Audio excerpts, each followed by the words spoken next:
Nobody expected me to actually start this early, huh? Had to make sure that all of the ad rolls were out of the way first. Would you look at that? Yeah. So I was wondering if you're gonna get one. Yeah, I was wondering too because I didn't know whether the 1.5 was gonna be a full length event or not. So if it was just gonna be like a couple of levels, I mean, that's not enough content for a stream. But it's pretty big. It is. It's pretty big. Yeah, let me take a good old look here. All right, you see? It is. It's a whole event. So, yeah, get ready for the shit to hit the fan. So nobody expects the Raging Inquisition. That's right. I surprised everybody. That's just how I operate, man. There's no other way about it. But speaking of, so Father Jerry, these are the 5 earlier. Don't mind these GFL streams. Gives you time to actually not breeze through the event and catch up on the lore. Also, mandatory GFL tip. I appreciate that.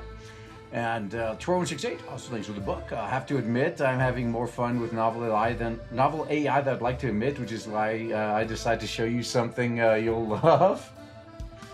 Try using novel AI to make dragons getting head pats. Perfect. Yeah, that is a good use of that technology. Oh, actually, before we even start the event, yeah, we got the cute and funny gang is actually yeah, we only got 9 slots left now. So hell yeah, and Gunsmoke's already done too. Look at that. I wonder when they're gonna raise the amount of platoon performance needed, but yeah, now we're just waiting for this one tiny sliver to cross over, so the rest of the stuff in the platoon shop could be unlocked. So all of these will be unlocked at 8 level 2. So good shit's coming.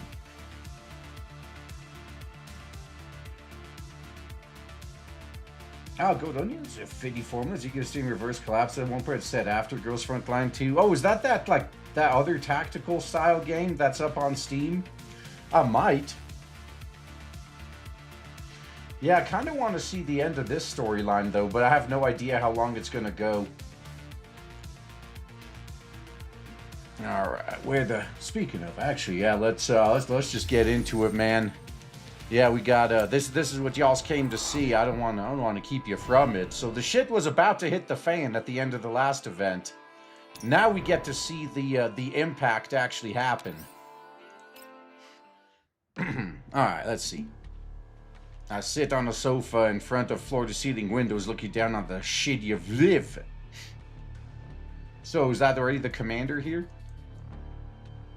As a white zone shitty, it's a clean and bright place compared to previous green zone shitties. Looked like the product of a completely different society. So basically you're going from the third world to the first world here. Alright, lines of cars flow steadily down arterial streets while corporate skyscrapers tower overhead. Everything seems like it's completely disconnected from what lies beyond the quarantined walls. That's their problem. Looks even more developed than major shadies from my memories. Apparently 10 years is plenty of time for a core shady like this to accumulate all kinds of resources. All by legitimate means too. I am absolutely certain of it. Technically it's the first Girls Frontline game that's set after 1 and 2. I mean, that would make sense if they wanted to do a now how did we end up here type story. If I hadn't been in the yellow zone all this while, the shitty would have convinced me the world is a better place compared to 10 years ago. I dragged my focus back to reality. Behind me, Colfin is jumping up and down on the bed, making strange dorky noises as she bounces. Man, if those beds are made to handle doll's weight, oh my god, that's those things are hardcore. But yes, dork confirmed. Yep, there's the dorky noises. It is 1,000 times softer than what we have on the Elmo. Yeah, we're gonna have to steal some of these. You know how some people take towels or shampoo and whatnot from hotels? Maybe we can take beds. Wouldn't that be funny? Coven launches off too high, loses her balance, landing head first on the mattress. Her neck makes a loud crack before she bounces off the bed and hits the ground. Man, Mailing's not going to be happy about that. That hurts. Yeah, that's why we tell kids not to horse around. You see. Alright, Coven, that's enough. You're messing up the bed. Sorry about that. I'll tidy up. Girlfriend climbs back to her feet, looks around the room in surprise as she begins making the bed. This place is so fancy. Didn't know a hotel room could be so luxurious. Commander, you some kind of super big shot in the past? Oh, that's right. She wasn't one of the OGs from the first game. She wouldn't know, would she? I wonder if she's going to get the history lesson now. Yeah, no. Oh, yeah, I'm nobody, I swear. The first time staying in a room like this. No way! I thought this was your life before you went to the yellow zone. Why would I go to the fucking yellow zone if that was the case? Like, seriously. Why would I throw all this away? As if there's no way I could live on a 1%er lifestyle like this. Even in the past, I was nothing more than a salaried employee at a small indie PMC. Really? For some reason, it feels like you're hiding something, Commander. I swear I'm not. I'm not hiding shit. Currently, we're in the penthouse suite of the Lviv Grand Intercontinental Hotel. Our accommodations are comprised of 3 rooms, 2 bedrooms, and a living room that doubles as a guest room. There's plenty of space here. In addition to luxurious furniture, the suite is filled with gleaming works of art. Did you check it for bugs too? Or sorry, boogs? Is this the same one Kalina was kept in earlier? Because there's gonna be boogs here. And not the funny kind. Yeah, thanks to the past, you haven't been hindered or searched once on our way here. In fact, the concierge handed us the keys to the suite without a second word. Municipal police eyed us a few times, 2 dolls at my sides, our luggage raising flags, but each time one glanced our ID and they immediately backed off. Oh, this is literally the, do you know who I am? Oh, okay. Man, it must be nice being able to play that damn card, huh? So how much do even the cute and funny dolls weigh? Probably way more than a freaking bodybuilding dude. But that's fine. I'm not going to hold it against them. If they were humans, that would be unacceptable. But given that they're machines, they could get away with it. I have to say, this does feel quite novel compared to my usual way of life in the Yellow Zone. While Group 2 didn't take the same train as us, the reports indicate the journey has been going quite well too. That means shit is about to hit the fan. Can you lend me a hand? Sure thing, Kuman leader. Kofa girls will help me put away the luggage and begin extracting all manner of items from them. Uh-oh. Anything good? Kofa quickly checks our weapons and puts them in the big safety deposit box inside the wardrobe. Meanwhile, girls begins connecting various pieces of electronic equipment in the living room. Before long, a brand new secure communication server is set up and ready to go. Time to get some dandelion up in here, huh? Powering up the Type 70 two-way low-frequency MES system, girls connects to encrypted level 2 layer and establishes contact with the other teams. Commander, 4 months soon have reached the designated safety houses and are deploying their equipment. They'll be scouting the high ground nearby afterwards. Ooh, did anyone take the helicopter? I hope we can have the helicopter. Make sure you keep a low profile. Have them send their routes over so I can go through it before they proceed. Will do. I'll let them know. That's right. Oh, and yeah, you're if you're in the Asian Mexican region server, we're probably not going to see each other, unfortunately. Like, I think the US and Europe might be on the same server, but I doubt we're... Although, I know, look, Australia and New Zealand are on the same server as us. Maybe it's by language. I don't know. But anyway, it's almost time for the scheduled check-ins with Springfield. Oh man, how's it going for her, huh? Yeah, maybe we should check up on it. We have about 10 minutes or so. I don't know, something tells me she's not gonna make it. Or if she does, it's gonna be without Helena. Alright, let me know when she calls. It's gonna be a distress call. It's gonna be an SOS. Girls and nods and begins briefing group 2. I take out a bottle of sparkling water from the fridge. The glass is crystal clear, and it even has an intricate seal on its surface. I sigh. This bottle of water would probably cost a month's worth of mission earnings in the yellow zone. Yeah, probably. Maybe you should pocket a few of them to take with you, along with the beds and the towels and the shampoo. I twist off the cap. The bitter liquid flows over my tongue and helps ease my fatigue a little. What's this, Commander? Already enjoying life? Well, yeah, I mean, come on. You got to give me a chance to do it every once in a while. Hear teasing laughter over my earpiece. Quickly sweep my gaze over the surroundings, looking for hidden cameras. Oh, don't be so anxious. I was simply borrowing Colfin's visual feeds. And what do you know? The very first thing I see is you downing a bottle of something super expensive. Hey, it's water. Looking behind me, as sure enough, Colfin's sitting in the bed, looking at me. I walk over to Colfin and turn her head in the other direction. Quit! Yeah. Okay, keep facing that way. Don't look at me for now. After sitting down, I can't see me. I keep my earpiece and continue the transmission. What is it? Is there news? Just making a routine check-in. And was now stopped beside the railway station you set out from, near the green zone. Ooh. Quarantine walls. I doubt anyone would be bold enough to launch an attack there. We'll see about that. And damn, Father Jack, he's still in the box. So yeah, if she comes engaging in night battles with the dolls, he's got to be pretty jacked to be able to handle dolls, probably weighing between 200 pounds for the cute and funny girls to upwards of 300 to 400 pounds for ladies of Helena and Springfield's caliber. Them girls have to be made of sterner stuff after all. I mean, that is still within the realm of human possibility, though. I mean, look at how many land whales there are that weigh more than that in real life.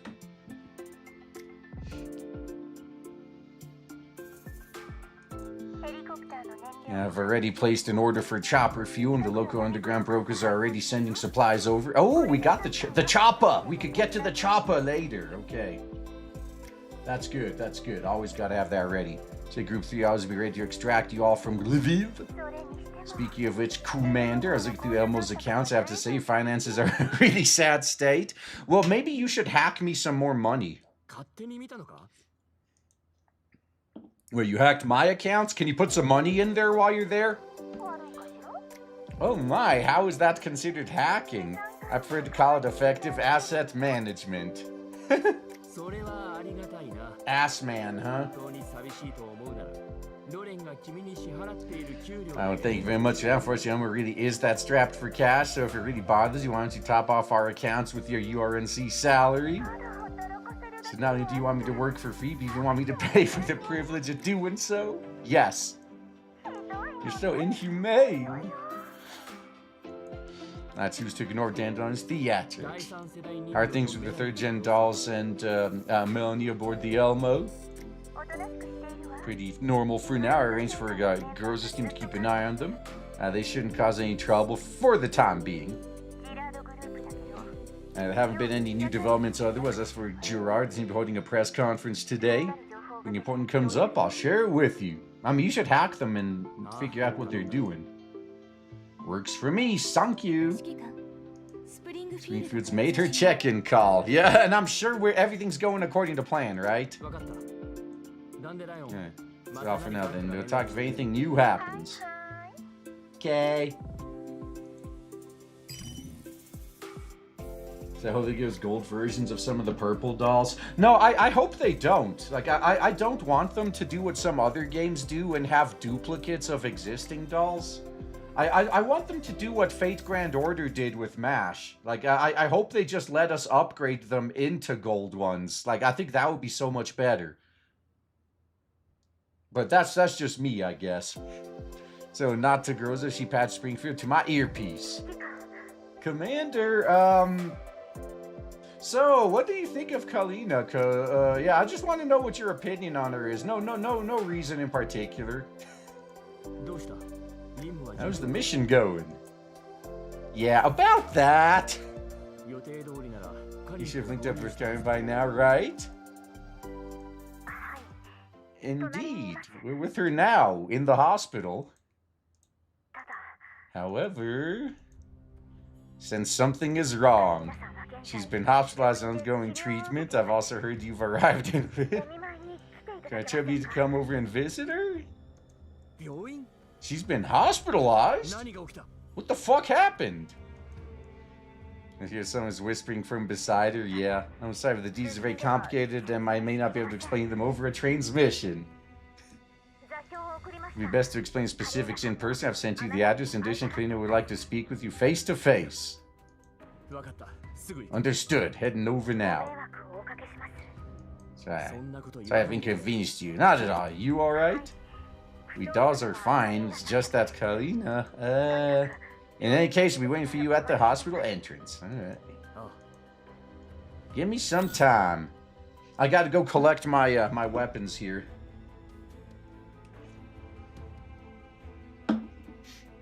Ah, man.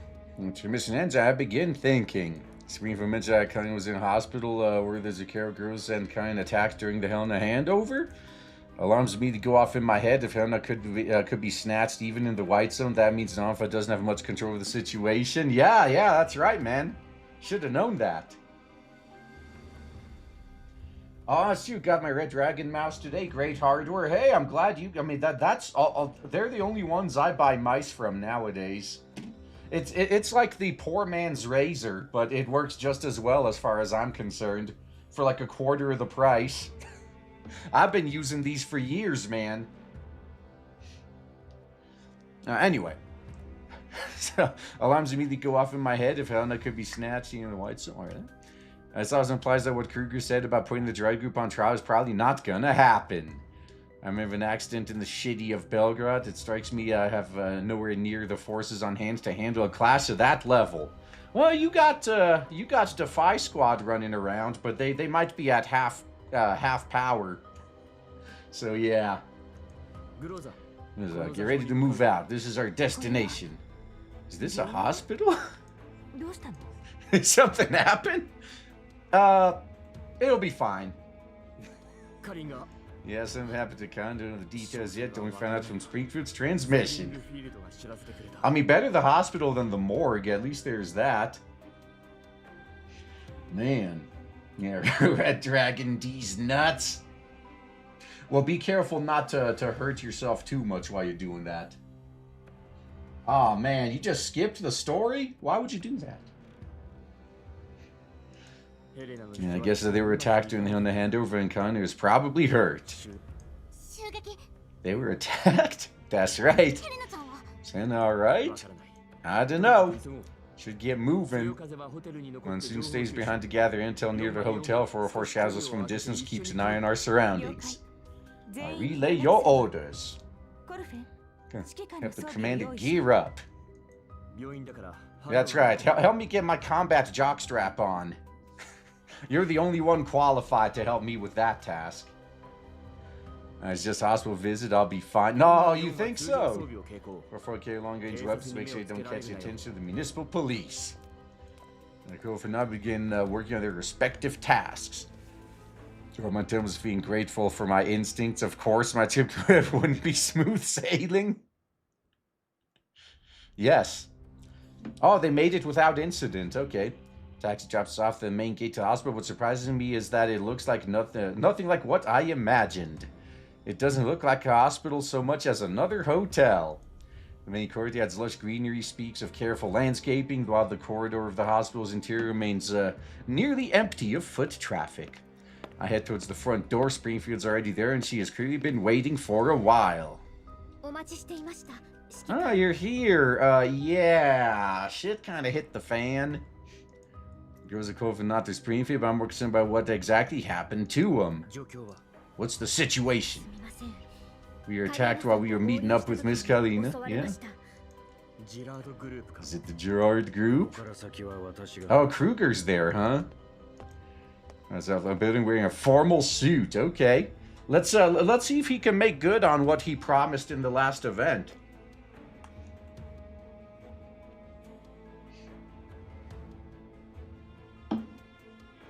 Alright, konnichiwa, motherfuckers. That's right. Now, Kryuger, you're here too? You have to have the responsibility for what happened. Let's continue this inside. Come with me. Follow him without a word. Inside, of course, see several men in suits speaking into their lapels. They eye us warily. Say a few quiet words to Groza. Remind our forward not to end up clashing with Kruger's people. Groza nods and begins speaking with them in level 2. In the corridor, Kryuger opens the door. The small reception room beyond and another door on the far side. When I see something that Kalina should be in there. A petite doll standing in the corner of the reception, her hand raised in greeting. Natia wouldn't be surprised to find her here. Lviv walks over to a nearby sofa, her hands behind her back, which is ramrod straight. The other dolls silently move to her side while I settle on into one sofa facing Kryuger. Uh-oh. Girard takes her seat and sighs heavy and looks up, awaiting my questions. What the fuck is going on? Your guess was correct. Our group attacked the handover point and engaged our agent team and Kalina. Did they take Helena? No, they didn't get anything. What? They scanned the handover plane and knocked out our human personnel with some kind of unknown radiation weapon, including Kalina. Our tactical dolls were standing off against Girard Group's armed forces. In the end, we didn't let them take Helena. So Helena... she's not with us either. 2 dolls from the task force Defy took her with them. Defy? I think I should let someone who was there tell you about it. Lviv was on the scene at the time. Her log should be quite convincing. Now steps forward and offers me a tablet. Been a long time, Commander. So, need to explain what happened.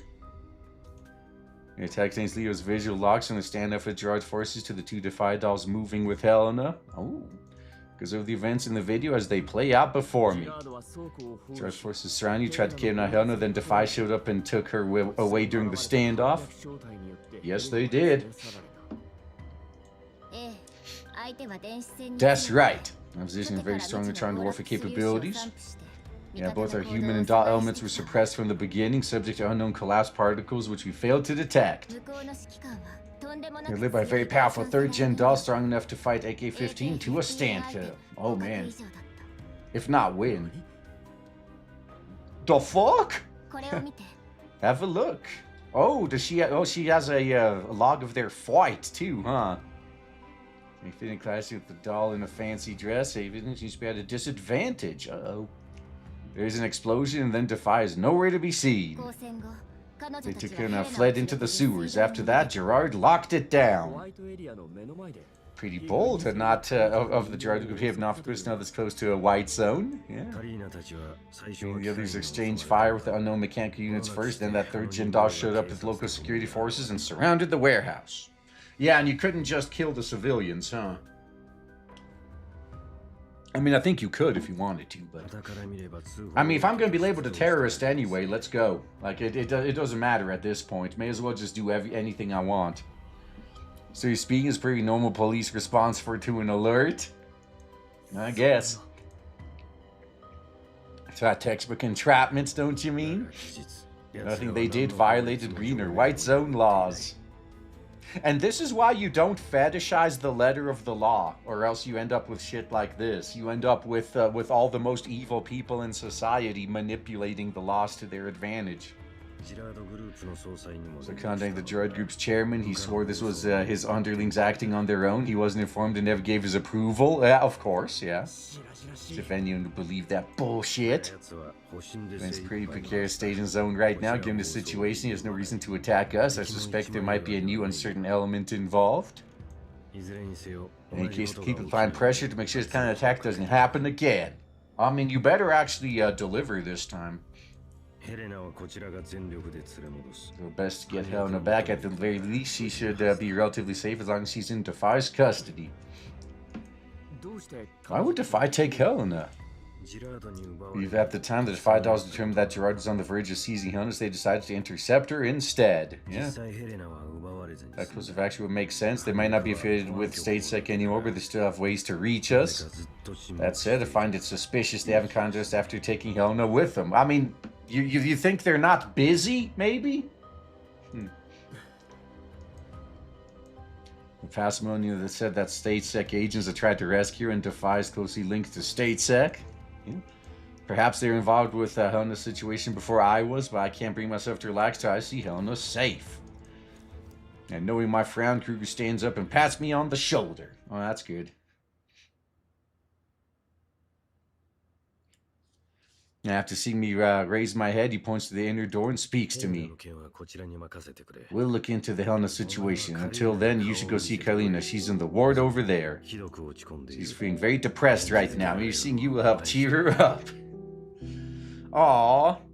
She thought that she could operate on her own without her old commander, and now she's now she's in this position, huh? I'll have a good chat with her. And now I race to my feet, call for Moose to follow me, but leave her raise her hand to stop her. Yeah, let's let the lovebirds have some time alone for now. And Grace grows in confusion, goes and nods to Colfin too, so she obediently returns to her previous place. Okay. And finally, Lena sitting on the bed. Oh, they're not alone. Yeah, of course I'm here. Helena lightly shakes the person laying in the bed, but she doesn't respond. Wraps herself in her blanket, creates a cocoon with her back towards me. No sign of responding to Lena. Oh, she's trying to hide. That's good. At least it means she's not dead yet. Let me handle this. Are you gonna slap her awake? And nods and hops off the bed and heads outside. Make sure you have a good chat with her, okay? And by chat, you mean night battle, right?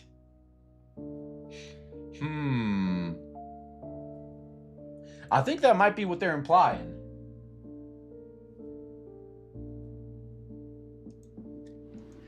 After whispering in my ear, Lena steps outside and closes the door behind her. I gulp. It sounds simple enough, but I can't help but feel nervous about it. To calm myself down, pull myself together, I address the head of the sickbed in a voice as natural as I can manage. Kalin, you alive over there? Yeah. Keith, her bedside, raised my tiptoes, trying to get a glimpse of her face. Kalin sees her, realizes what I'm trying to do, covers her face with the blanket. Soft sniffles escape from beneath the fabric.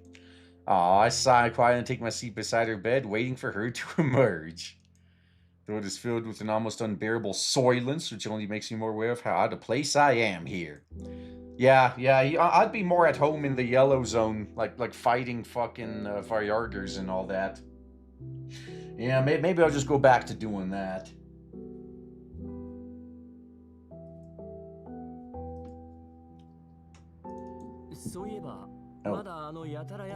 Oh, oops, what was that? Yeah, I have to say something to break the signs of the deadlock. With that in mind, I decide to speak. Okay. Say, Khan, about that broker you commanded last time, is he the same one that keeps quoting you the lowest price? For some reason, his stuff seems a bit dodgy. I get that you're watching every penny when it comes to expenses like these. It's understandable you were going for the most cost-efficient option. I guess you're still as thrifty as ever, even after becoming a counselor, huh? Alright, you got her attention. As if. Okay, she still has energy. That means she'll be fine. Yeah, it'll work. It'll be okay. Probably. Maybe.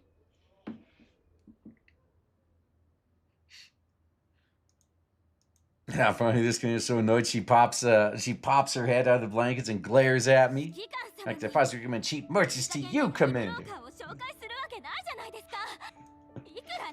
You're slandering me. I picked out the best brokers in the area for you. Tears just now are still welling in her eyes. Without her blazer, because angry expression can't hide that glimpse of youth and innocence. I remember. Seems to catch herself in an instant. The sheets are yanked back over her face. Her hands swiping hastily at tear-streaked cheeks. Man, you did it to me again. That's right, I got you to wake up. I'm glad to see you're energetic enough to respond. That's right. And now she's not going to treat under the covers for the time being, finding the chance to have a proper conversation.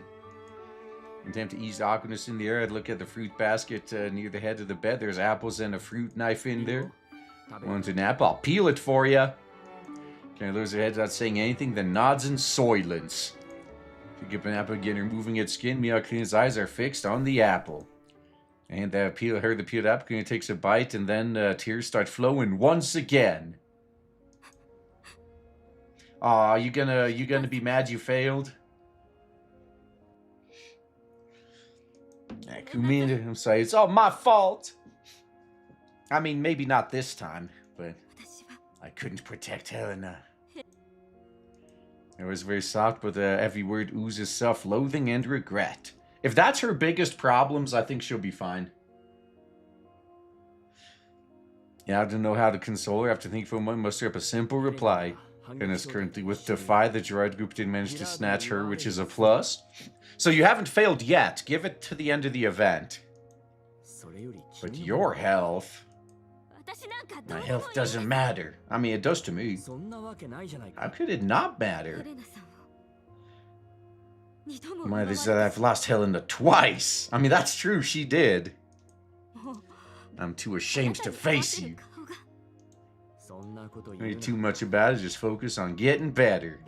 I'll take care of Helena from now on, though. No reason. Get her back, count on it. So I know you can do it. You David bring Helena back, and even if something tries to interfere, I'll thrash them within an inch of their life. You can always turn any situation around, no matter how bad it gets. Well, we're about to find that out, huh? Kalina folds her knees against her chest and buries her face in them. But I can't. I'm just not good at combat leadership. Well, you should have wailed more. If you wailed on some better dolls, maybe it doesn't matter how good you are. You could just press the I win button. Oh wait, it's not supposed to work that way in the world. Oh shit, never mind. I prefer sorting ammo and writing reports. Actually, there aren't any places that let me do that anymore. Well, just come work for me again. I'm sure Mailing would appreciate the help. There's no place for me there anymore, so I've got to do all those things I hate. Oh man, I can sympathize there. Can't be helped because I need to prove I can still make a difference even if I'm alone. But I just can't. No matter how hard I try, nothing changes. Well, sometimes the world is just intent on fucking you.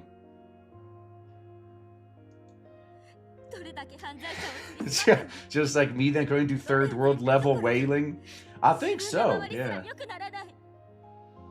Now how many people I arrest, no matter how many criminals I put away, I can't even make my surroundings a better place, let alone the UNC as a whole. Why did things turn out like this? Because the world's not fair. That's really all it is. Viciously clutches the sheets and the wrinkles in the one go deeper as she uses more force. First I was really mad when I heard about your decision. Why did you just leave without saying anything? You didn't even tell me. Is it because I was just a burden to you? No. It's just... Pause for a moment, then decide to tell her. It's just that I didn't want you to live a life like mine with no future. You've already suffered too much and your body wouldn't be able to take it. Yeah, there's no need for you to go back into that mess. That's what I mean, Commander. You never truly looked at me. Perhaps I'll always be a kid in your eyes. I mean, that's why we're here for a night battle. I read your service record after joining Namfa, and after learning just how much you've been through, I realized that perhaps I will never be qualified to stand by your side. Oh, dude, so even when she was in Mailing's position, she still didn't know everything, huh? For all the people who've died, I couldn't sacrifice and contribute like they did. I didn't even have a chance to try. Nah, you shouldn't have to, though. Am I wrong? Still, I don't blame you for that anymore. I know you hid the truth out of consideration. That's right. Think I spent enough. Furthermore, I came to realize you were so disappointed in the URNC. Oh, she's trying to come. She's coming to that conclusion too. I wonder if Kryuger's going to reach it as well. Gonna raise her head, look at me, and in her eyes I see a complex mix of emotions: frustration, regret, longing, and hope. And lust, probably too. Probably a lot of lust. I should never have involved you in the Helena mission. I just wanted to take this opportunity to contact you again, even if it was just as a bounty hunter and a client. Perhaps we could have gone back to how we used to be after working together. Maybe you might have been willing to join Alva. No, probably not. But you know, if you want to become a terrorist with me, I mean, you're welcome to.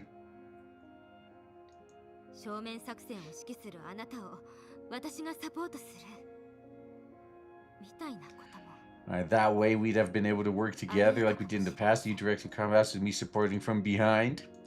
Saying that, hoping your eyes fades, replaced by a helplessness and resignation. If I don't want you to come back to this messed up world. Yup. So messed up there's no hope in sight. Everything just follows a scripted scenario. Yeah, I mean, it's almost as if this is a game that someone wrote. There's a strong possibility that's the case. Justice, fairness, freedom, it's all fake. Corporations just get bigger. No one cares about the people outside the walls. After I contacted you for the first time, I imagined myself going over to the Elmo, just wanted to throw everything away and head out on the spot. Yeah. Well, maybe you'll get the chance. I'll ask Mailing. After all, I never had anything to lose in the first place.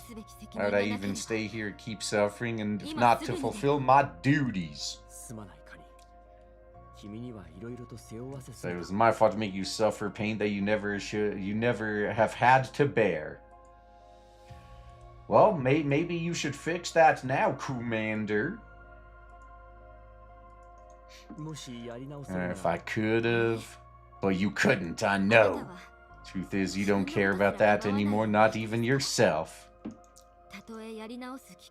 You've made the same choice anyway, no matter the cost. I want to become someone like that, even though I knew how hard it would be.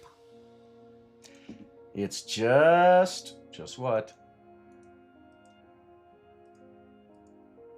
I can't convince yourself to go on. Aw. Well, that's unfortunate. Picks up the apple, bites down on it, then offers it to me. I take without hesitation and take a bite too. Kind of smiles a copy away, wipes her tears, and speaks. You're just too kind, but for me, this kindness is too... Oh, she's literally shaking. Let me be alone for a while. And lies back down, covers her face with the blanket. Yeah, so at least she's okay. That's all that matters. You know, say right now, words roll up inside me, but die on my tongue. Put the apple on the table and stand up, but she doesn't react. All I can do is turn away, open the door, and leave the room. Kryuger's waiting for me right outside. Hey, I was listening. What's going on? I think so. Said she needed some time alone. Self-confidence took a big hit this time around. She's always been very competitive, and this case just so happened to involve you two. Well, she's the one that involved me. It's her fault I'm even involved with Helena in the first place. Anything I can do? As though he knew I'd ask the question, Kryuger turns away and picks up a folder, which he hands to me. File in the Girard group, I believe already found clues of what they're working with Paradeus and information pertaining to Project Eden. What the fuck is that shit? So we want to know too. The service combines collapse countermeasure movement with power generation. The leader of this project is the daughter of the Girard group's chairman. Her name is Orphelune. Yeah. Orphelune. She would hold a press conference on Project Eden, where she will announce the technical details. Alright. First I planned out Kalina make contact with her, but not now. Right now she needs to rest and entrust this task to you. Oh, you want me to play the politician when I'm here to crack skulls? I take this to mean you fully support any decision I make in regards to this, right?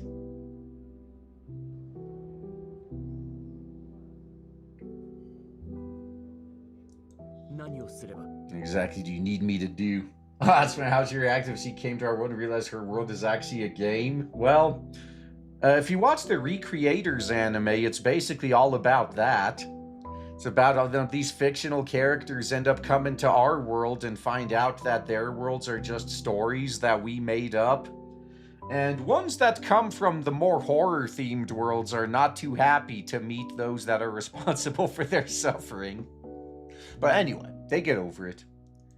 Yeah, I arranged a cover identity for you as a member of the press while doing so much to build a relationship with her, figure out how much she knows about Project Eden. Well, if she's in charge of the project, she should know everything, right? It's not like Paradeus will be keeping secrets from her. To ensure that she is safe, the Girard group's getting ready to turn over all their evidence regarding the cooperation with Paradeus, which means the chairman's daughter might end up being kidnapped to forestall the process or simply as a revenge target. Wouldn't overt security detail be better? You could have them protect her directly. Some uncertainties regarding the Girard group's plea deal. I'll do my best to expedite the process. Alright. Told them enough as I want public to link them too closely to the Girard group. Yeah, no one wants to be associated with those clowns. Oh man. Once information makes it to the public domain, the media groups controlled by their corporations might end up twisting the facts to their own interpretation. So you want to control public opinion then, huh? Yup, that's right. We are playing politics now.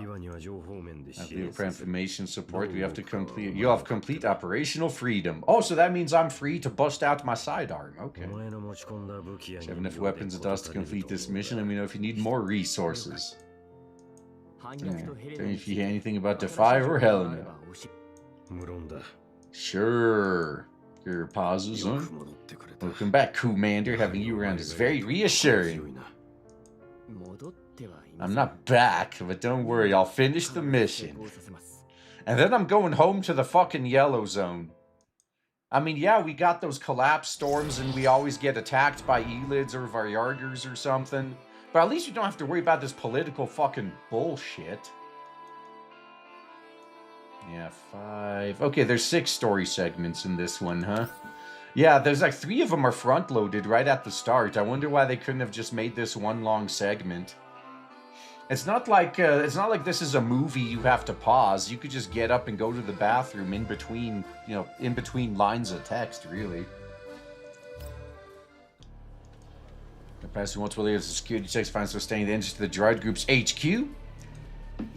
Yeah, the building's interior surprises me more than the entire shitty of Lviv. The floors are so clean, they're practically shining. Holographic time displays hang in the air, and I'm surrounded by the faint scent of disinfectant.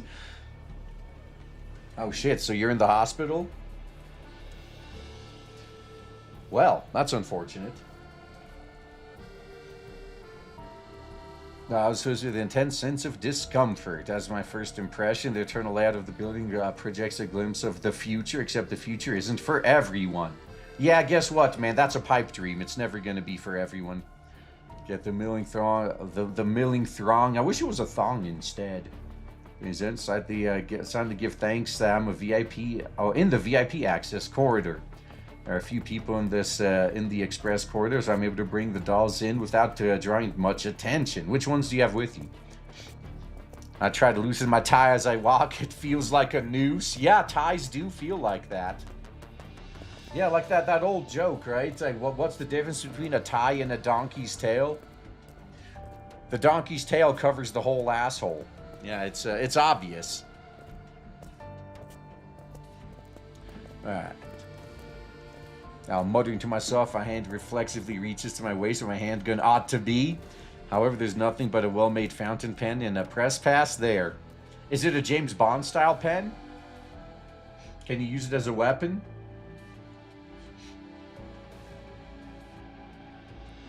Now, currently wearing a suit on loan from the hotel. My I spent 3 full hours trying to reshape my image from my mannerisms to adequate knowledge. It's like she was completely reinventing my persona. Still feels less like putting on a suit of ill-fitted clothes than wearing a skin that isn't mine. The businessmen behind me clear their throats in glare and displeasure. I didn't even realize I'd been standing too long in front of the security checkpoint entrance.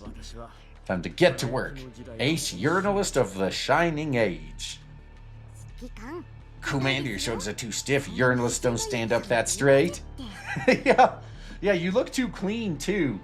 Oh, you don't have enough cheese pizza on your phone, either. You're never gonna pass as a urinalist without that.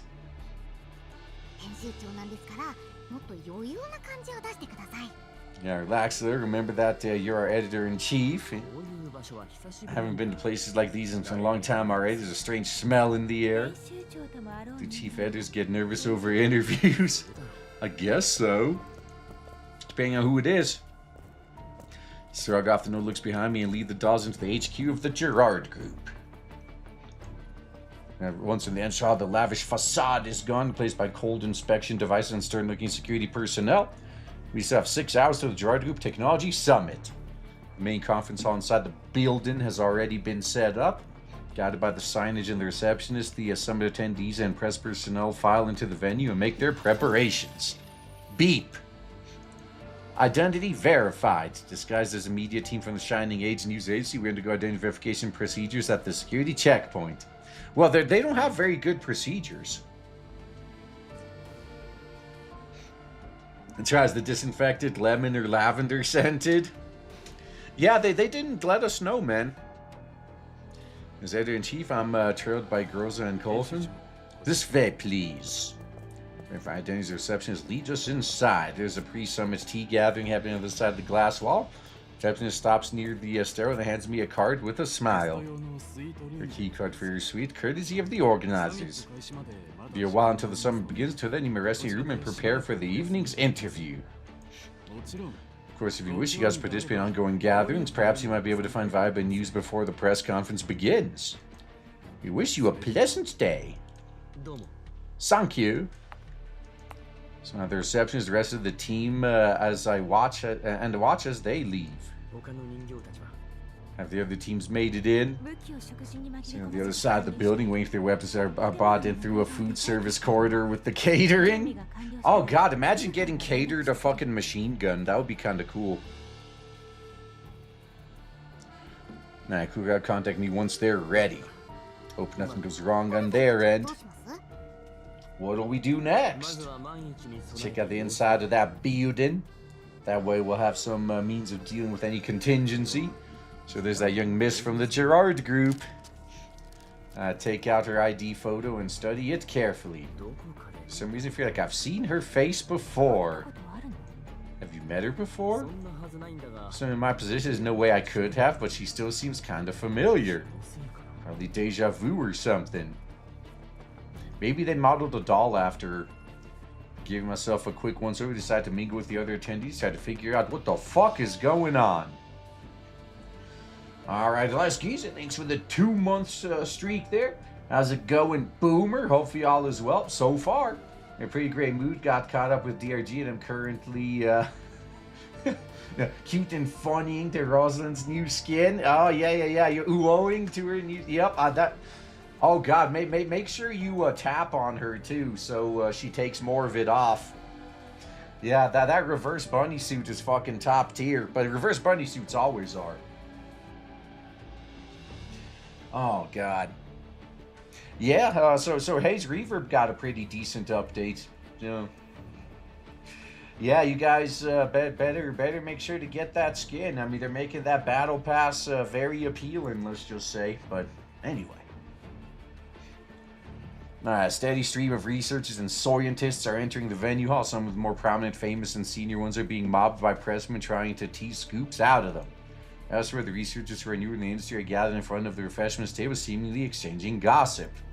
I send girls and Colin out to conduct fake interviews, while I try to find Orphelune among the attendees. God. Man, this fucking reminded me when I went to a dinner, a lunch meeting in some fancy restaurant like years ago. Like, me and one of my other co-workers were sitting off to the side, like just talking amongst ourselves. And everyone else, I mean, so we showed up a little bit early. Everyone else was in the main table in the middle. And when we first got there, there was like maybe 3 or 4 people there. And they were like talking mad shit about everyone who wasn't there yet. And then someone else came in and immediately joined in on the shit talk. And then someone else came in, immediately joined in on the shit talk. And me and the guy that was sitting at the table with me just looked at each other and went like, don't those guys realize that all the shit talk was about them until they walked in? So we got to watch that play out like 10 fucking times over, and like, man, this is just sad. But hey, that's the corporate world, I guess. However, nobody who resembles my objective appears after I make a circle around the venue. As I'm drifting aimlessly around the hall, I spot a group of young men discussing something. They're simply dressed, but with a distinct academic air. Ah, fuck. It's activists. I pretend to consult a Girard group prospectus while eavesdropping on their conversation. You see the constipated look on the professor's face. He's being interviewed. Yeah, I did. Must have been a question about that Orphelune again. I guess everyone's only interested in young geniuses. If I hear the Girard Orphelune, I surreptitiously move close to them for a clear picture of what they're discussing. Money really is the most important thing when it comes to research. Yeah, that's how you make things move at the speed of science. Yes, that's exactly right. Yeah, despite her young age, she managed to gather a funding needed to build a lab of her own and get people like the prof to work for her. It would have been hard for someone like that to not succeed. If only my parents had worked harder when I was a kid, maybe I would have been speaking on stage later. Well, why don't you work harder so you or your kids could do it?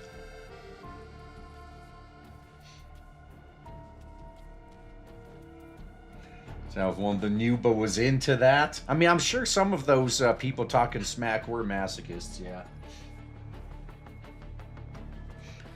Students Jack Cassie, all seeming to be around Orphelune's age, according to her resume. Though her impressive achievements could make them uneasy around this exceptional peer. You see, it refers last month, and then when she was talking about how she grew up, Fres gave me a copy and told me to study it carefully. And he's wearing crap like, if only I had a student like this, I wouldn't have to worry about my retirement fund. Oh god, he was literally telling all of them, like, why can't you guys be useful like this girl? Don't give up so soon, your 50s are your prime. That said, there's no way mere mortals like us could hope to replicate the legendary lifestyle of a genius like her. Think she really lived through that Frankfurt incident like she said? Or did she just sprinkled into her personal history to add some color to it? Who knows? I mean, maybe that's where the commander saw her. It was only middle school 10 years ago. I guess everything I know about it came from the TV. And when she's a survivor of the Frankfurt incident, that's one hell of a lie. Gotta make it more believable, miss. Talking about Orphelune, but I've already tuned them out. I've become lost in those decades-old memories. Ah, yup. From the moment they mentioned that word. The flames of the NSU's wars burned from Moscow all the way to Frankfurt. The fragile illusion of peace was shattered by the hands of the people themselves. That's always how it goes. The scorched earth was soaked in the blood of the fallen. Countless lives reduced to nothing more than sacrificial lambs. Alarms, gun smoke, ruins. Mothers in despair, weeping children, dolls fleeing in all directions. And then there are the memories from Nirvana being opened. Oh, did he pass out? Oh, shit. Can my sensei Kofen look at me with anxiety in her eyes? The venue hall's gotten noisier than before I realized. A large-scale pre-conference interview begins as the media personnel begin arriving. Flashbulbs and cameras are going off all around me. Maybe I could get off too. I figure no one remembers my face anymore. I should probably avoid exposing myself excessively to photographic and video recording equipment. I'll go take cover over there. Keep watch inside the venue hall. Let me know immediately before Helena shows up. That's right. I quickly dart around the packed crowd through the revolving door, arrive at the rooftop balcony outside the venue. The balcony is much quieter compared to inside the venue hall. A gentle breeze caresses my face and briefly frees me from the chaotic thoughts. And that's when you're going to run into your target, because that's how these stories always work, right? And I knew I heard just sparks an explosion of thoughts in my mind. So she was a survivor of Frankfurt after all. If that's true, then what role did she play when she was there? Was she a civilian, a scholar, a soldier? Or was she a member of Paradeus? This project Ian's working on now grow from the seeds planted back then? Does the dazzling CV of hers hide the involvement with Paradeus? Or is she just another Paradeus leader thrust onto the stage after William made his exit? So I lose myself in my thoughts, a voice suddenly shatters the peace on the balcony. I'm guessing fellow scholars. No, that's not right. Yup, I knew it. We gathered here today to bear witness to a miracle of science. Trying too hard. As the supervisor of the Girard Technology Department, I'm honored to... No, it's my profound honor to... how is that any different? Different enough. A voice comes to the other side of the balcony. There's a small gazebo there, half hidden by the shrubbery. Turn her to look at, see someone pacing there, seemingly frustrated about something. Damn, why can't I memorize a simple speech? Just wing it, man. It'll be fine.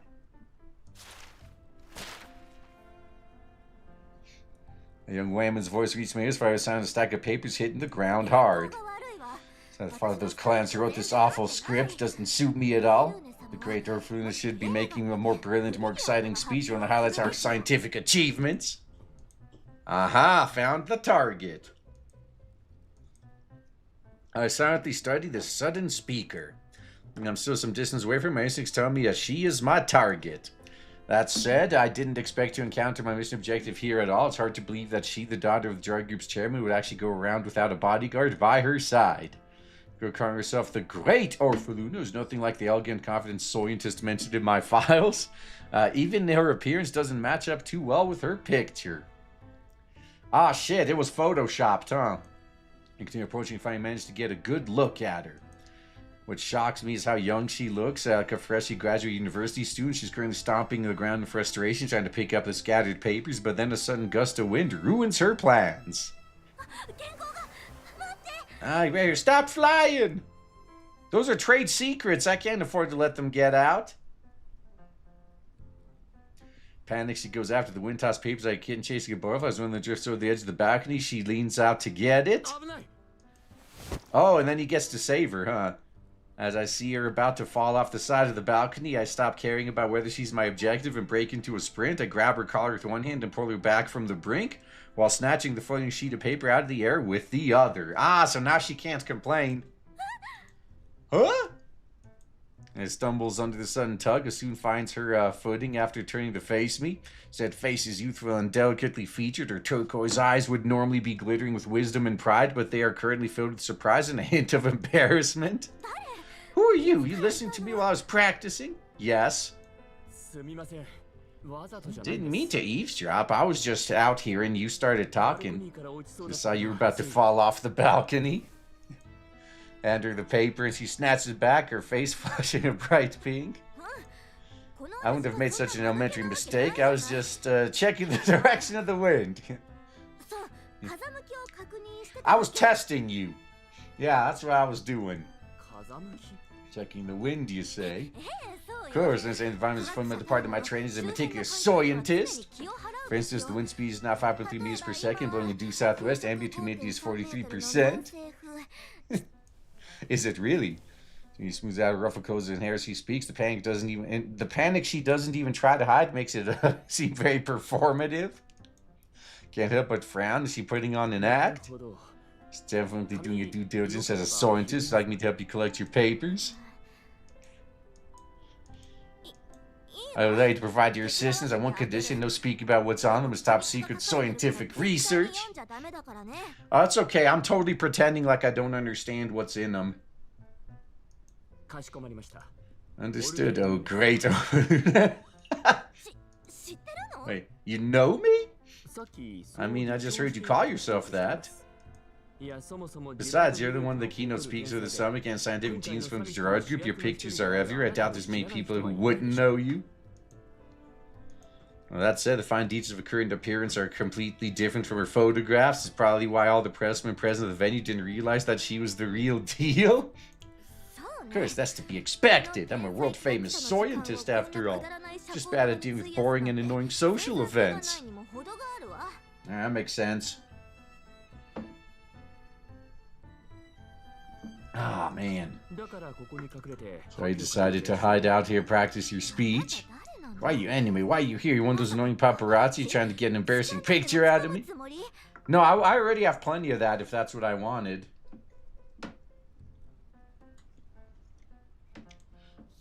I forbid you to repeat those words just now. I won't acknowledge them even if you do. Yeah, what words? It's true that I'm a urinalist, but I'm not here to capture scandals. The truth is, I'm trying to avoid the press of people inside. I'm not used to places that are so cramped. Yeah, understanding seems to draw on her face. Sympathy and understanding flash through her eyes. Her mood does seem a little mercurial for someone of her status. What will I do with you? I suppose I just have to place my faith in you. After all, it's so dreadfully suffocating in there. Are you nervous about the upcoming presentation? Of course not. Orphelune Girard fears no challenges. It's just a little speech I could do with my eyes closed. Cool, show me. Edward sends a crumpling of paper in her hands.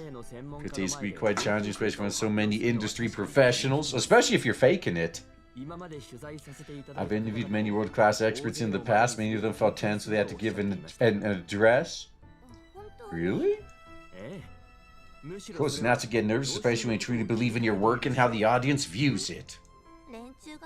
All they want is a genius scientist giving an exciting presentation. The content of the speech don't sound like anything I would say. Then why'd you prefer a script you didn't like? It's because nobody understands you and I try to explain in my own words. Oh, it's easier calling unpleasant experience. Last time I tried to give a presentation in my own style, my assistant called it a disaster. According to her, it took a lot of effort to delete all video records of it from the internet. As if.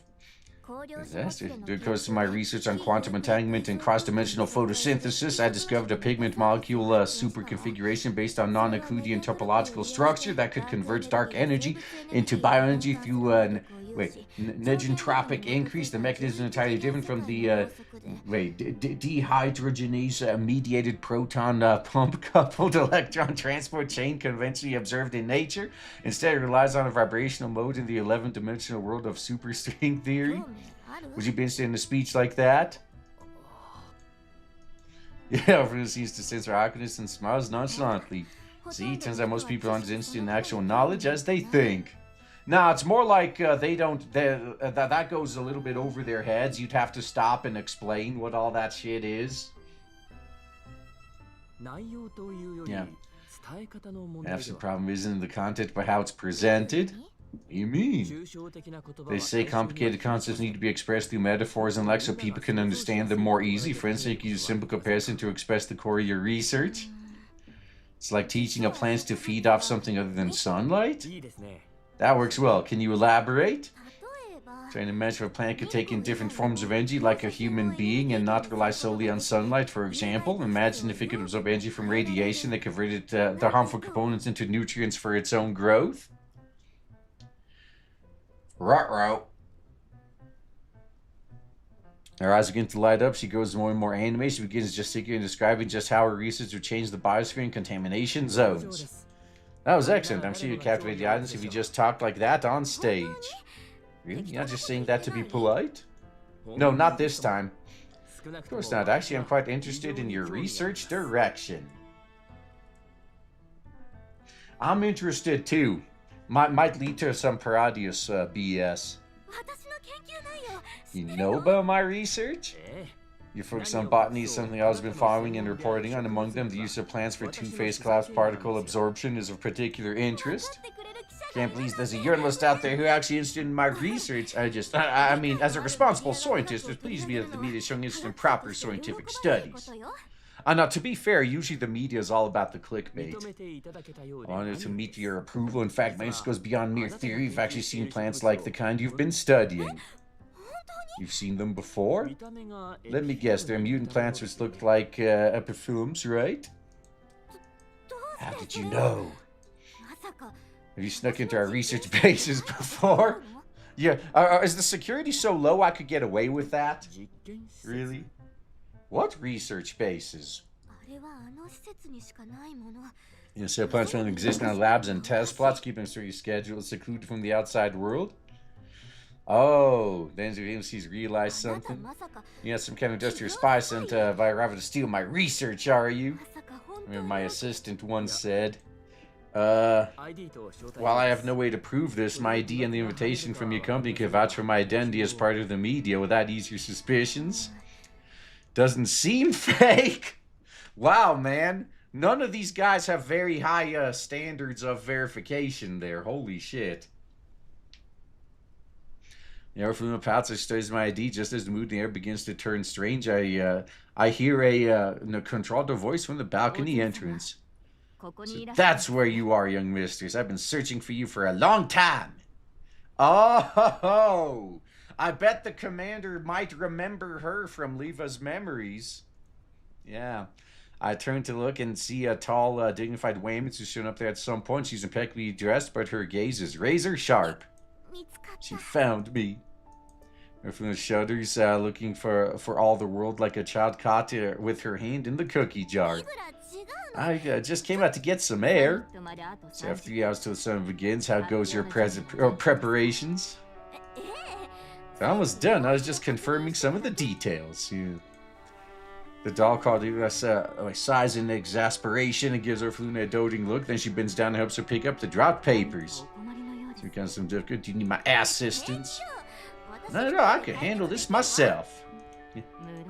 Now, your capabilities are beyond question, though I should mention your makeup artist and stylist have been waiting for you in your suite for some time.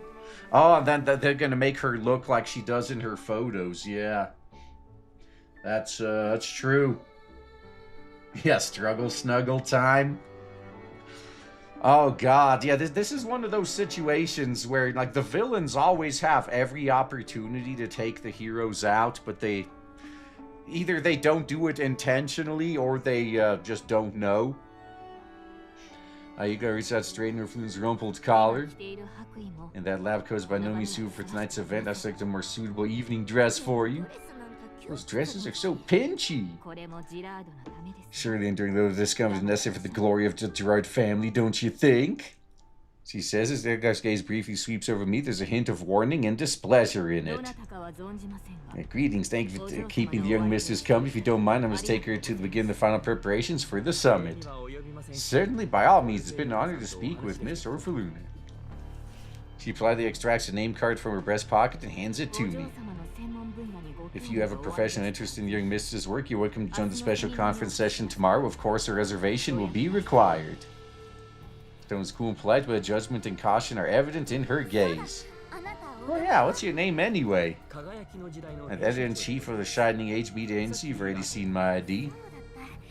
I was just looking at the stamp. Will you come listen to my presentation? You don't have much time left. In case you can bring them up, I'll try to answer them sincerely. Uh-oh. Yiga guides Orphelune away, but the latter looks back, clearly excited. Yiga follows Orphelune's gaze. Her voice is gentle, but the warning in her tone becomes more and more evident as she speaks. Hope you enjoy the summit this evening. At the same time, I hope you'll keep your position and duties in mind. We're stepping your bounds and lead to unnecessary trouble. Yeah, I wouldn't want to have to kill you, you know. You don't have to keep scaring people all the time. Oh, my apologies. Yeah. You vanish through the balcony entrance. I'm standing there feeling the weight of the information in that brief exchange. If we was far more innocent and defenseless than my data suggests, of course, that could just be an act. Meanwhile, there's Eva, Girard Group's strongest doll. She probably doesn't know who I am, but she was very clearly repulsed by how I approached Orphelune. From the Girard Group files I saw in the combat footage Leva showed me, I concluded this is a third-gen doll and is very likely to be our trickiest foe yet. Seeing as how understaffed we are at the moment, it'd be best not to arouse her suspicion for now.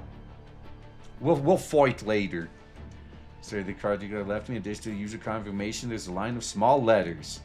Science runs on curiosity, but danger often begins there too. Choose wisely. Yeah, literally a warning. Yeah, you better stop snooping around. Do you value having working legs? Well, then, unless you want me to introduce your legs to Timmy the Chainsaw, you're gonna fuck off.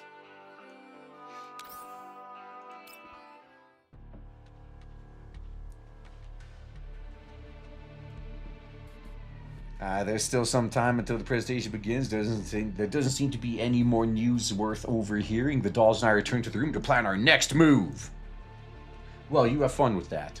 Can't say Orphelune is not just giving me a basic impression of her, while the presence of that third-gen doll is giving me serious doubts about the upcoming mission. Yeah, what can you do? I mean, even if shit hits the fan, what are you gonna do against a third-gen doll? Yeah. Being guarded by such a powerful doll, but confirms Orphelune's standing as heir, yet her reaction and way of speaking raises some doubts in me. Seems to have total faith in what she's threatening, makes me think she genuinely believes she's doing a good thing. You know, a lot of activists might as well, but then again, they are all objectively evil. I mean, this girl doesn't seem evil, so at least she's not an activist. I don't smell the stench of Paradeus' lies and evil coming from her. Instead, she feels too innocent. At the moment, it's difficult for me to tell if she's being genuine or if it's an elaborate act. Seems like I'll need to find a way to make further contact with her. Well, you're supposed to do an interview with her later, right? I mean, that should be possible. The sound of footsteps comes outside our suite as I ponder my encounter from just now. There's a series of knocks on the door. Groza gets up to open it. Sorry to bother you. We have a horse head to place in your bed. It's alright, what is it? The staff holds up a tote bag in his hands. Velvet silk material is finally made and features the logo of the summit. It's took you glad for coming all the way here. Though I'd like to present you with a souvenir. Souvenir? It is Girard Group's latest products and local delicacies from Lviv. You can bring them home and share with your family members. Oh, thanks. Jessica goes to take the bag after seeing Spring it inside. The staffer nods and smiles while executing a bow before turning to leave. When the sound of footsteps outside the door fades away, Shoot goes a look. See what's inside. Is it a horse head? If it's a horse head, that would be very fitting. I mean, seriously, it would. Yeah, and that, son, is how I met your mother. Yeah, maybe it'll turn into that. But yeah, you don't want to get big mic'd, man. As Akasi opens the bag, just as the staff said, it contains a exquisite gift box. First selection is made pretty looking desserts, while the second is the latest smart device from Girard Group's notable subsidiary brand, released just last month. Goes on Colvin, expect the gift box, take apart the smart device, so they don't find anything suspicious. Is it really just an ordinary welcome gift? Seems to be something else inside the bag.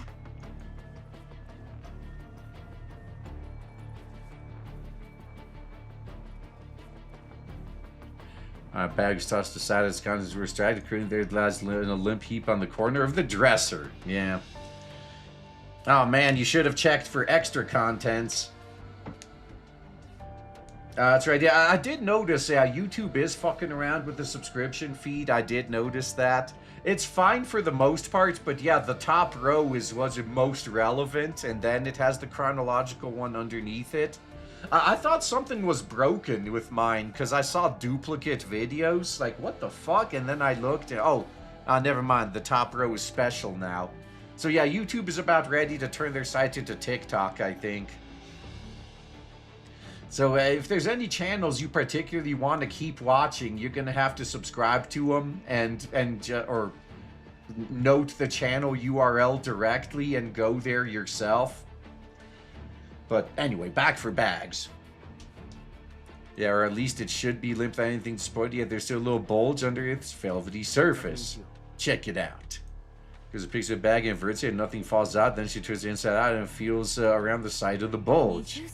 There's a secret lining inside this bag.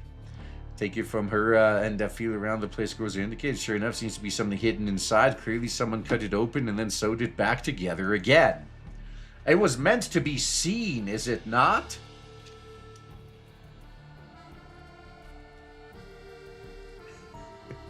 Oh god, Craig, these are the 10 pounds. The real reason I love Soup Chats isn't getting my 2 cents in, it's the puppet master feeling. Right now my fingers are outstretched, tugging up and down to the sound of your voice. Hey, you know what? I actually am one of the few people out there that seem to understand that my job role, my role in this job is dancing monkey, so I mean, you can't get mad at that. I mean, if you're basically putting on a show for shekels, yeah, you're a dancing monkey. So, can't deny it. I really can't. That's the life of a streamer. You're someone's dancing monkey, man. That's why you shouldn't get too big of a head.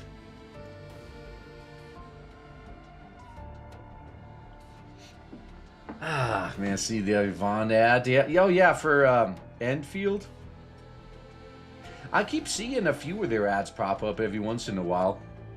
But anyway, yeah, I ripped the seam open. What is that? There's a little box in my hand to work with a work ID reading special invitation. Some kind of listening device? No, that's the special invitation I was told about. Let's have a look. And the device to goes, she feels it for a moment, but doesn't seem to find any issues with it. Then sticks a small slip of paper out from behind the ID. This device can help you solve all the problems before you. So make good use of it, okay? And do you have any contact inside the Girard group? Not that I remember. Well, Defy is sharing theirs with me. That's all. Could this be help from Namfa? If it was them, then why wouldn't they just give it to us before we came here? Yeah, makes sense too. Should we ask them about it? And I'll deliver a piece of my car shortly afterwards. I tell her about the work ID. You know we wouldn't go out of our way to deliver unexpected gifts to you. After I've already got all information we possess. As for that card, I received some wordless assistance in a similar manner earlier, but given our position, we're no place to talk about it right now. Perhaps you should make your own decision on how to handle this token of goodwill? Token of goodwill, you say? Ah, okay.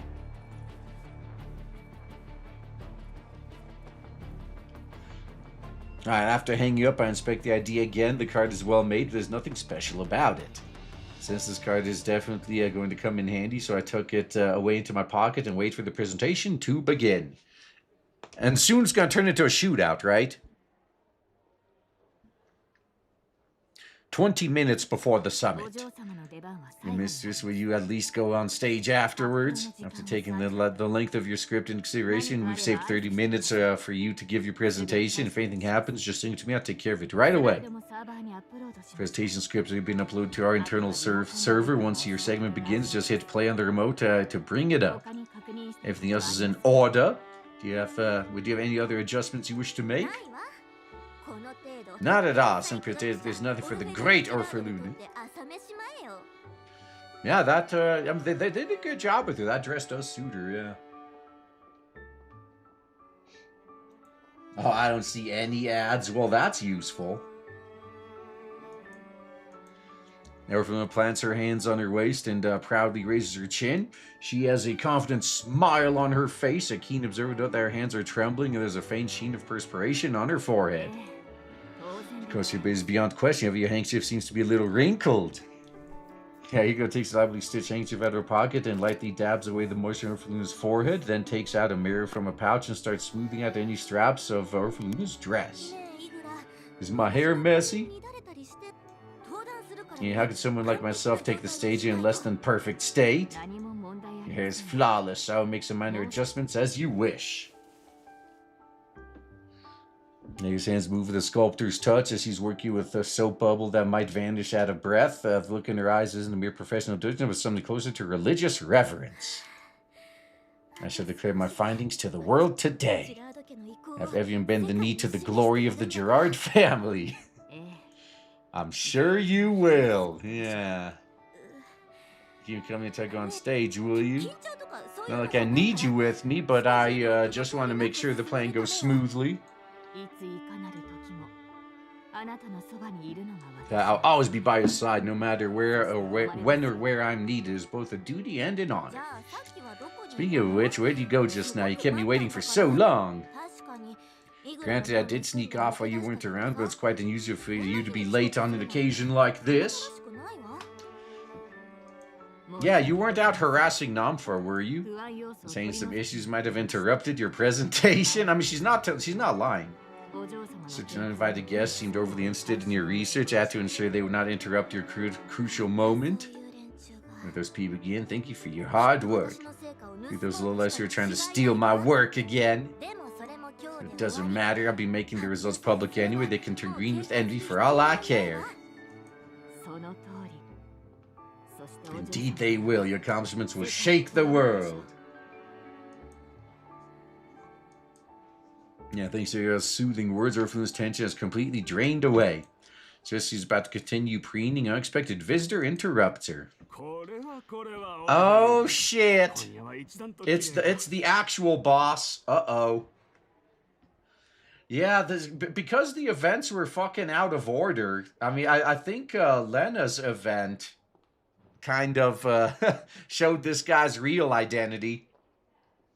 But anyway, it is our my dear little Orphelune, a bright, shining star you've become. A distinguished gentleman in a dapper suit strides in through him, a warm and affable smile on his face. Uncle Zimmerman! I guess, yep, that makes sense. He'd be her actual boss. Yago's face perfectly composed, but her body shifts almost imperceptibly in order to put herself between Orphelune and the newcomer. Yes, yes, vigilant as ever, even when meeting with an old friend. What a responsible guardian you are. Protecting your mistress is my duty, sir. Thought you went cumin today, uncle. My meeting finished this morning. How could I possibly miss the most important public address of my beloved niece's life? When did you arrive? I made the rounds inside the venue hall. And yes, where is Olga on such an important day? Daddy said he was going to meet some important guests today, so he wouldn't be cumin for today's summit. Doesn't matter. I'll make sure I put this presentation off flawlessly, even if I have to do it myself. I'll probably raise her chin, pretending that it doesn't bother her. After Uncle Kryuger died, he had a lot of corporate business to handle. I could imagine. That was a bit of a dumpster fire. Since I couldn't help out, Daddy asked me to just focus on my research. What a shame to think Ryuk was doing such immoral things behind the group's back. That must be hard for you too. I heard the stock price of several Girard Group subsidiaries plummeted after his deeds were made public. Is there anything you can do that I can help with? Or should feel free to ask. After all, the fortunes of Sect Fabian and Girard have always been linked. As your uncle, I'll never turn a blind eye to your plight. Girard Group deeply appreciates your concern. However, Girard Group has a long history of ample reserves. These temporary difficulties do not shake our foundations. Results of your mistress' research will prove the Girard family's wisdom and foresight. Will they? Yeah. It makes you even more interested in tonight's presentation. Zimmerman's gaze shifts when you go for Orphelune with a subtle smile on his face. I've heard that your Project Eden has been progressing well. Does this mean we'll be able to release the results of the first stage to the world soon? Of course. We made a huge breakthrough in our research. Well, that's good. This last stage is going to leave everyone in awe. Marvelous! Not only will the announcement stabilize the group's share prices, it also bolster faith in Girard within the conglomerate. Little Orphelune has managed to stand on her own 2 feet in the blink of an eye. Who would have expected that? Not really interested in the group's matters. If I can apply my time and energy to my research, I'll be able to help Daddy that way. Oh, you do that. You know, from his face reminds me of the Holy God. Maybe that was the reference. Maybe there's some ooey in there. So they have stonks even in the apocalypse. Yeah, the stonks are never going to go away. As earnest as ever. Still, no matter how you spin it, you're going to be the future heirs of the Girard Group. You best to understand certain things sooner rather than later. For example, your research has drawn a great deal of attention within the conglomerate. Some people even believe it might affect the entire conglomerate's future. That's right. Research entirely driven by scientific objectives, not as subject to interfere from any corporate or political factors. Of course, the purity of science must be respected. If the purity of things often the most fragile, you should know that better than anyone else. Yeah, remember who gave you to the Girard Group. Yeah, that is why they must be protected. Most interesting perspective. As such, protection requires strength and resources. Given the current state of the Girard group, it may have a very hard time guaranteeing an ample supply of both. So if you're hinting at something, then must make my position clear. My duty is to serve the Girard family, and in particular the young mistress. That will not change regardless of any outside elements. Notice of virtue, but wisdom is rarer and more valuable. Not if it doesn't come with loyalty, though.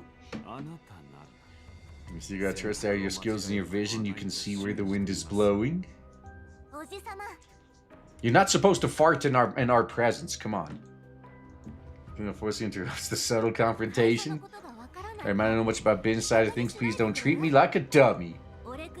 I'm still Girard's daughter, even if someone like me will do her best to keep the Girard group going.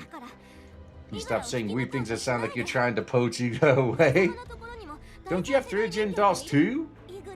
Hugo is my assistant. Without her, there will be many things that I... I'm gonna say cut stiff off, so she realized she said too much. Oh yeah. You're not allowed to let your opponents know you're desperate, you know? If you're having a negotiation.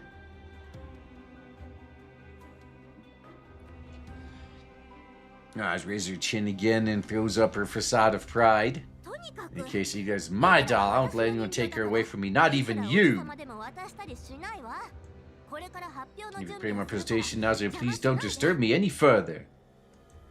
Everyone seems to have anticipated Orphelune's reaction as he laughs nonchalantly. Indeed, only someone as dedicated as yourself could have obtained your achievements at such a young age. In case I want to disturb you further, best of luck with your preparations then. Yeah, he knows when to stop pressing his luck. See, he's smart. Be applauding you from the audience. Yeah, he's definitely main villain material, man. So when it turns to head back to her dresser, Zimmerman suddenly addresses Ika, who has not yet departed, in a quiet voice. The storm is upon us. Even the most loyal guardian will find himself unable to render her aid. When the time comes, I hope you will choose wisely. Thank you for your concern, sir. My choice will ever be the same. His voice is one of deference, where her gaze is sharp as razor ice. Yeah, well then, I must assist you with your preparation. Hope you will enjoy a thrilling presentation tonight. After I finish assigning surveillance positions to the dolls in the lounge, I check my watch. It seems like it's about time. Yeah, Summit is already halfway through. By the time I exit the lounge and reach the conference center, one botanical researcher after another takes the stage, and to a scattered, then swelling applause. People are gathered in front of a lectern, occasionally exchanging a few words. I signal to Groza and Colvin, who then silently blend into the crowd. Thank you for the presentation, Mr. Thales. Researcher who stands at the cutting edge of the botanical research, the leader of Project Eden. Uh-oh. She'll be sharing details much anticipated Project Eden with everyone, taking questions on any potential issues that might arise. And after a round of applause, Orphelune gracefully takes the stage. Perhaps it's because I only just saw another side of her this afternoon, but the Orphelune who arrived, who just revealed herself, takes me by surprise.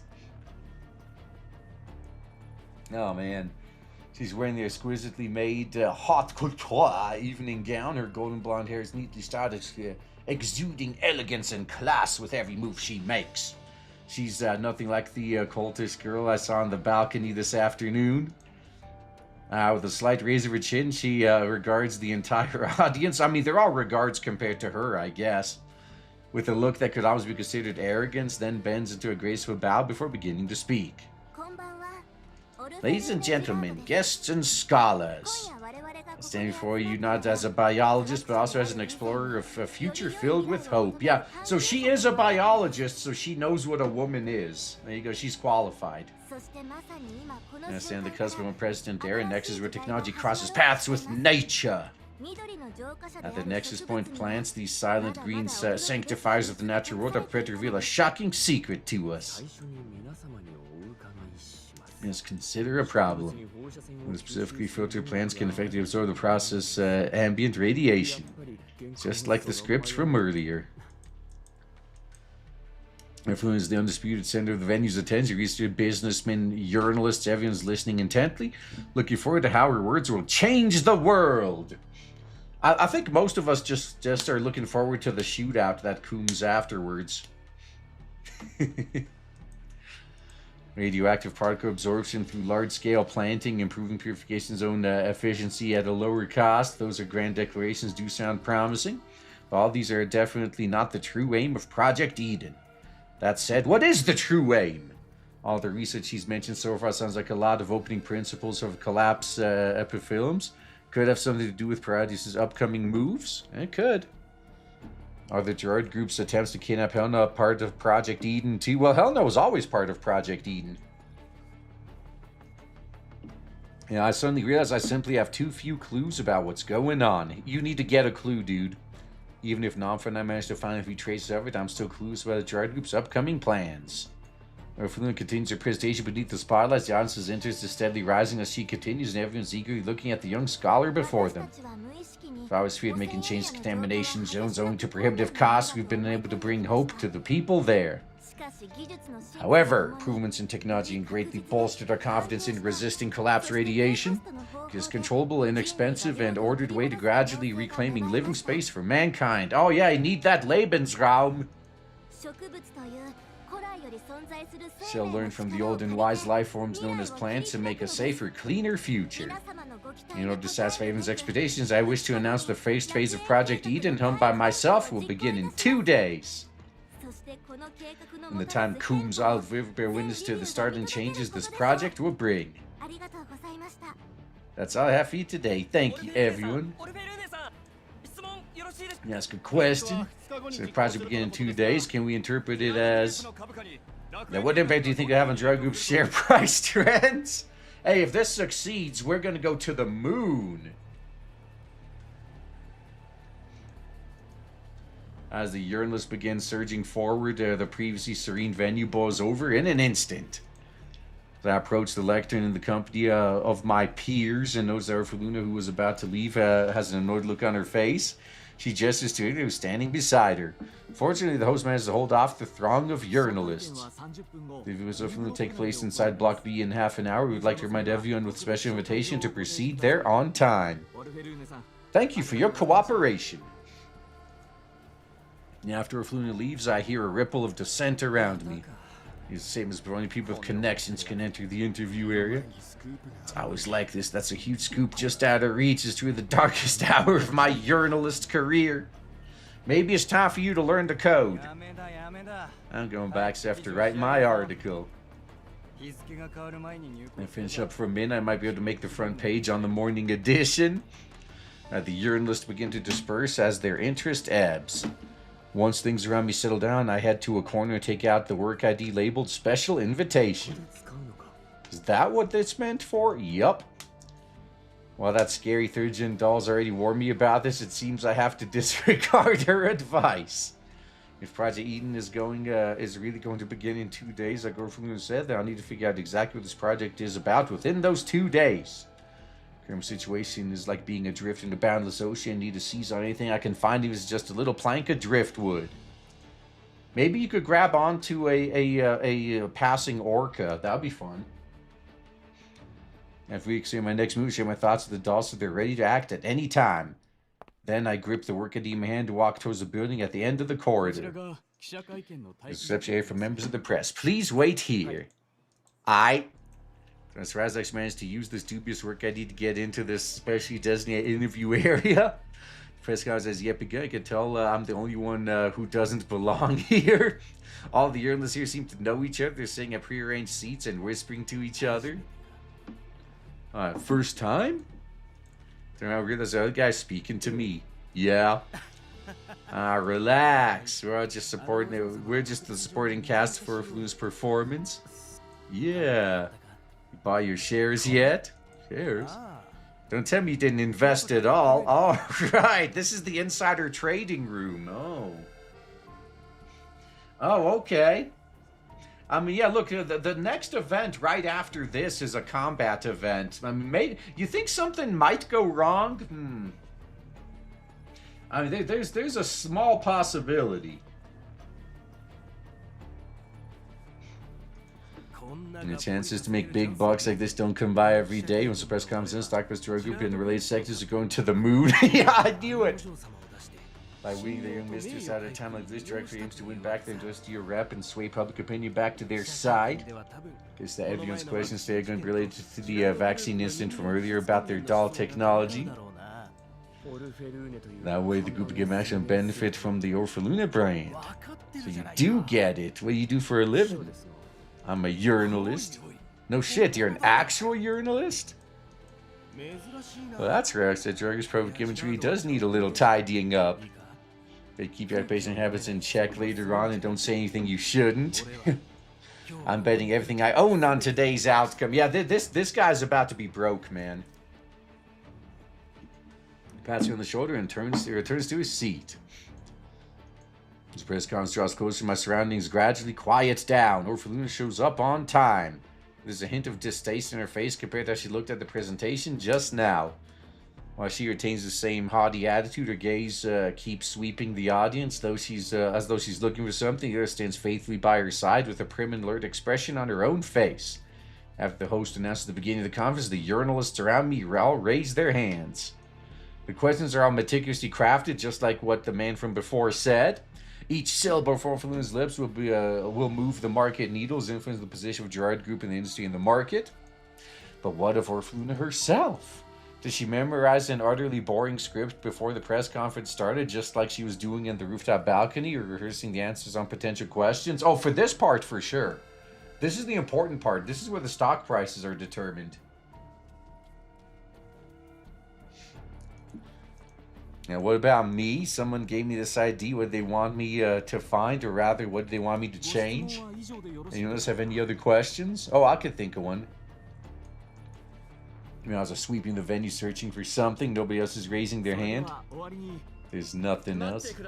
One moment, please. And just look at me in surprise.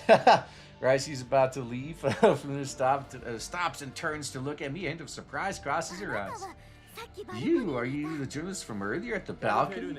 So, may I ask a question? You notice the host attempts to stop her and takes a few steps forward. He immediately tenses up, but just for her to relax. Of course, I'd be glad to answer your question. Today, I conducted a simple interview with you. During the interview, you mentioned seeing a plant very similar to the kind being studied in your research. The truth is, the plant I was talking about did not come from your test plots. These plants were discovered in large quantities in contamination zone and then artificially cultured. The name of this plant is Collapse Epiphyllum. These plants have the ability to absorb and release collapsed particles that have been sighted in red zones. However, the existence of collapsed epiphyllum seems to be deliberately concealed by someone. I haven't been able to learn about them from the URNC authorities or the Girard Group's publicly available literature. Man, you're just going to be blowing the lid off all... Man, if they had a sniper in this room, this would be the end of the story right here. But after you're hearing your presentation, I noticed a lot of similarities between the two. How do you know so much about them? What I'd like to know is, are these collapsed epiphyllums linked to the plants you're studying? Was Project Eden founded on this technology? Oh man. So ask Chris, the host already speaking into the walkie-talkie, and his hands showed the after several Girard Group security personnel entered the room and swiftly approached my position. Well, hopefully this wasn't being live streamed. Dear guest, please refrain from asking questions beyond the predefined boundary of interview topics. Doing so is a violation of the media regulations. Uh-oh. Well, yeah, this is how it works with these gatherings, I guess. Everyone stands standing around the microphone she's holding. She seems to be hesitating. Her gaze is waving. She occasionally glances at Eva, who's standing beside her. Meanwhile, I ignore the host's attempts to stop me and continue addressing Orphelune. Miss Orphelune, I'm genuinely interested in your research. I know you have a unique understanding of the ways in which plants can change the environment. Do you not wish to allow the people of the world to know the true nature of your research? Uh-oh. Do you not wish to conduct a true interview? You don't want someone to don't you want someone to truly understand you, admire your scientific accomplishments, instead of merely treating you as a mascot for the Girard Group? Damn! He just pissed off everyone in this room. Some security guards have already reached me. I know that if Orphelune does not wish to proceed further, then the mission will be a complete failure. There's probably no better opportunity to approach a scientist as heavily protected as her than today. A hulking guard gestures for me to leave. I'm not exactly thrilled to be going, but this isn't a good place to get violent. Yeah, we'll come back and get violent with these guys later. Remember their faces. All I can do is follow the guards and prepare to depart. Wait! Yes, several long seconds later, Orphelune holds out a hand to stop the guards. Her eyes are shining. She has a stubborn look on her face. She descends from the stage and runs over to me. Are you really interested in my research? Do you really wish to understand the science, not just the effect on the group's stock prices and market reaction? Yes, I'm quite curious about your studies. I'd like to know the real Orphelune Girard is not just the label of a genius scientist. You are different from those other rabble. Man, the commander is just... every whamman's panties are getting wet, man. Young mistress. Eager for us closer around Orphelune whispers into her ear after realizing her faux pas. Quicker resumes her previous attitude. Everyone else heard her call them rabble. Thank you for coming, everyone. Let's call it a night. For the host continue, Orphelune grabs me by the sleeve and drags me backstage. Oh, it's night battle time. After going behind the curtains, Orphelune warily glances outside, ensuring that we will not be interrupted. She continues speaking in an excited voice. You actually know about the operating principles of the collapse of Pifu? Hardly anyone in my lab understands it. Sure, you can guess what I'm trying to do, right? Hang on, so I'll talk about it here. I'm not ready for it yet. How about this? I shall graciously answer your question, but not here in front of the hoi polloi. Instead, again, your special interview tomorrow at a faster location. How about my lab? At that time, you'll be able to ask the questions you wish to be answered. However, you must not disappoint me. You must convey my greatness to the world and let everyone know that my research doesn't exist to inflate stock prices. Thank you. I won't waste the chance you've given me. Figures her chin proudly, but she can't keep the corner of her mouth from turning up. She turns to whisper something to Eagle's ears, but immediately turns complex. Yeah, that's probably because she's mad. And then she nods respectfully. Then Yuga turns and addresses me in an extremely polite tone. This is the contact information for our PR director. Please speak with him and he will inform you of the specific arrangements for tomorrow. Nice. Yuga hands me a card and nod to her in gratitude as I receive it. Orphelune waves to me a satisfied look on her face, then turns to leave. Yuga falls behind her. Before she does, she shoots me one final warning. Yeah. I told you to back off.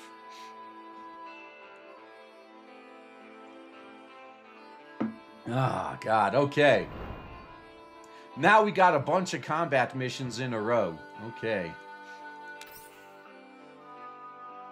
Alright, you know what? I'm gonna have to bust out Florence now. Next day. Chief, we're here. After stepping out of the limo at the Girard group arranged for us, we find ourselves in front of a white office building. Inside is a science park on the outskirts of Lviv that stands out by being the sole towering structure in the vast park area. I mean, I see 3 towering structures at least. I mean, more if you count the ones in the back. It's plainer than I imagined. You know, anyone could tell they're conducting those experiments here. Yeah, it surrounds the Research Institute of Project Infiltration is truly like paradise. How's that for an opener? Isn't it romantic? It's not like we're actually here to write an article. You need to really immerse yourself in your character so you don't give yourself away. I mean, she's not wrong. Look at the time. We set out early to avoid complications. So right now the time is 9:40 a.m., 20 minutes from the appointed interview time. So some time for an interview. Shall we just head in? Coming early to a meeting is a way of showing respect. It would be best to leave her with a good impression. Let's go. Hell, maybe there will be a fight.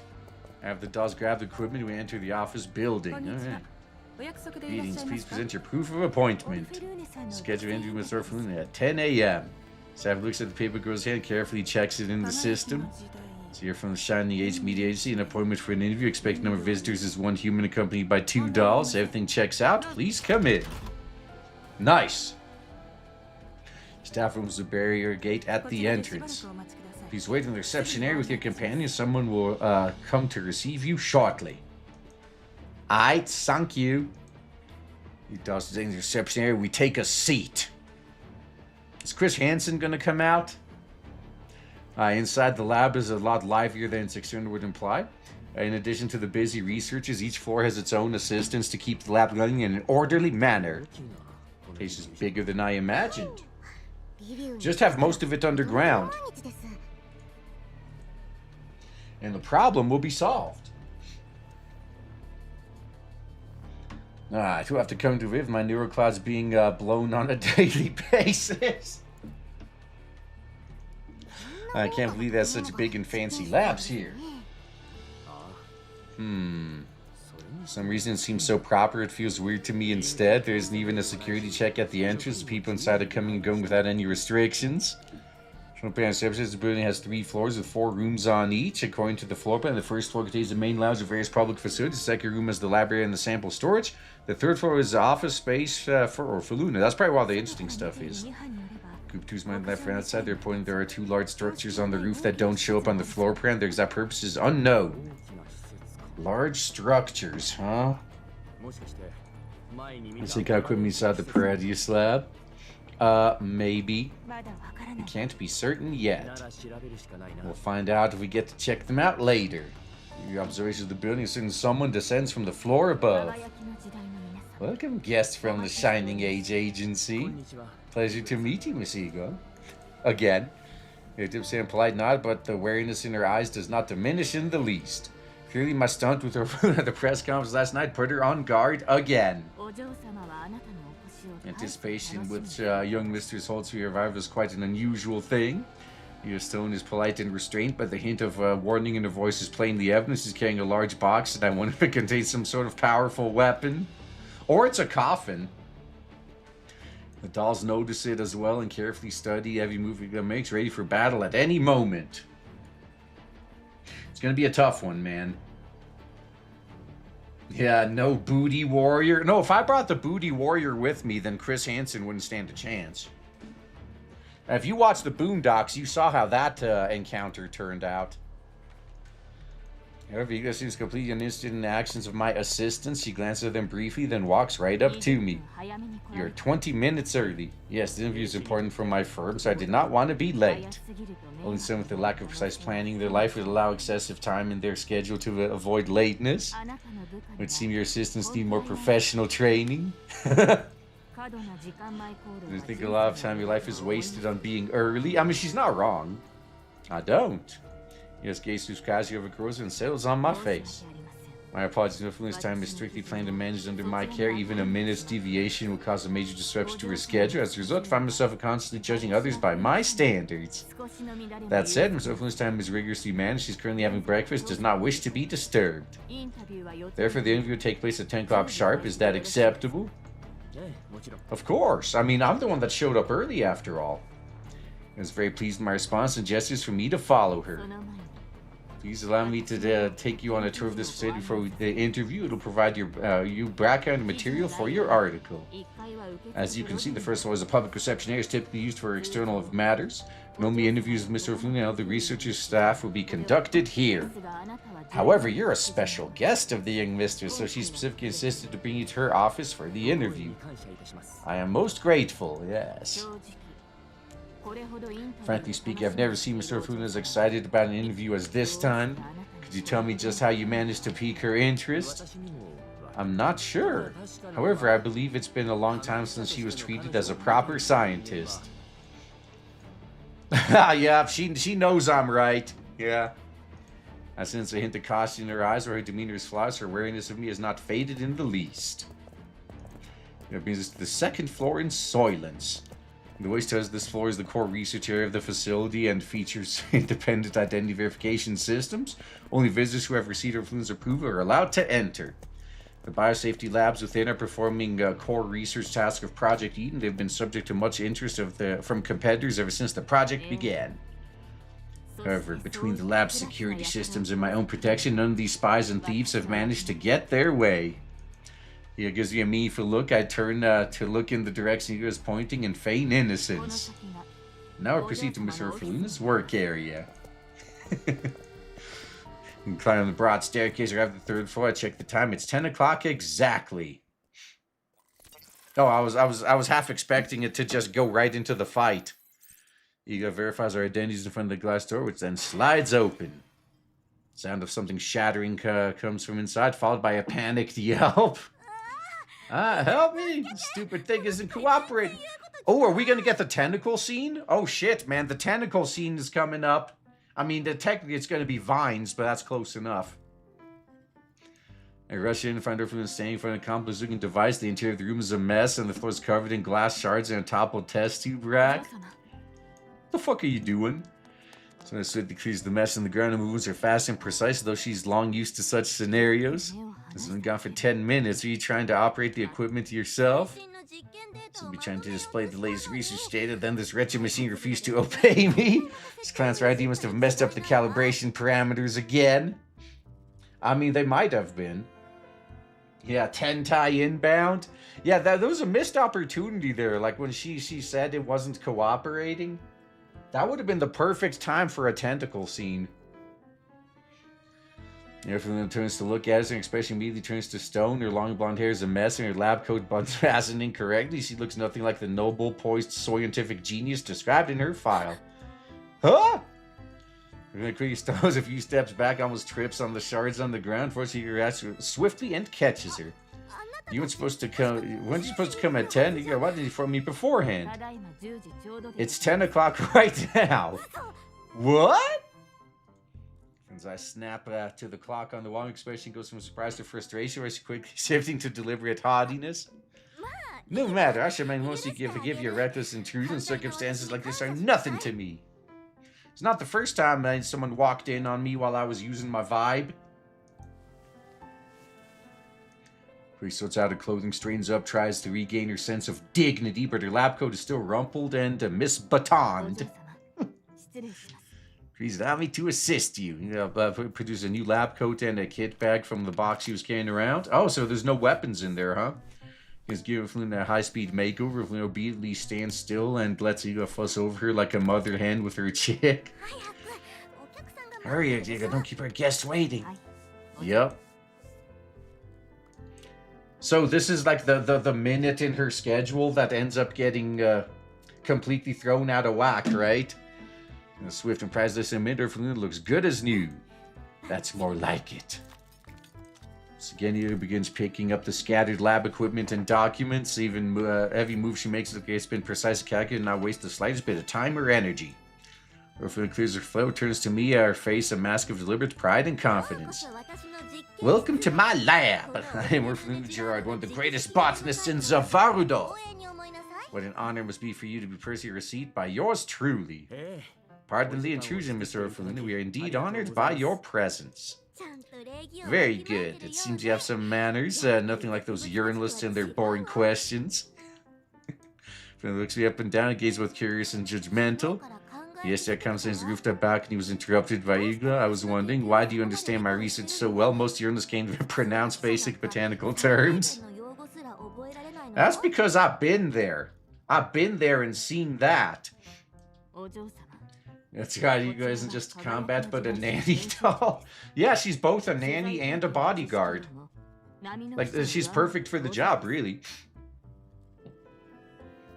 Now, young Mrs. Jones is the editor-in-chief of the Shining Age News Agency, so you must have a wealth of interview experience and broad knowledge base.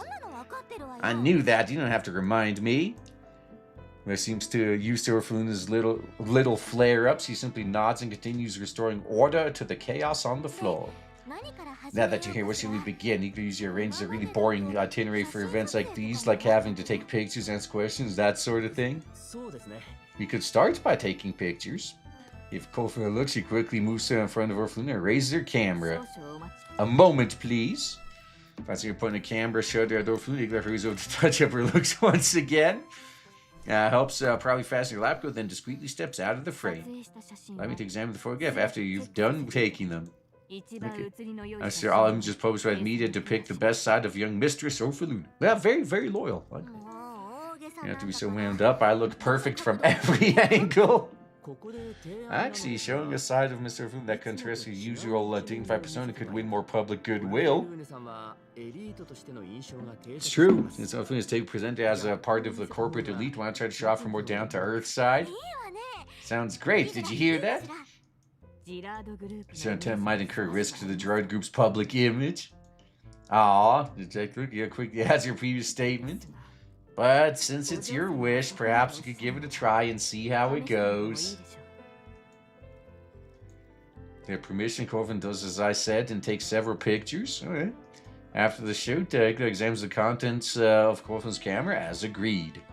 Orphelune takes advantage of her distraction to suddenly approach me. Alright, I heard you came to my lab early for today's interview. Yeah, I hope this shows my sincerity regarding the interview. Yup, your performance at yesterday's press conference is very good. It isn't often I'm looking forward to an interview like I am now. Would you like some coffee? I'll make it for you myself. Mistress, that might not be... I can do it myself. You're always treating me like a kid. And I should graciously accept your offer. The commander knows that this is going to cause an explosion in the kitchen, but he just wants to see it. You're really okay with that? Why wouldn't I be? Because you come some excuse to try to refuse. You seem surprised to say yes, for some reason makes me panic a little. Hope you don't mind me asking, but do you really know how to use a coffee machine? Of course, Tom had made coffee many times ago. I might have forgotten a step or 10, but it's no big deal.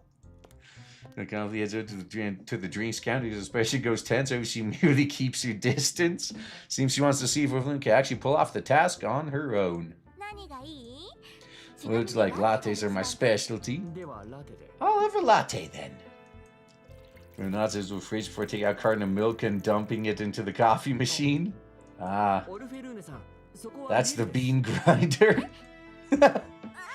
I forgot again. Right.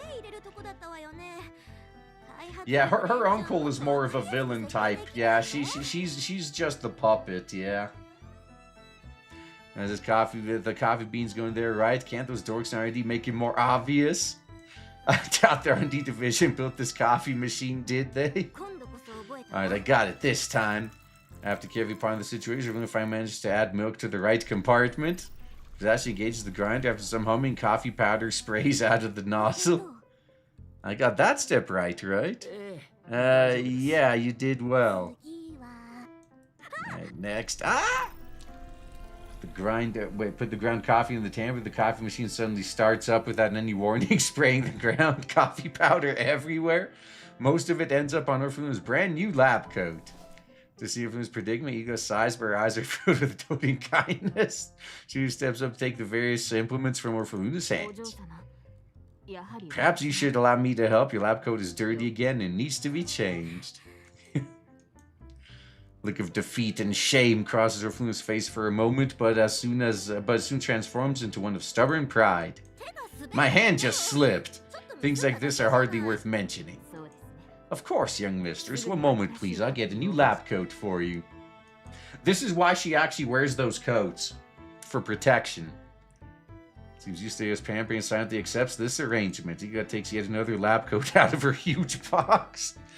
Out of the corner of my eye, I noticed that the box seems to have originally been intended to transport weapons, instead filled with various articles of folded clothing. It's immediately obvious to me they were all prepared for Orphelune.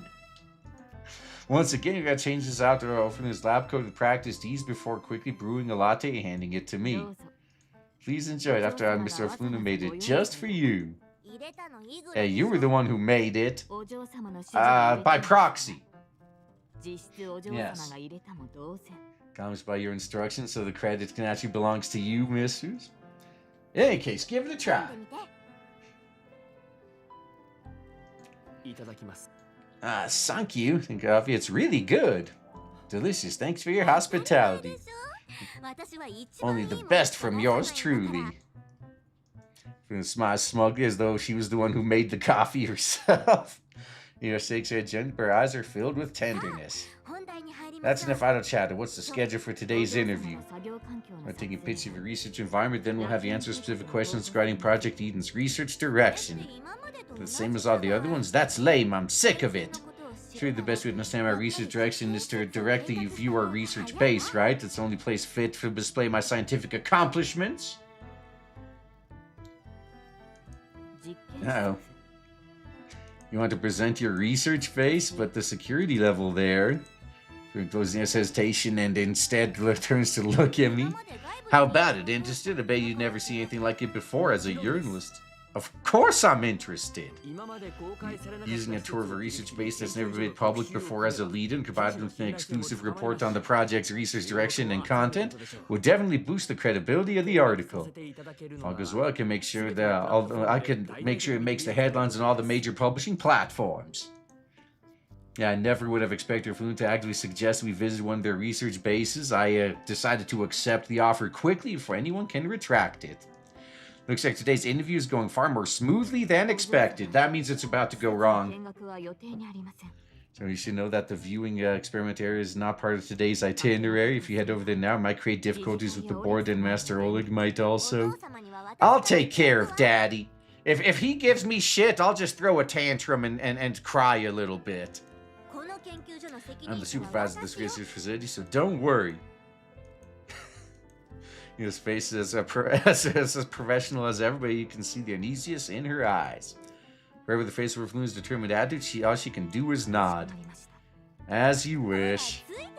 Now follow me, you lot, to show you a true miracle of science. One biometric security door after another opens before Orphelune allows us to enter the research base unimpeded. Ira follows closely behind Orphelune. Her movements are as elegant and flowing as ever, but her eyes sweep the surroundings, paying attention to us visitors. After several rounds of tiresome identification procedures, we arrive at the roof mentioned by Group 2 before. However, I don't see anything sinister up here. In fact, a verdant expanse of greenery spreads before me. Flourishing vegetation looks especially vigorous under the sunlight, and a little rainbow arcs through the spray of irrigation sprinklers. Oh, it really is just like Eden, huh? Oh, how cute. Orphelune stands to the side, looking up on the plants before her with a gaze akin to that of a proud parent. Behold, this is the cradle of Project Eden, my finest work. All the seeds growing here... Oh, shit. All the seeds growing here across those test plots are born from this little greenhouse. It's really romantic origin for him. Botanists always have a romantic field of research. Unfortunately, there's just not enough people in this world to get it. Those academic fossils just don't get my vision. Helena cocks her head smugly and gestures to one particular plant. See that? Well, it's the romance you were talking about. Who's I respect the plant she's pointing at. Orphelune smiles at me as excited gleam in her eye. You see the plant hormone signal transduction pathways form a nonlinear dynamic system with chaotic characteristics. Then the epigenome expresses itself as a higher dimensional space and codes forming quasi-steady state attractors. In the quantum current state, photosynthesis propagates as non-Markovian processes on the sub-femtosecond scale. The organism forms a complex fractal system in hyperspace, the Hellstorf dimension exhibiting nonlinear changes over time. The melody they create from the weaving of the sine and cosine is the most romantic thing I've seen in my life. It's especially painful when you actually know some of those terms. But, yeah. He was watching on the side, proud smile on her face, like a parent watching a child show off their talents. Can you stand the scenes I'm describing? I shake my head. I'm not equipped with the vision to perceive that outstanding scientist like you can see.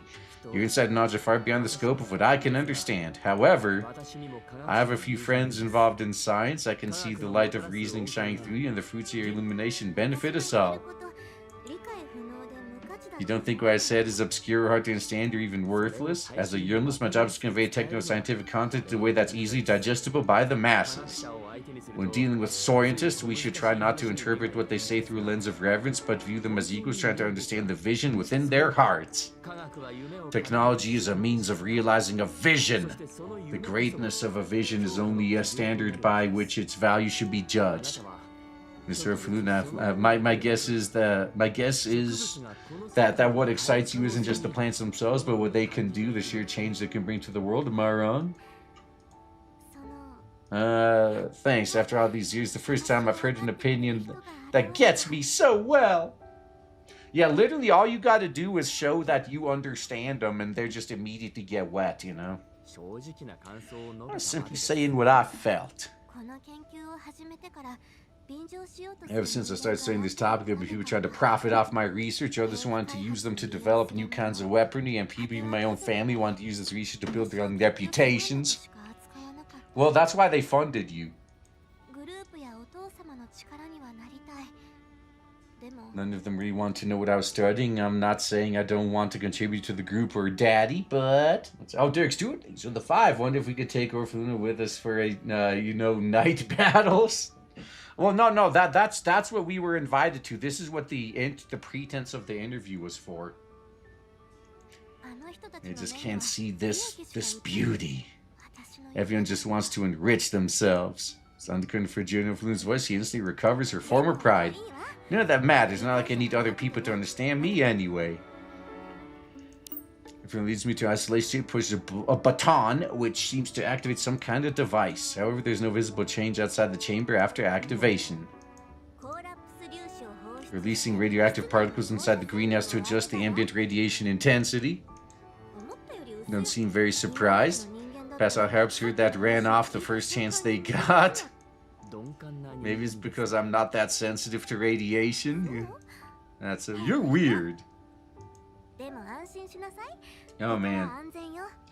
Don't have to worry, we've taken rigorous measures to protect our current position. Yours truly is the most important person in the Girard group who'd be dumb enough to throw themselves into a radiation bath. Good point. So displays inside the isolation chamber indicate the equipment is indeed functioning normally under Orphelune's operation.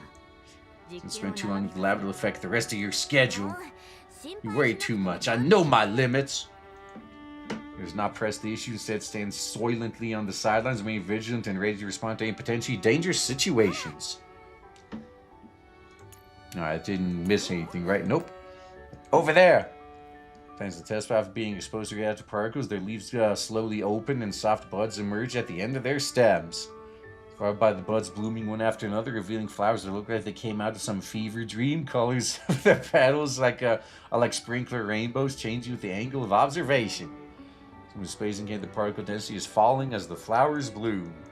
Just as the flowers fully blossom, Orphelune presses another button. It looks like it's connected to some kind of energy collection device. The moment that she presses the baton, a flare of light fills the greenhouse, following which a holographic display comes to life. Its contents constantly shift, showing off the development process of a large future shitty. The scene goes from a set of radiated ruins to a high-rise building skyrocketing from the ground. Nice.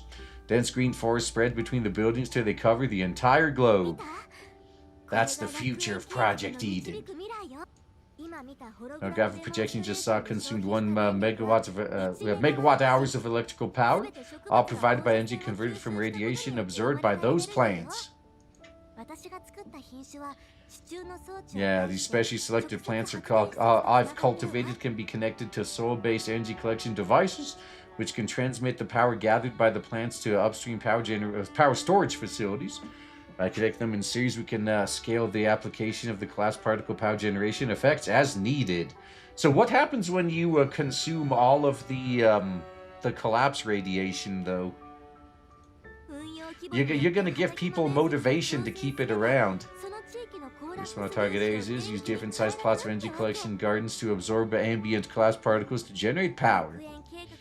Says to initiate Project Eden tomorrow. The test plots in the other zones around Lviv generate 5,000 megawatt hours of power every day. That sounds nice. You know what that means, right? These plots can supply the entire power demand for all the shitty. Our research will completely revolutionize the field of energy. These geriatric goons who laughed at me will be begging for my forgiveness in no time. All right, I can understand. This Orphelune's exploration reminded of Persica's remolding pattern technology. But if this is just a recreation of the technology Persica was using, then so-called Project Eden doesn't seem particularly harmful. But is that really all? Is everything she told me really the truth? It probably is, as she understands it. Orphelune doesn't seem to have realized my suspicions and continues speaking. Currently, the portions of Project Eden have been announced are only the first phase, namely the plant-based radiation cleansing. As the plant progresses, these cultured plants. Oh, so the plants are into the cute and funny too. I'll become part of a unique ecological framework, one that will not only restore life to Lviv, but also living conditions of people around the Zavarudo. The time comes, the particle density of the contamination zones will plummet, while the energy costs in the green and white zones will be greatly decreased. It's a win-win situation. Turn the Uran Sea into a true Garden of Eden. And all those people who doubted me will have to apologize to me then. That's right, suck it.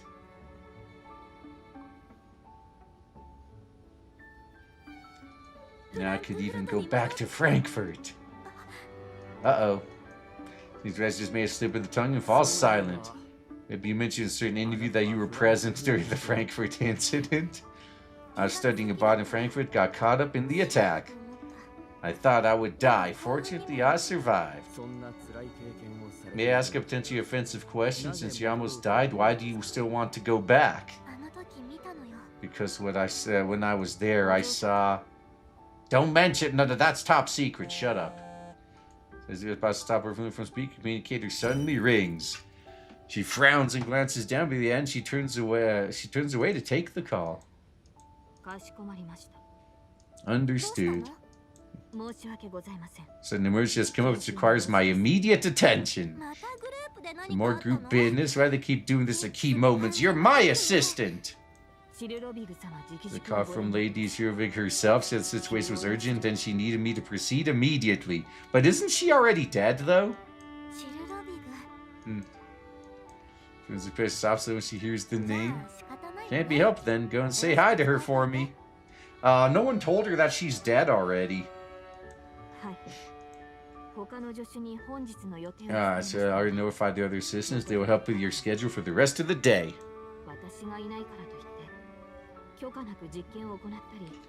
Please not conduct any unsanctioned experiments while I'm away, and please do not take our guests deeper into the research area. I'm not a kid. Kind of maybe if you need anything, I'll rest to your side no matter where I am. Clear worry in Hugo's voice, concern her eyes is apparent as she looks at Orphelune. I know, now go! Turns to look at me and that fleeing gentleness is gone. Sir Editor, thank you for your interest in young Mr. Reeser. I hope you remember that there are some lines which should not be crossed. If young mistress is inconvenienced in any way, I will know immediately. So I urge you to tread carefully. Yeah, so. Sure. Now bows and turns and strides away. Gone at last. There's Cable. She does care for me. She's repaying the time. She always treats me like a kid. This lady Kryuger, who is she? Friend and fellow researcher from the group. Sure doesn't linger on the topic. Now that you guys can have a proper discussion, I can say whatever I want without her breathing down my neck. If Visby relaxes, fist pumps her fist in excitement, I try to find the escaped her guardian. I mean, that's pretty much what happened. After Orphelune and I exit the lab. Uh-oh. Oh wow, it really did skip to a whole new one. Talking to you was so much fun, lost track of time. Me too, hope it doesn't affect your upcoming itinerary. Don't worry about it, just unimportant advertising stuff, hardly worth my attention. Yes, when you publish your article, could you help me gather the opinions of the public? You guys keeps me off social media, so I'd love to know how I appear in others' eyes. Of course, and I feel a little guilty as a matter of sincere gaze. While this interview is an important part of the fact-finding process, the fact remains that I'm still lying. All I can do now is try to learn the truth ASAP, find Helena, and completely dismantle Paradeus' scheme. Speaking of Paradeus, based on my conversation with Orphelune today, she doesn't seem to know anything about them, and her understanding of collapse of films remains at an application level. Her answers to my questions today also seem sincere enough. Based on the performance today, she doesn't strike me as someone who's given to putting on false pretenses.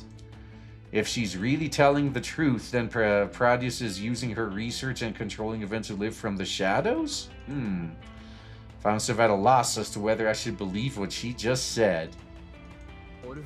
Miss Orphelune asks one last question. If it's within my ability, I'll answer. In the course of your research, did you ever run into any bottlenecks?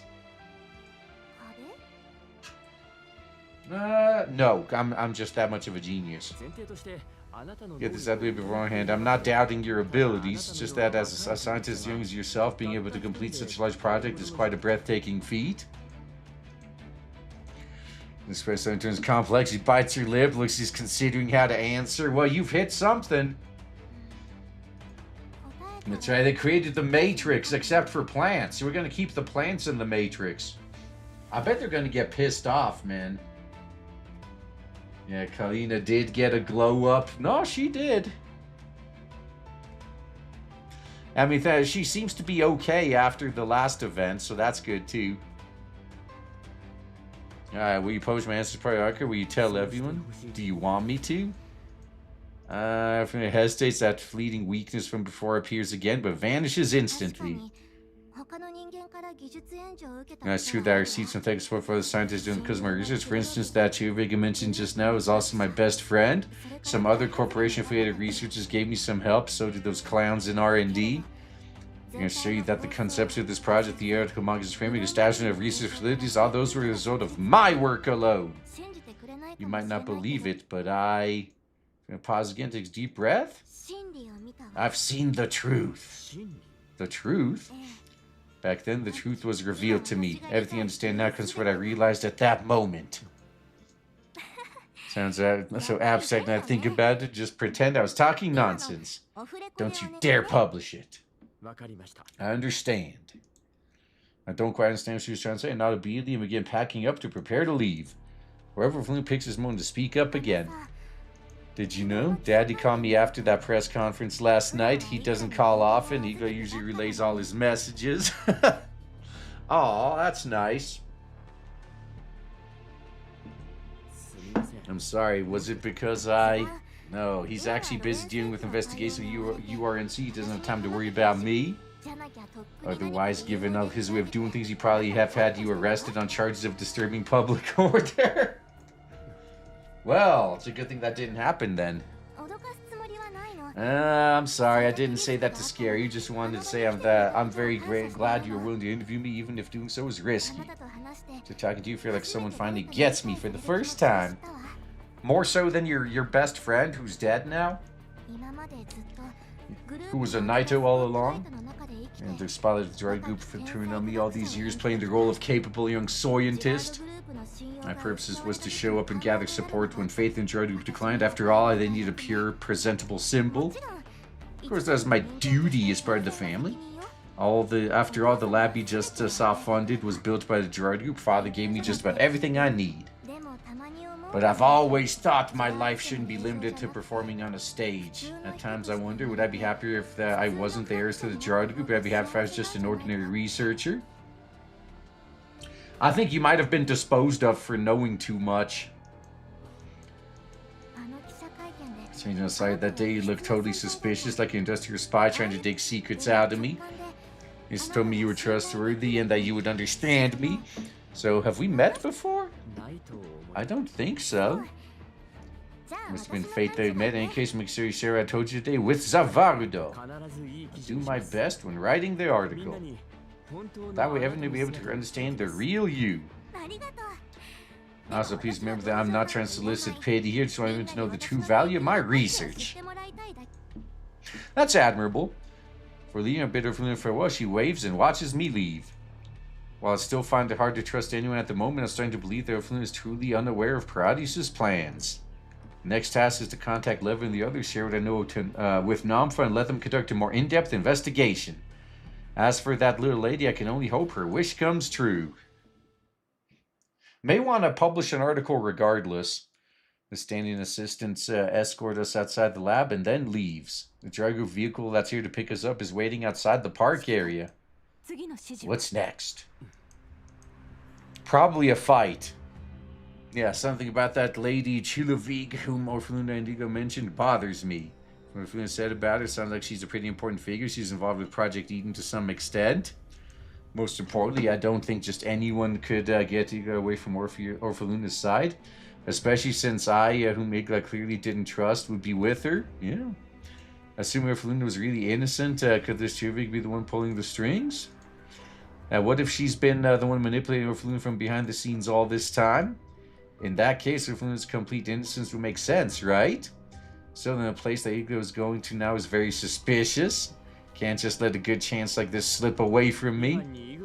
We have Group 2 trace the location where Igla went to. Okay. They actually just dispatched a squad to follow her. Then we'll fight off our own pursuers. Yeah, hang on. Group 2's armed forces approaching the lab. What? We didn't even do anything yet. Alright, taking this, a massive explosion comes from the lab behind us. A nade caves is part of the research building. A thick black smoke builds up behind the structure. So what's made people through the building's windows. Sounds of an intense gunfight can be heard. Kryuger was right. Someone's gunning for the young miss. Group 2 break stealth, engage the attacks, get the situation here under control. There we go. Moving in now. There we go. Now we start the action. Okay. Dang, they really front-loaded the story. Alright, a bunch of diner gates there. Wow, that was close. They've got some nasty firepower. Enemy squads were prepared to engage with caution. That diner gate is just like, hey, I'm still here, man. Alright, just eliminate all enemies. You know what? I can do that. I mean, last time we didn't use the water team, huh? Springfield. There we go. Look at that outfit right there, man. And of course, Florence is wearing her best. All right, that's perfect.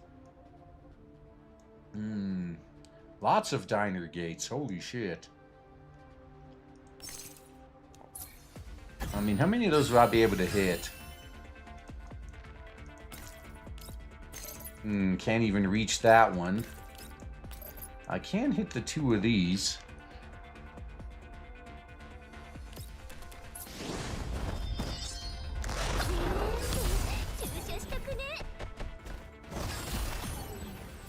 Alright, then they got their taunt going. Okay. There's a lot of these assholes. You know what? Actually. Yeah, that elite machinist guy, he might be a problem. Yeah, these guys got shields right off the bat, too. That's a little annoying.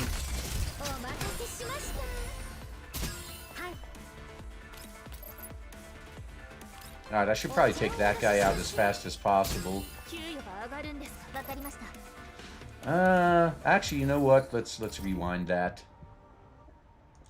I can take him out as fast as possible using her. Ah, but she can't. Okay, you know what? She'll be able to reach later. Doesn't have to reach right away.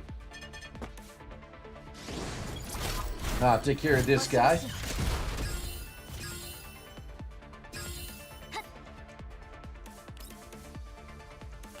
Alright. Now you're done.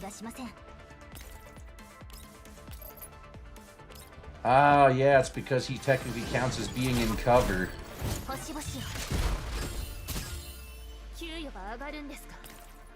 Alright, nice. I'm gonna have a lot of room to work with here.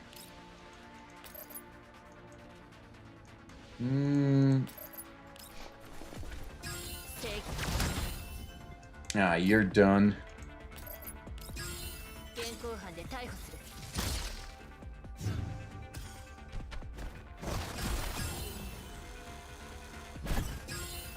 So take out those damn diner gates.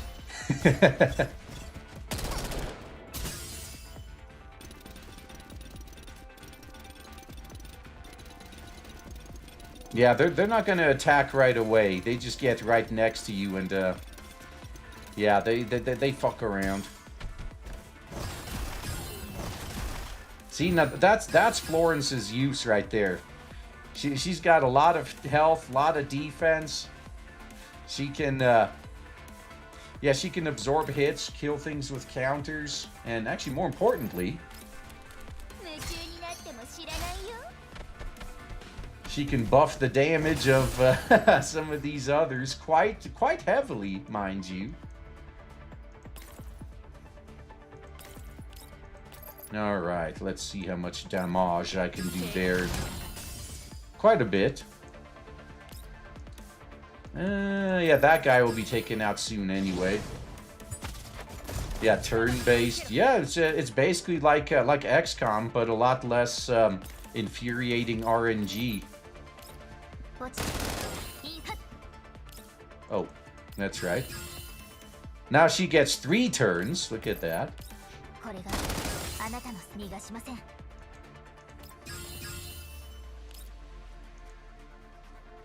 Alright. Gotta move. Yep, clean these guys up.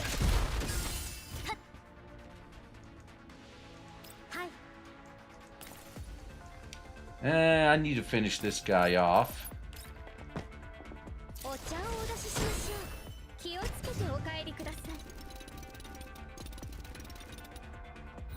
Yep, they're just gonna sit there and not attack. If I do this, I think that one is gonna attack, but that's just gonna get it countered. Alright, perfect.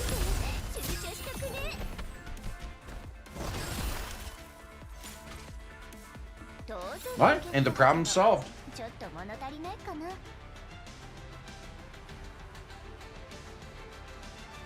There we go. Can tank but can't dish out. Yeah, there's... I mean, obviously the tank... Like, if you're wailing hardcore, the tank characters aren't going to be as useful. If you have so much damage, you could just take everything out before you need a tank. But every once in a while, the game will throw you a curveball, and they're going to throw you some pretty fucking insane bosses that if you don't have a proper tank... I mean, Perry saved my ass so many times with her shield. Oh, man. Yeah, like that fucking deer in the Crossroad challenge. If I didn't have Perry to tank that shit, it would have been so much harder.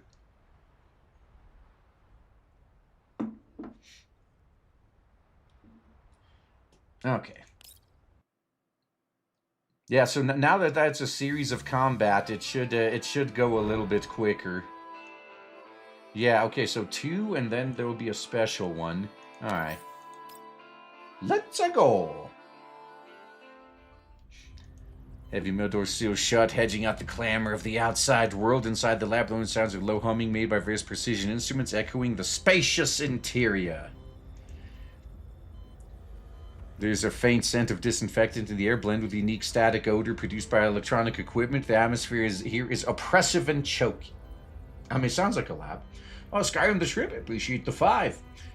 Remember how I said we have a problem at work and the boss said we were going crazy? Did your workplace just implode?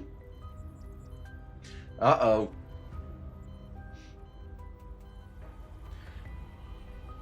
Alright. I know that feeling, though. I've been through quite a few imploding companies. The faint scent disinfectant, right? And center of the room is a specially made chair, has a high back, has a metal armrest, have manacles built into them, and the chair is covered in various complicated buttons and indicator lights. Surface made of some kind of black material that looks cold and hard. Alva has been stripped of all her equipment and bound to the chair. Oh, I guess she lost the fight, huh? Her head is lowered and her eyes are dark. She is currently shut down.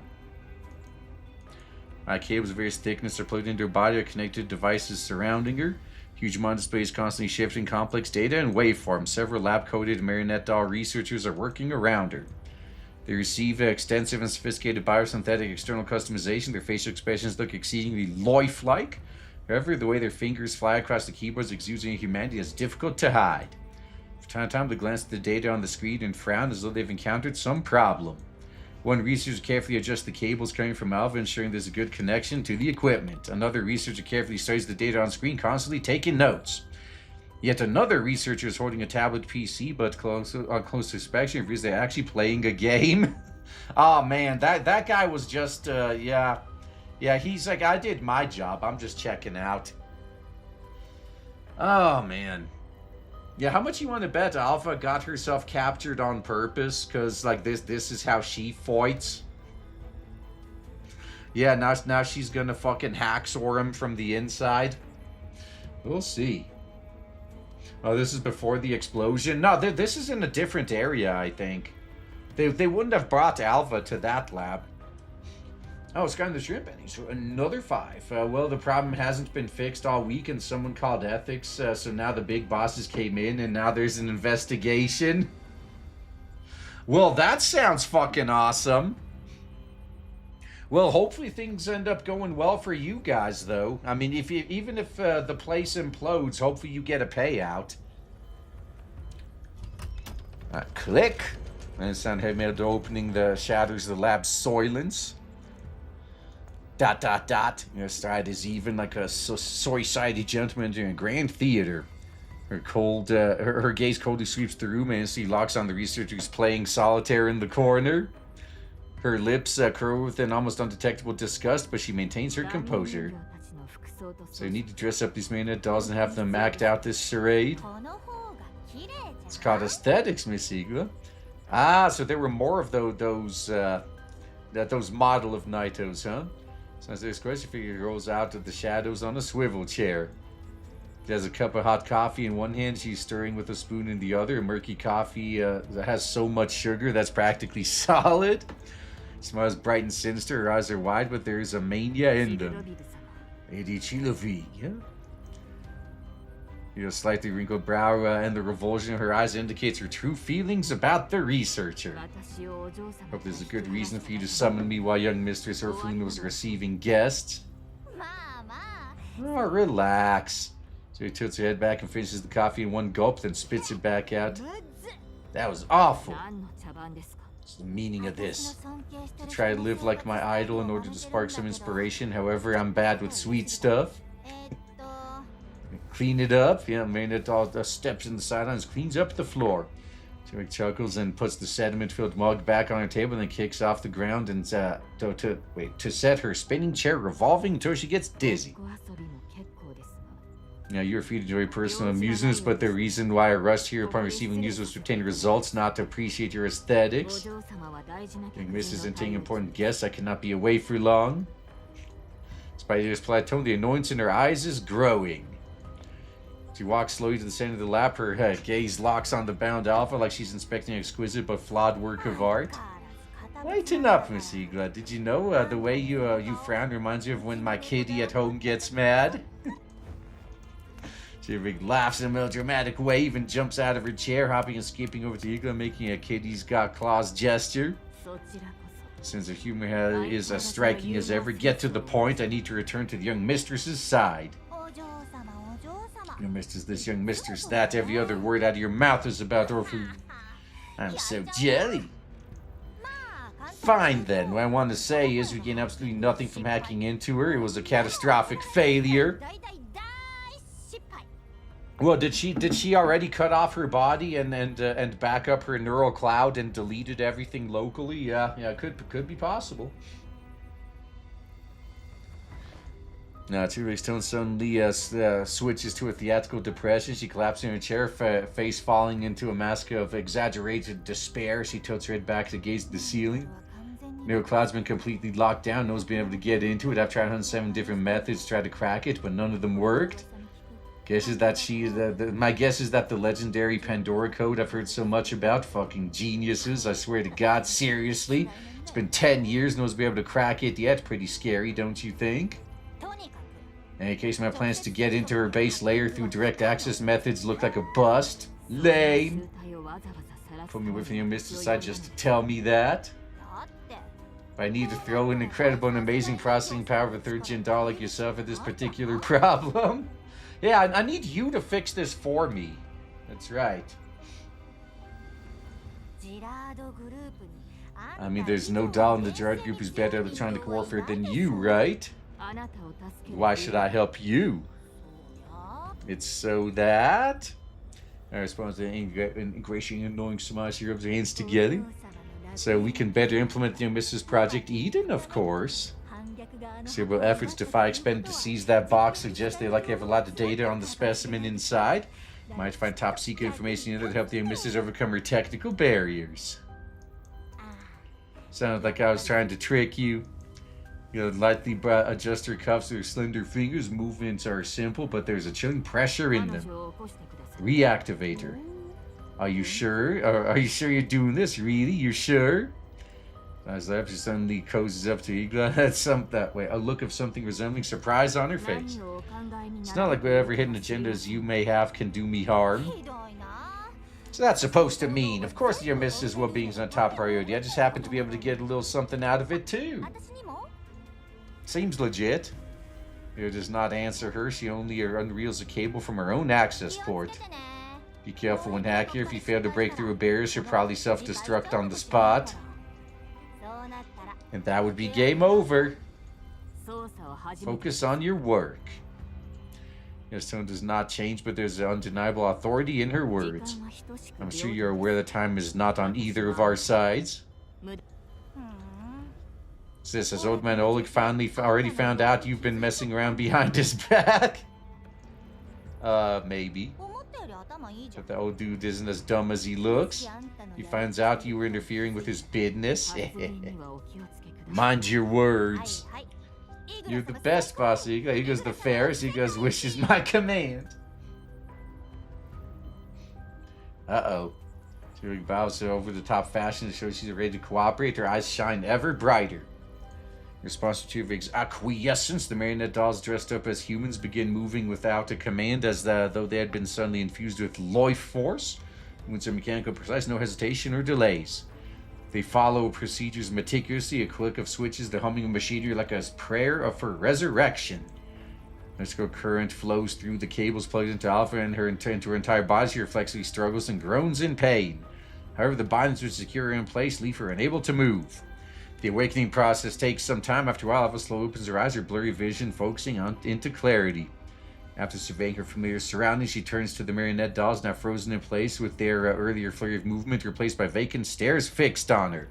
She does not catch the silhouette of Tuvig. Instead, her gaze goes straight to Igla. Upon seeing her, Alva suddenly relaxes and smiles. There is an eyebrow almost imperceptibly at her. That is her sole expression of surprise. She gracefully adjusts her jacket and walks up to Alva, a look of calm judgment in her eyes. Yeah, to admit your response is rather unexpected. May I ask what amuses you so? I'm smiling because you're completely out of options. I was told it's calm, but with an undercurrent of mockery in it. You've already tried to hack my base layer, haven't you? If you'd succeeded, you wouldn't have powered me back on. Yeah, his eyes flash coldly. Also, the fact that here can only mean one thing. Vastina is harder to capture now that she's moving alone, isn't she? Your target is smaller now. You might not even be able to locate her at all. Otherwise, there's no way that you, the one person who can fight her on even terms, would possibly leave the battlefield. After all, I'm just an unimportant side character, aren't I? I'm totally not just here distracting you.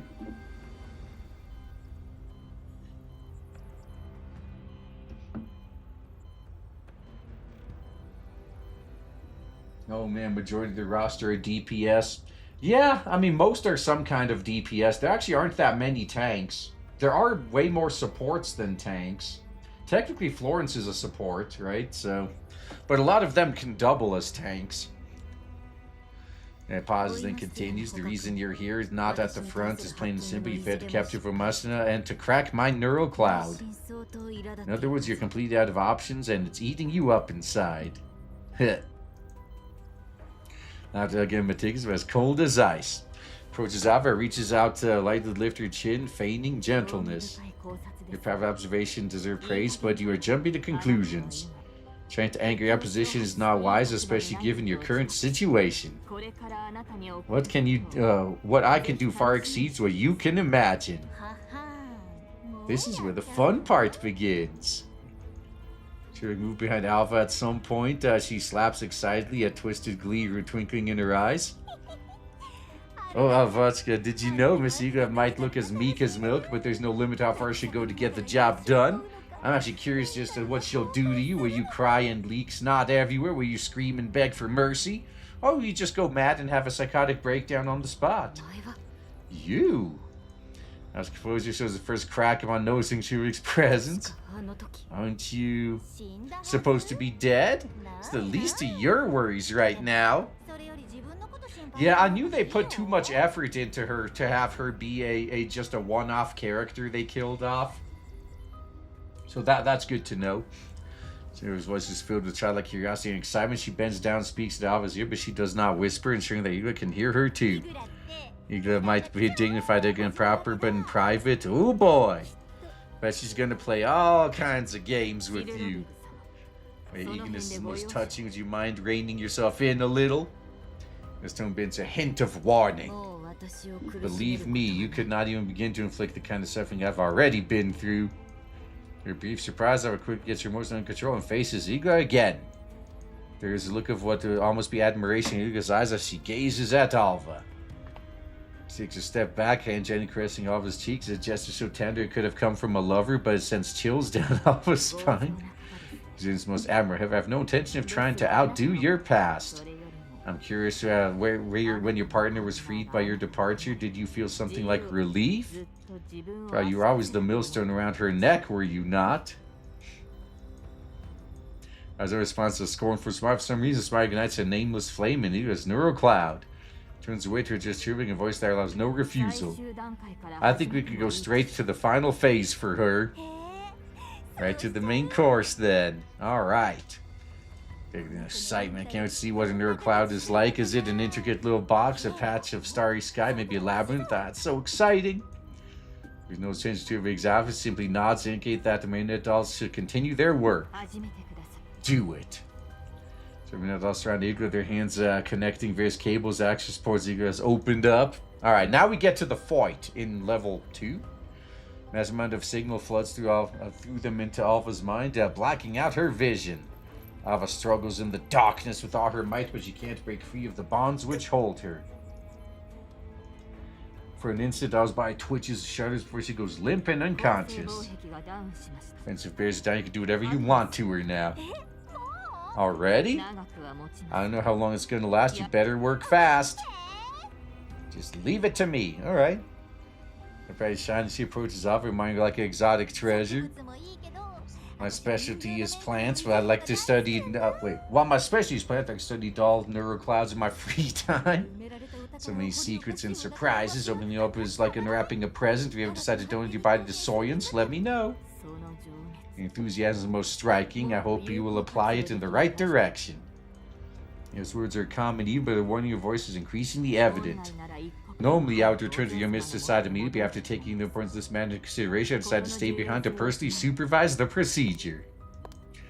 You can watch over the control panel on the side of the lab as it sits down in the high back chair. Her poison posture is perfect. Her gaze is locked on Alva. I'm on the hold this in such high regard, Miss Igla.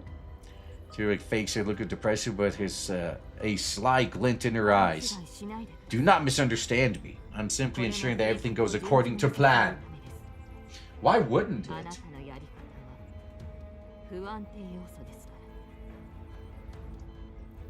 I don't know how to wear a lab coat properly. Not in this universe. Yeah, the commander was right about her too, damn. Don't misunderstand me. I'm simply ensuring everything goes according to plan. Yep, I have some concerns about your work. You have little faith, Miss Igla. So I'm going to say a show of pouting before a fanatical smile spreads across her face. She's going to take good care of this new toy of hers. In fact, she has a special dream ready for Alva. I look forward to seeing your results. She turns towards Alva, her hands gently caressing her still features, her eyes gleaming with obsessive light. Now how should I play with my new toy? Oh, we're about to find out, I guess. Alright, heart lurches as though going through bursts right out of her chest. Alva wakes up, then remembers she doesn't even have a heart in the first place. That's right. Breathing goes ragged, her body glistens with cold sweat. She feels chills down her spine. Nothing but utter darkness before her. She kind of reaches up to touch her eyes. She can't see anything, it's just dark. Or is she blind? If she attempts to move forward, she feels as though she's suspended in the void with no way to exert her strength. I've realized that she is being hacked at this point. And the moment she realizes that, the surroundings suddenly fill with a burst of noise that approaches her rapidly as though it's locked onto Alva's presence, is closing in on her. Terrifying sound that closer, a blinding light suddenly appears. She reflexively reaches a hand to block it out, but the next moment, the true extent of the bone-chilling sight around her becomes apparent. Oh, wow. She's going to have a fun time fighting underwater elids, huh? Thousands of elids are rushing her like a flood, the horde extending as far as her eyes can see and exuding a nauseating stench. Almost, all of this almost convinces her she isn't just seeing things. Oh, Francesca hold her gun to shoot back, but she finds that her hands are empty. And in this moment of confusion, she is swamped by a tide of monsters carried away like a reed in a flood. Get the hell away from me! Starts with all her might, her steely fingertips ripping limb after limb away from Elid's bodies. However, the endless tide of Elids feels no pain. They eventually gain the upper hand. Her frame is gouged open by sharp claws and teeth. Circuits are slashed apart. The sparks of her power systems char blackened. Smoke chunks? Oh, into the horde? But it doesn't stop them in the least. Alva can feel her vision going dark once again. This time it seems to foretell her imminent demise. Her limbs are slowly running out of strength. She doesn't know if it's because her power circuits were cut, because her CPU's on the verge of crashing.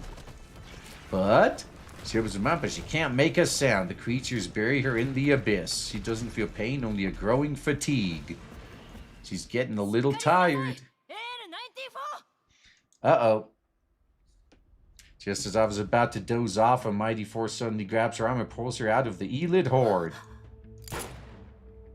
Before she can react, she uses the sound of a gun cocking above her head. Right after that, she feels her AN-41 thrust into her hands like a fire poker. Stares in disbelief at the person who handed it to her. She don't have the time to spout rubbish. That's right, man. You're not gonna disappoint me, are you? Get ready to fight. Yeah, this might be just like Perry's situation, to be honest. Speaking of, yeah, we could go with Foya this time. Oh man. Yeah, if I don't use Perry right off the bat, I'm not going to get a chance to. Actually, I think I should probably take out the ones at the higher elevations, huh?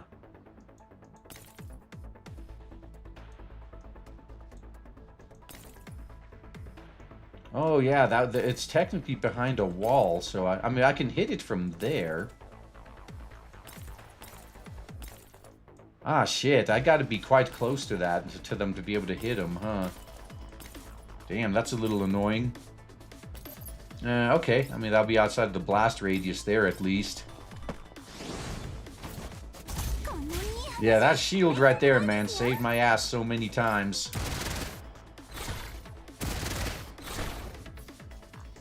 There we go. Don't even need to use the extra turns. Alright, what I really need to do is just go here.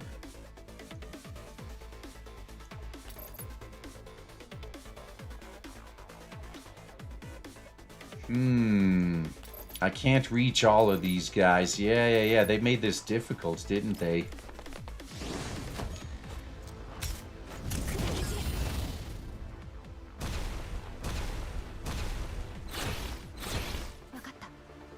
Alright, lot of, oh shit. Yeah, it's this damn mist, man. It limits attack range and, yeah, it limits attack range and movement. Holy shit. This crap is actually insane. Yep, I guess, I guess I'm still limited by, elevation there. Alright, I guess Sakura's gonna have to do this work. Can I hit both of those? Nah, no I can't. I mean, that should be enough, though.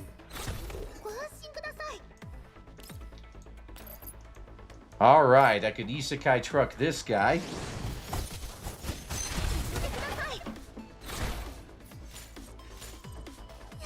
There we go. Yeah, went scorched earth, exactly. Scotched earth, rather.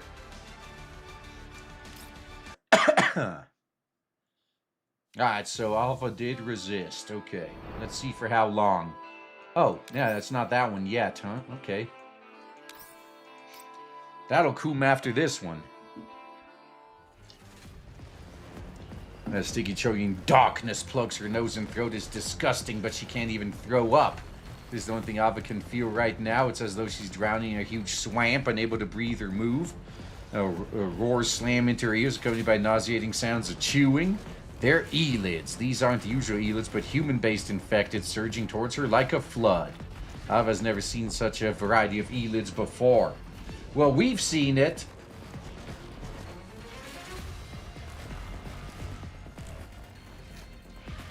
Yet the monsters before her eyes take all kinds of forms. Some look like beasts, others resemble insects, others appear more human, but all of them radiate the same terrifying presence. Well, maybe they're all just illusions. The class can easily rend a doll's armor, so Alva fights back with all her might, her gun spewing fire and bringing down one elid after another. However, more elids rush up to meet her as though they were endless. Alva can feel her bullets hitting them, even the small charred odor in the air.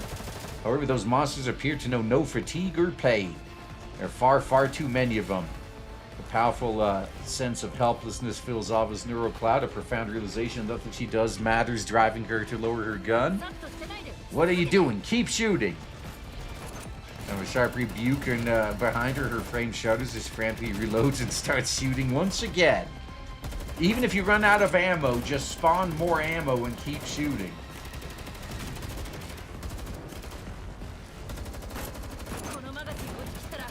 Take out this wave and we'll withdraw together. I already have charges set, so make sure you move fast. Andrew emerges from behind her cover. That's what Alva, it is then that Alva sees her fully. Hair's tied up, she's barking orders or firing a gun. In other words, she's just the same as she used to be. After emptying her last magazine, she throws up her weapon, now coming tied before punching Alva on the shoulder and yelling at her. 94, with me! Andrew retreats and Alva immediately follows. As he puts out detonator, tosses it to Alva. The elite hordes already swamped their previous position. Blow them all to hell. Now press the detonator without hesitation. Explosion erupts. A wave of searing heat washes over her from behind, sends the surrounding sand and dust flying. At that point, Alva finally sees this old train station. Angie is leading her deeper inside. Yeah, well done, 94. Good job resisting those hacks. That's right, you think we're safe? It hands you over to the platform. Rail lines extend as far as her eyes can see either direction, but there's no train carriages within the station. A place that the train should be is instead full of monsters. They eyes for the savagery. They emit low growls. They begin to close in. Looks like I spoke too soon. That's right. This is the proper Resident Evil we're playing right here, man.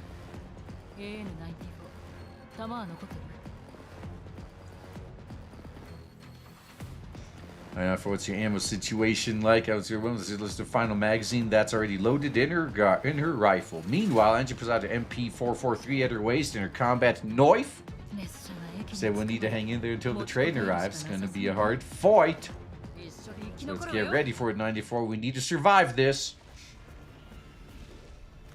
Countless elids flood the train station, but the train Angie is talking about does not arrive. Alva mounts her bayonet and lays into the elid horde with all her might. Disgusting fluids and limbs fly through the air. She stabs and slashes them with her bayonet, gleams coldly. Where's the rest of Task Force Defy? Why aren't they here to protect Angie? That's right, how's Angie doing? Alva suddenly thinks back to the one person who requires the most protection in this desperate situation. Tries to concentrate, but she's unable to project a sound. Certainly not for any lack of trying, but any vocalization she can manage is drowned out by the thunderous roars of the elid horde. Though it feels dry and painful as though someone is strangling her, the only thing that leaves her mouth is a weak expulsion of air. She desperately opens her mouth. All she manages to do is inhale more choking air. As she sees Angie, Angie is standing close by, facing away from her as she struggles valiantly against the elids. So she can't see Alva. Her gun spews flame as she pulls the trigger without stopping, blowing down one elid after another. However, there's going to be too many Elids, like an endless tide, wave after wave, washing in with no end in sight. Yeah, they're playing on an endless wave survival mode. It's just a matter of how long you can live. Several Elids have already fallen around Angelia, but even more Elids are already lunging at her. One of them pounces from behind, its sharp claws seeking her exposed back. Angelia nimbly evades it, but another Elid charges from her side. She opens fire and kills that Elid, but more rush up and surround her. Angelia's movements begin to slow down. The gun in her hand locks on an empty chamber, and for all her strength of will and extensive training, she is ultimately only a human.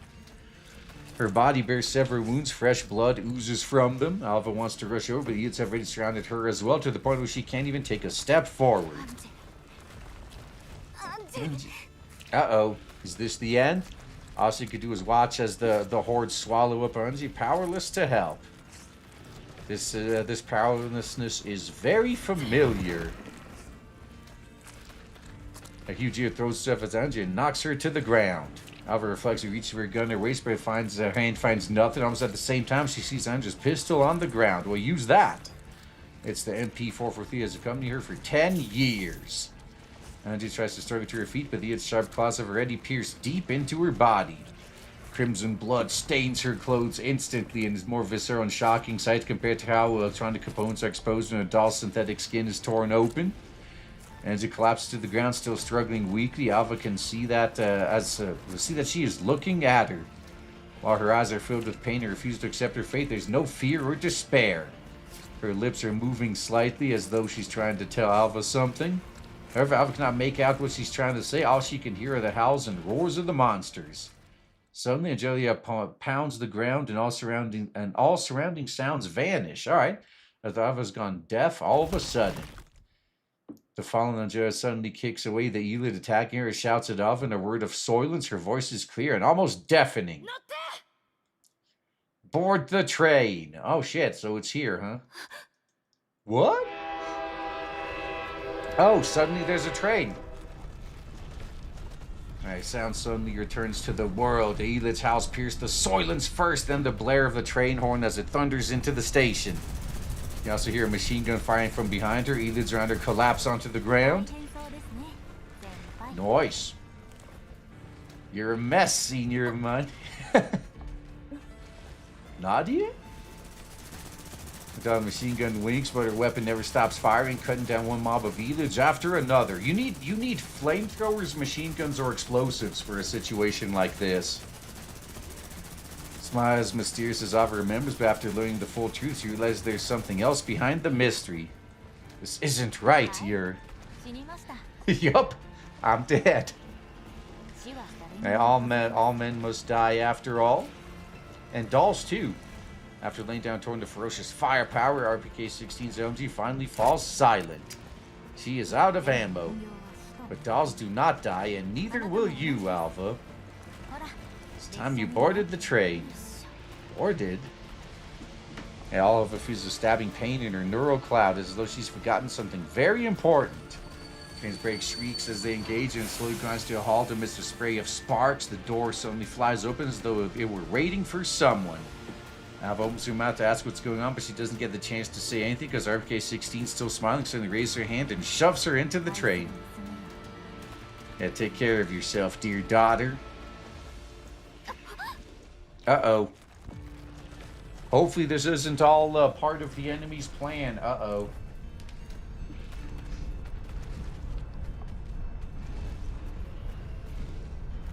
The force of the shove sends Alva rolling to the floor of the cabin. Door immediately closes. The train begins to move. Alva rushes over to the door and pounds it. Through the glass, she sees the doll who calls herself Embla walking slowly towards Angelia. Meanwhile, more and more Elids rush towards them and see they're soon buried beneath a tide of corpses. No matter how Alva shifts herself, she can't see them. Well, it won't be her problem for very long. Ah, shit, it's the mist is still there.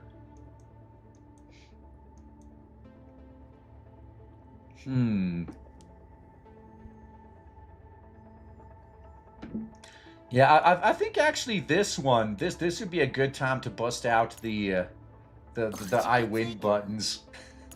I think they're gonna function perfectly well within this mist. Yeah, watch this. I'm sure it'll be fine. Yeah, just get through this nice and quick, like.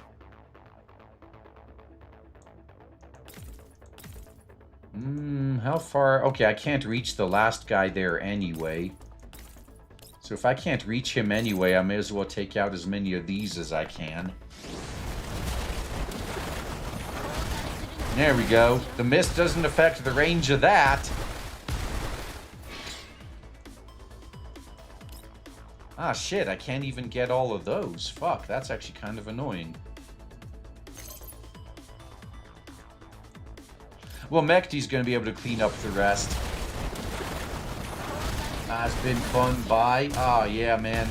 I wasn't expecting the story to be as front-loaded as it was. But, yeah, it should be a lot quicker now that we're in the combat. That's fine. Oh, there we go. Actually, no, Lint can take care of them all from here. Sweet. Alright, hope to catch y'all next time if you dippin'. Oh. Did she make it through the hacking? Or did they trick her into revealing who the insider was?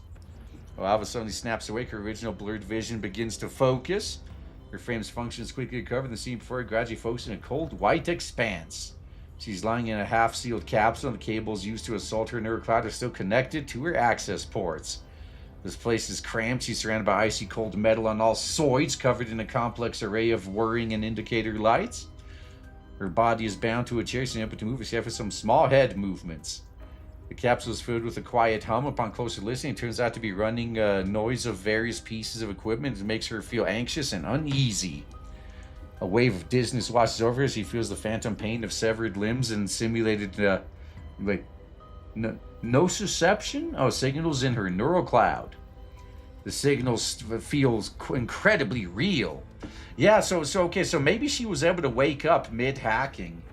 I bet they weren't expecting that. Alright, so realize she's actually experiencing a sense of weightlessness as though her body no longer belongs to her. They force activated all her biosynthetic sensory feedback links, so her experience during the enhanced interrogation sessions as close to her humans as possible.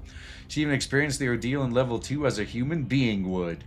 All this manages to disorient the present Alva. Her neural cloud is slow and chaotic. It's like she's been forcibly subjected to excessive input. I mean, she kind of was.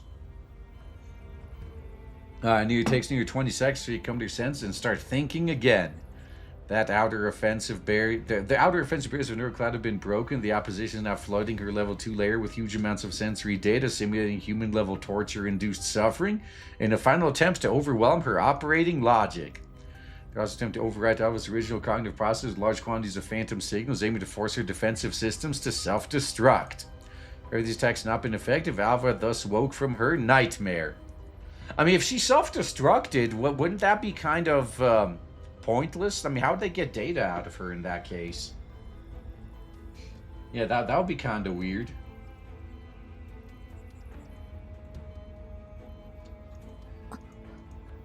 Alva signs she had woken from that nightmare because of Angela, or was it because of her?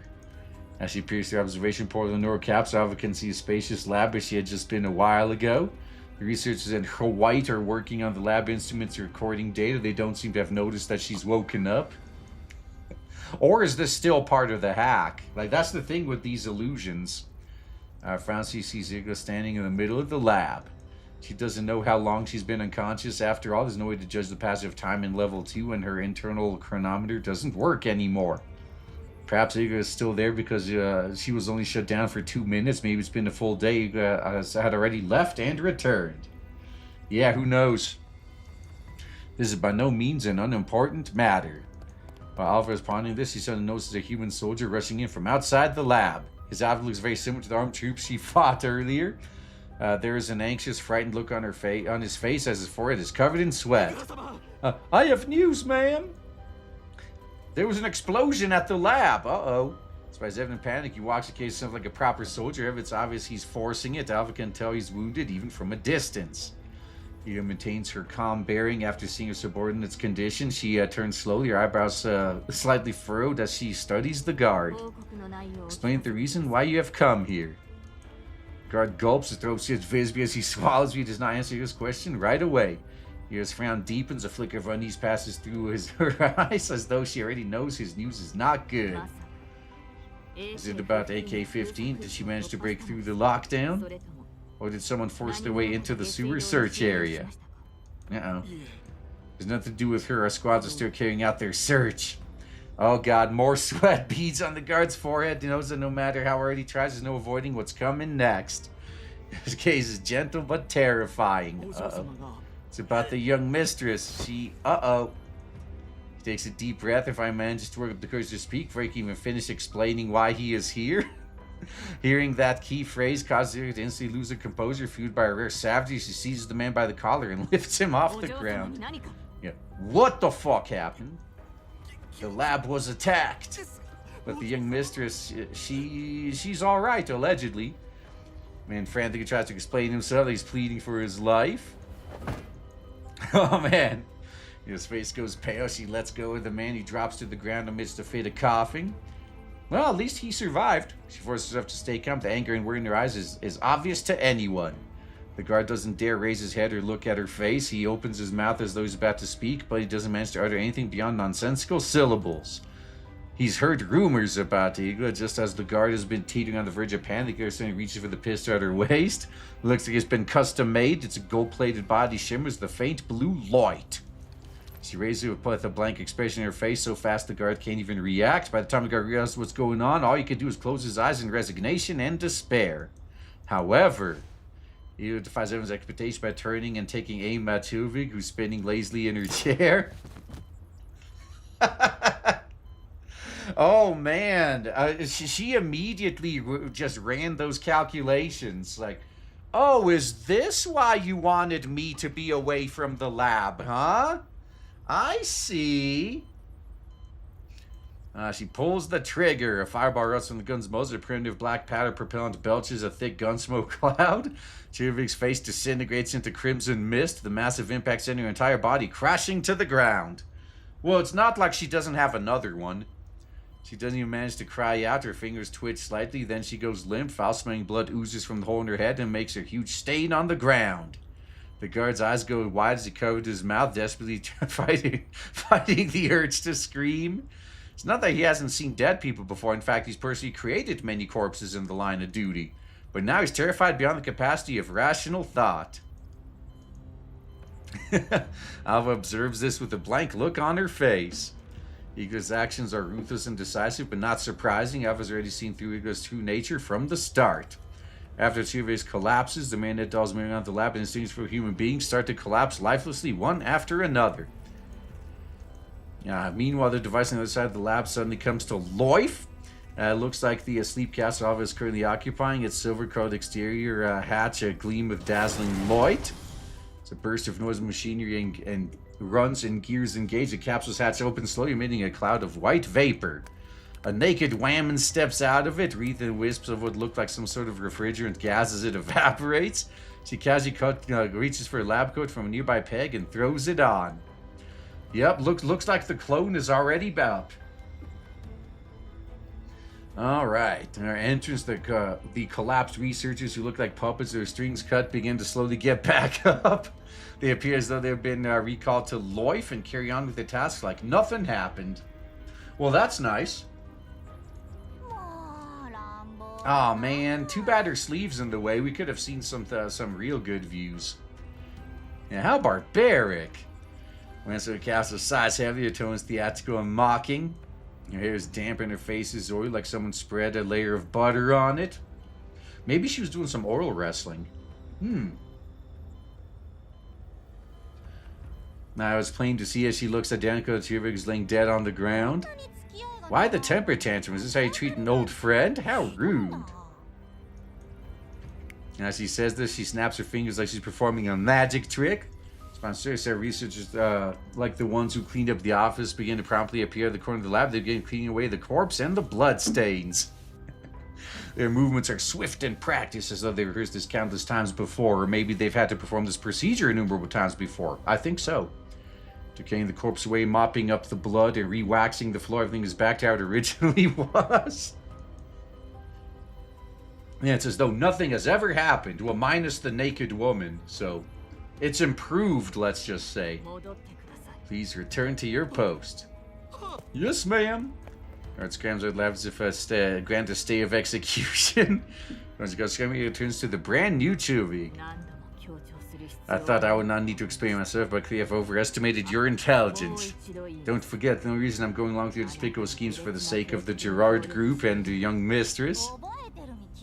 Aren't we a paragon of virtue? How is that my fault? You think I sent people to attack the lab? I'm a scientist, and I swear in the name of science, my brain is perfectly normal. Now, what good does putting a bullet through my head do for you, anyway? You know, you're so violent, Vastina. No wonder Orphe thinks you're so strict. This was smoke close up from the Beverly Hills gun. She takes aim at Tuvik again.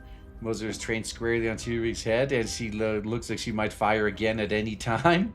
However, Tuvik doesn't seem the least bit afraid. Us does his shrug and mock innocence as madness wrinkles in her eyes. So this was why she could appear again like nothing happened even after committing suicide.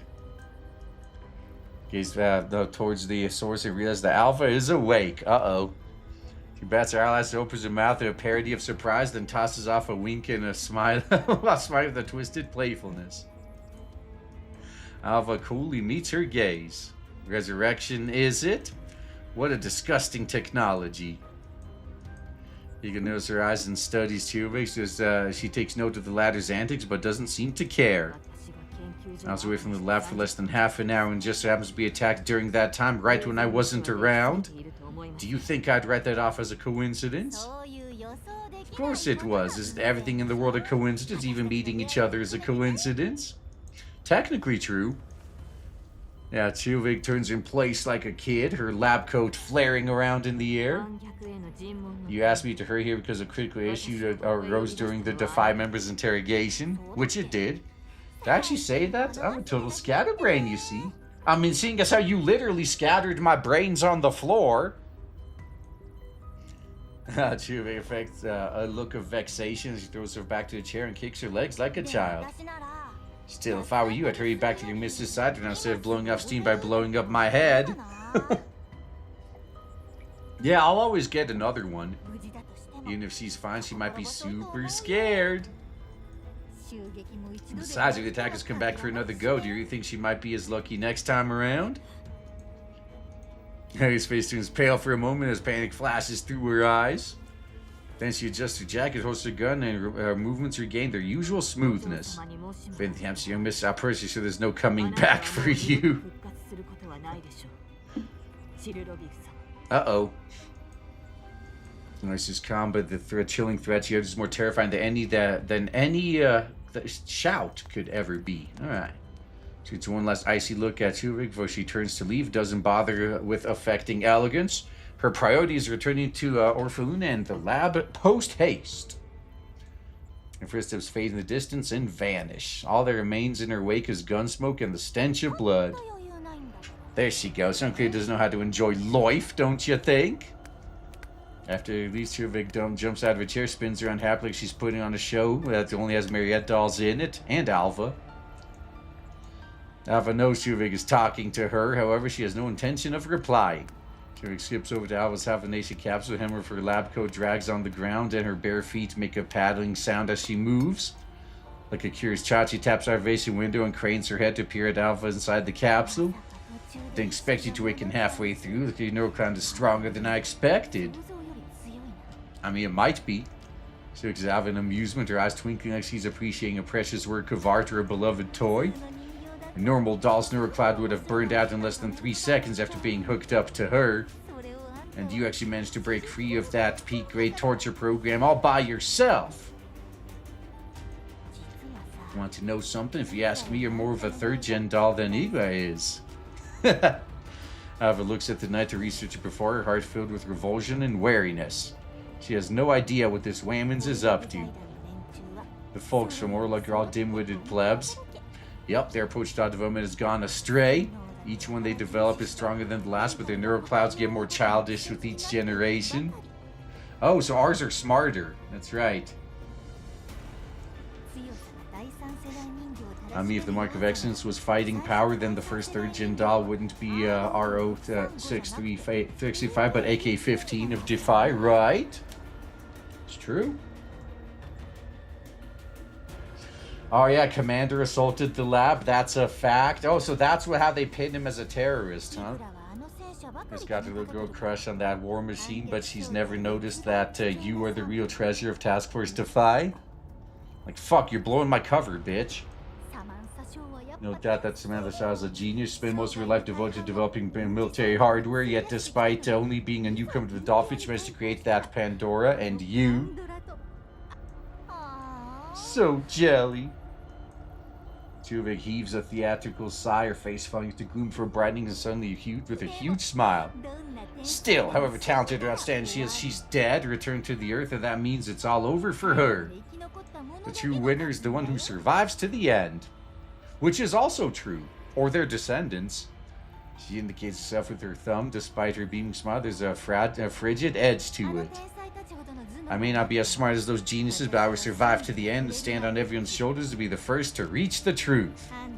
And you are my next stepping stone. Sure. Tuvik bows her teeth in a grin and knocks on the observation window like she's rapping on a pet's fishbowl. Let's continue our little game. Don't worry, I'll make sure you won't wake up this time.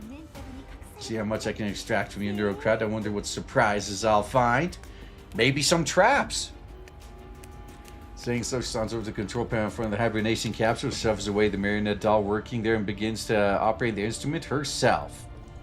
The capsule emits a low home response to Tuvik's manipulations. Alva feels her mind go blurry again. Darkness envelops her once more. The last thing she sees before she passes out is Tuvik's playful, excited expression. And then she plunges into darkness again.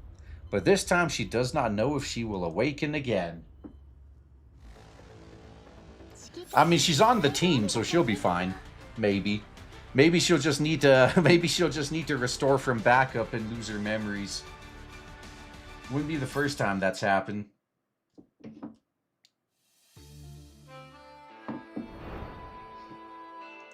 Oh wow, there we go. Okay. Let's take care of the special one. Yeah, she just needs a good shagging. Yeah, cue the I can fix hers. Oh, I still only can deploy 4, huh? You know what? This should be fine. Actually. Yeah, let's go with the Foya again. Alright, so the other one on that side should probably be Sakura. Oh. Should probably be Sakura. Alright, and on this side... Now let's see how this goes.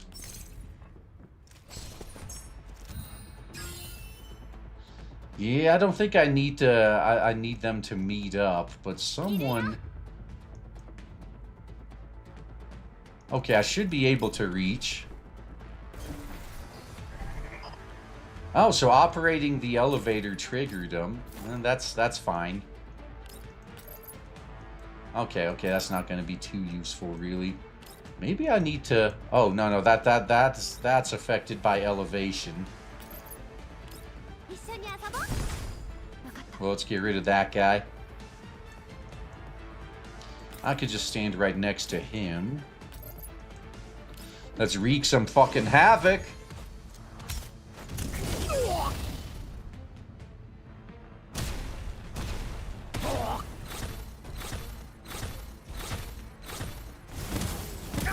Look at Sakura just destroying them. Yeah, that was all her, really. Well, Sakura and Lewis combined. And now I just gotta ping this guy 3 times. Yeah, once is enough, huh? Yep, with the Sakura support. Yeah, watch. I'll show you, man. Yeah, see, that was mostly Sakura, even though she didn't even move. Yeah, Sexton's got fixed. Yeah, she's the She was just added in the Chinese version.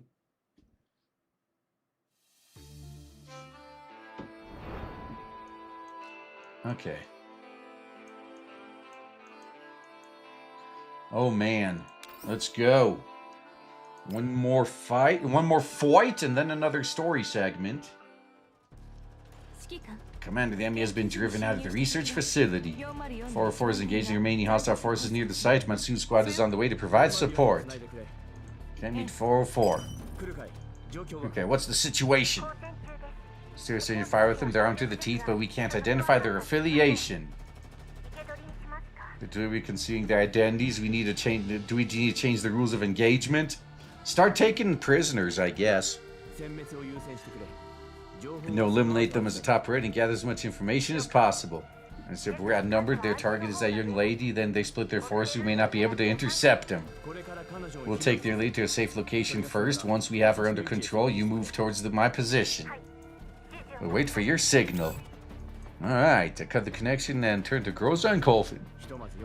Let 404 buy us some time first. Colfin, what's the situation? So everyone inside the city has fled outside. The place really doesn't have a single armed guard. Maintain control of the area. People from Girard group will please us your soon. Until then, we keep our Orphelune safe. Can you locate her? Sarah, run up to the experimental area on the top of the 3rd floor. She's there, huh? I see. Let's move. Avoiding stray rounds from the firefight between the forces and 404, we rush to the rooftop. We smash through a window we smash through the glass doors and experiment with the compass and force our way inside. Inside the chamber of Helena's demonstrated experiment for me not long ago. A figure sits there blankly, knees hugging to her chest. Goes down Kof and check the surroundings. No one person in sight. I stole my weapon inside my clothes and stride quickly towards that figure. Yeah. Why are you here? I was about to get in the car and leave, and I saw black smoke from this direction. I rushed over with everyone. You're just a urinalist. Don't play the hero. Actually, I'm gonna have to reveal some secrets here. Yeah, that's right. Sex Ton was added to the Chinese version. Yeah, have you seen her alternate outfit? Oh man, like she pairs quite well with Andorus now.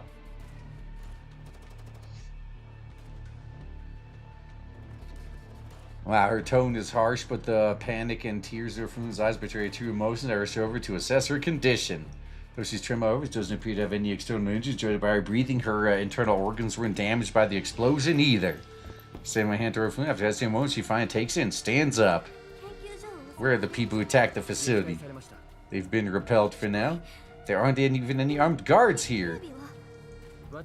We found a way to drive them back. You did? In any case, the place is extremely dangerous. Don't know when their attacks will strike again. You need to leave immediately. Don't be ridiculous. As the heirs of Girard Group, I gotta be frightened off by a bunch of small-time thugs.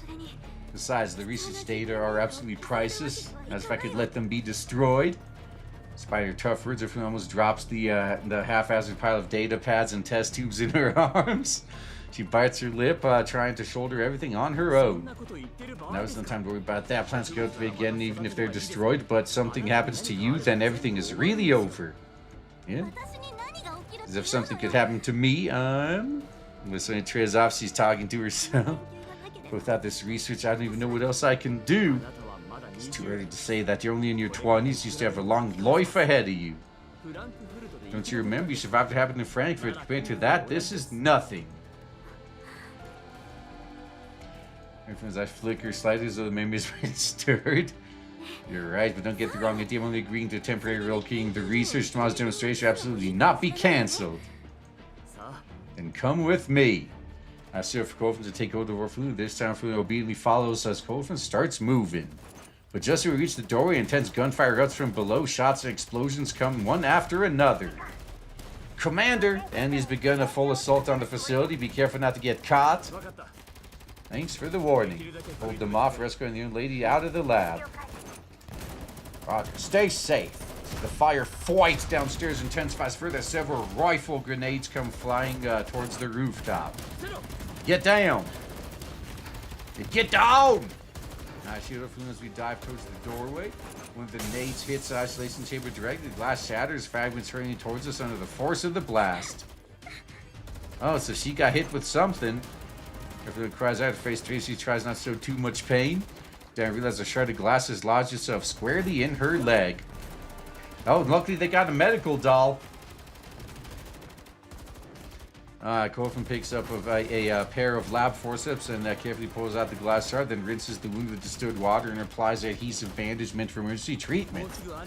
Bear with it for now. Once you reach a safe place, you'll be fine. 'Tis but a scratch. It doesn't bother me at all. Yes, he says this. A small sob escapes Orphelune. She bites her lip hard, ashamed of her own weakness. Is there anywhere easily defendable in this building? The main entrance is swarming with attackers. It's too dangerous to go out that way.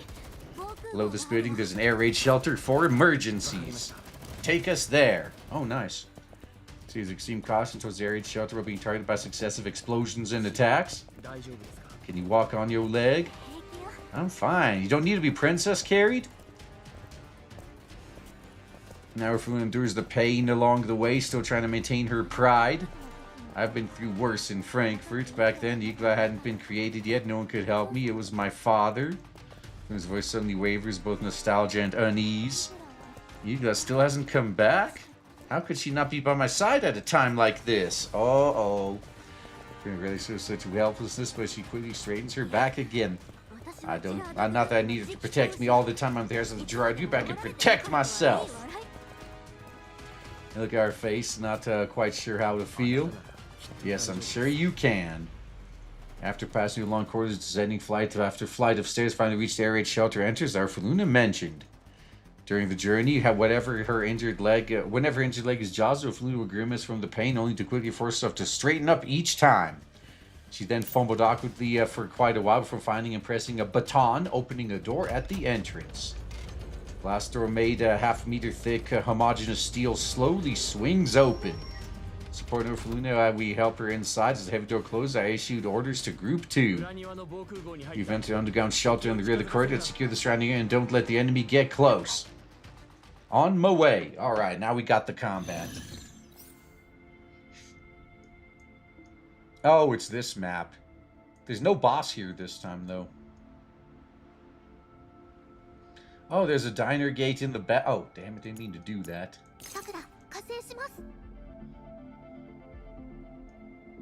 Should still be able to do this. Let's see.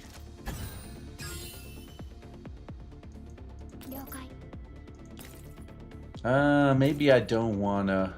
I mean, I could use this to block some of the paths. Oh man, we got some more special tiles there.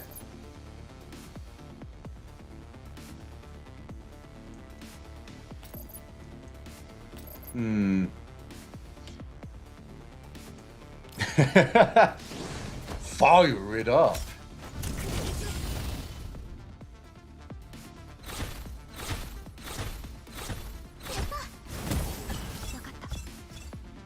Damn, man, look at that trash cleanup going on here. And I can take care of the guy in the back. Oh man. Just what, 2 diner gates left? Okay, I can't reach that one. Alright, that's fine. Alright, let's get that shield up. Yep. Didn't do much damage because I got the shield. Oh, oops. That's right, I don't even need to use her extra attacks. Oh, I can't actually... Okay, I should be able to summon the Isekai truck. Yeah, I could still Isekai truck him. Yeah, single Dynagate from the rear. Yeah, I was able to take care of it. It's fine. And Demi's beginning to withdraw. So they finally given up. Doesn't quite look like it. Wait, Monsignor reports the third Jindar who left earlier has returned. She sure reacts quickly. Raviko is 3 minutes out. She'll intersect with our team's position. Commander, how should we proceed? Withdraw from the reserve city. Do not engage. Her target is the young lady. She'll run into you. We'll be fine. Maintain a safe distance and observe the air raid shelter where we are. Igla isn't someone we can handle right now. Don't engage her unless there's absolutely no other option. Jibika, the floor is lava grenade. Yeah, after she got her little upgrade after the most recent update, Yeah, you know, she can do it more than twice in a fucking fight now. She could do that every other turn. That is so damn useful, man.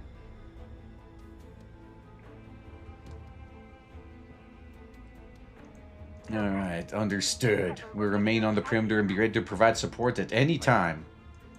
Thank you. Over. The attack seemed to be withdrawn because they've also received news of Vigo's return. Something's fishy about the Girard group having such up-to-date information about the situation within the research facility. There's emergency medical kits inside the shelter. Colfin takes one and redresses Orphelune's wound. Orphelune nods in thanks to Colfin, but she's still trembling. She's still clearly worried the enemy will make their way here. I step forward to reassure her. Don't worry, the attack is over. Why are you carrying weapons? Aren't you urinalists? Urinalism is a high-risk profession this day and age. Knowing how to shoot for self-defense isn't that strange, is it? Is that so? Well, how do you think I knew about those red zone plants? I do hardcore urinalism. By the way, has you ever been attacked before? Not even once. This place has always been very safe. It seeks to have us extremely high. Not even the group's own security forces are allowed to approach. No armed security at all. Don't you find that strange?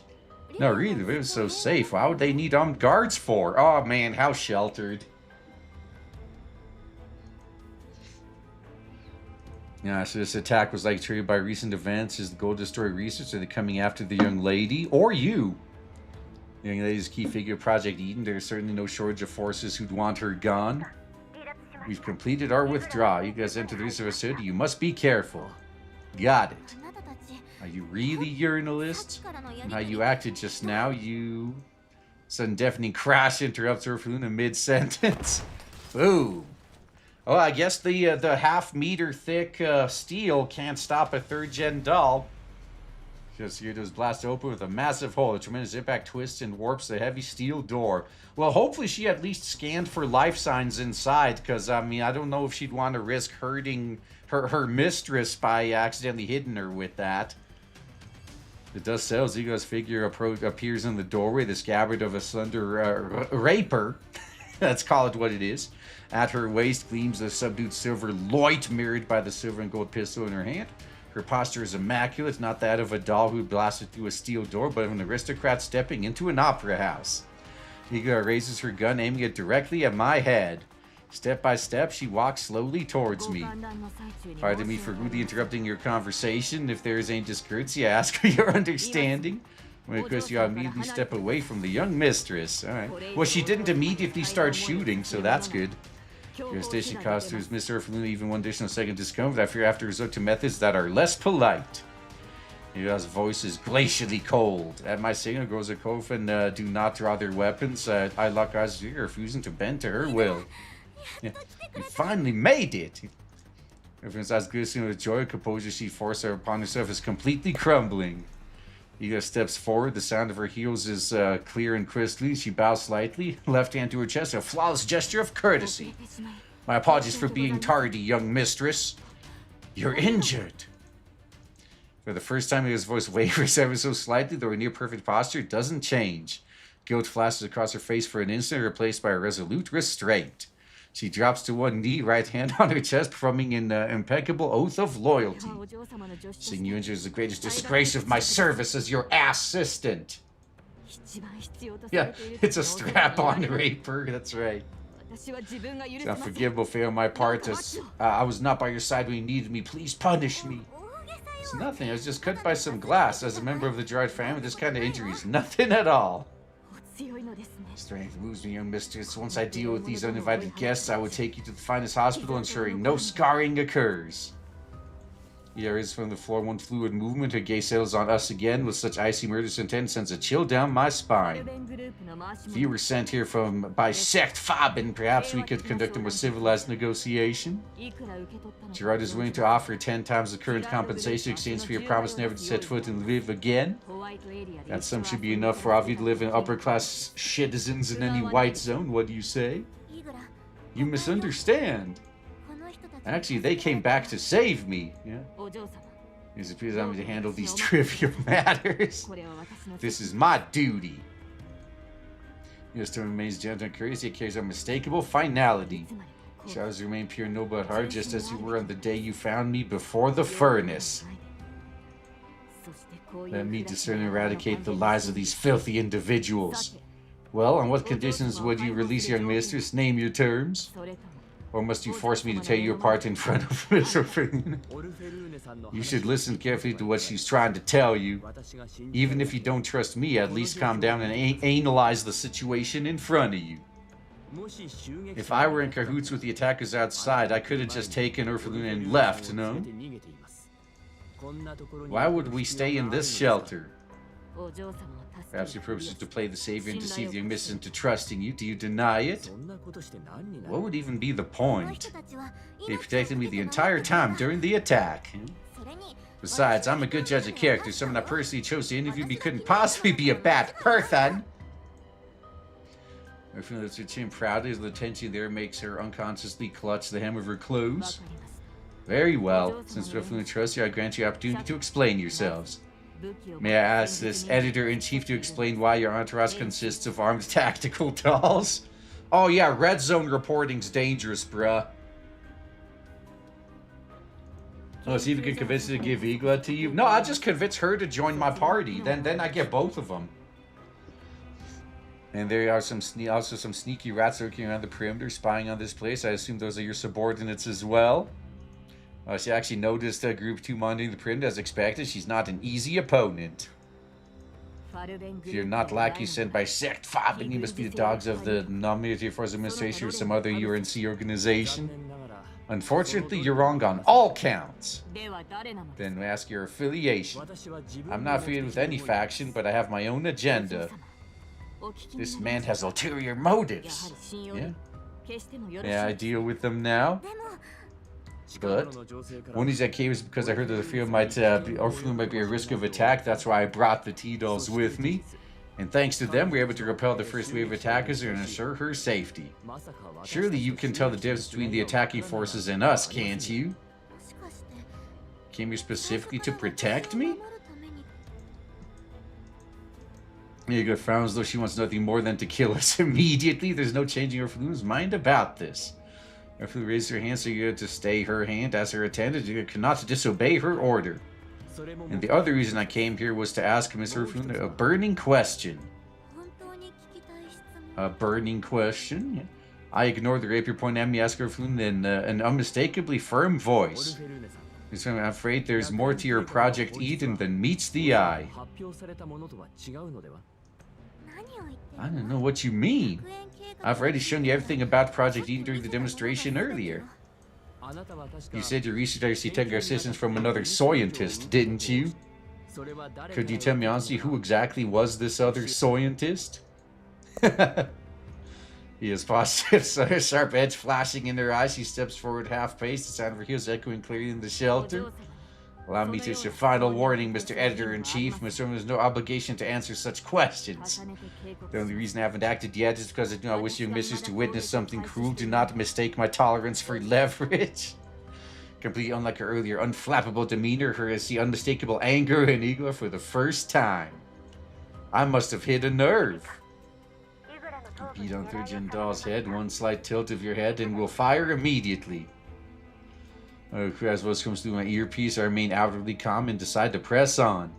But before I can speak, Orphelune begins on her own. It's fine. There's nothing to hide. I've already told them some of it earlier. The person who assists in my research is also an expert in plant scientist. Her work for on genetic engineering only shifted to botany about 10 years ago.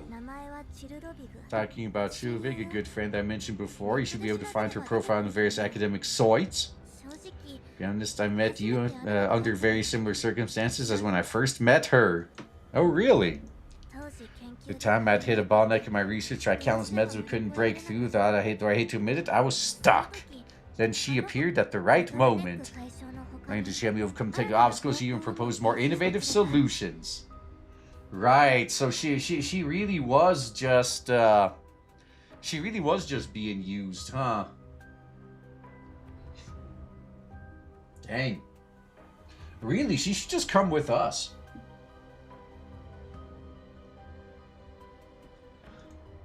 Nah, she fully agreed with my philosophy that plants could lead humanity towards a better future. She's the one to help me resolve the practical application of the particle transformation carrier, those flowers. I'm grateful to her. She's one of the few people that didn't treat me as everything suddenly stops. I'm willing to continue. In short, she helped me a great deal back then. There, I've told you everything. And it turns away from your shoulders, a trembling slightly where it's lost its very edge. Now it's your turn to answer my questions. When you came to interview me, were you really only interested in my research? Yes. But you're not really an editor-in-chief, are you? That's right, I'm not an editor-in-chief. But I am interested in your research only because the subject of your research is connected to a cult. This Tuvig you mentioned is very likely a member of said cult. A cult? Paradeus, have you heard the name? Orphelune looks bemused, glances at Igor, slowly shakes her head. Based on what I know, this isn't your seed most likely came from them. Paradeus, that famous organization in Germany from years ago? It's a long-standing cult that has used tens of thousands of people as test subjects in contamination zones, all to satisfy its ambitions. They were supposed to have been eradicated, but now they've resurfaced. Which means the so-called scientific assistance you accepted was likely a result of human experimentation. It's impossible, that's nonsense. Those epiphyllums? Your so-called particle carriers were never naturally occurring plants. They were deliberately cultivated and designed to spread collapsed particles in contamination zones, destroying and mutating the living environments of the people there. Oh man. Yeah, you're a scientist. You know it to be true. Who could do such a thing? Where did those plants come from? Did you truly not know anything at all? Now she's conflicted. Now she's like, You know, now that I think about it, I did notice some suspicious shit in that research. Oh my. And stares at me with wide eyes and looks away as the heirs of the drug, which is possible for her to be completely uninformed. She tries to deny it, but her nature won't allow her to lie. Have you said enough? Before Orphelune's lunchtime begins, she remove anything that could affect her appetite. Oh man. She's just so pissed off now. She's like, okay, just stick to the fucking schedule. But the place is on fire. I don't care. It points her gun at me and said, Editor-in-Chief, let's start with you. Wait, Orphelune starts to reveal as your arms steps between me and Igor. You mistress, please step back. Panic seeps through Igor's voice for the first time as her grip on her gun remains steady. Listen to me, you've always protected me, made decisions for me, resolved my problems, but this time I have to face it myself. I don't have the courage to face this. What right do I have to say that I want to change the world? There's no trace of forced arrogance or Orphelune's voice now, only a mix of determination and vulnerability. His hand trembles slightly and she slowly lowers the gun.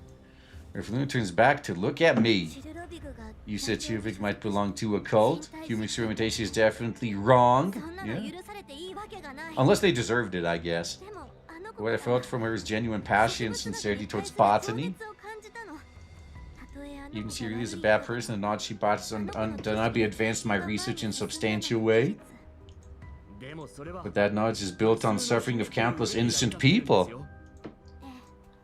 You don't understand what I mean. Even if what you say is true, as long as Paradeus is successfully launched, everything I envision comes to pass. It will bring immeasurable benefits to the entire world. Oh, so the ends justify the means now. Okay. Those plagued by radiation signals are starting to survive in the other zones. All of them will be redeemed. Knowledge itself isn't evil, even if it originates from mistakes. I can guide it to the right path, or is that wrong? I guess since she didn't do it herself, this is the best outcome, huh?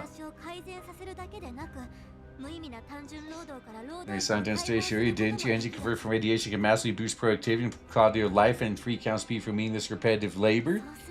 Then everyone can devote themselves to creative and productive work. No, AI is gonna take care of all that. On the brink of such a world, can you really dismiss my research as evil so lightly? Science itself has no stance, whether it's a result of good or bad depends on how people use it. Well, technically, her research wasn't dismissed as evil, just, you know, the research that was given to her. Can you be certain your research will be used that way? Science may have no stance, but those who wield it do. And you can't control the power science brings, its stance no longer bend to your will. And a path built on the wrong foundation can never lead to a right destination. That's true. That's something I've experienced personally. You lived through Frankfurt as well. You should understand better than anyone what really happened. Oh shit. Yeah, like you were there too? Once collapsed particles are gathered by those collapsed epiphenomens, can you truly control how they'll be used? Your Project Eden will be harvesting an immense quantity of particles. You have full control over what they will be used for. What do you mean? At the site of an incident I encountered, a large number of victims sealed in culture tubes. It was an illegal underground laboratory. The victims were packed into containers like livestock. Inside those containers were plants very similar to those in your research. Damn.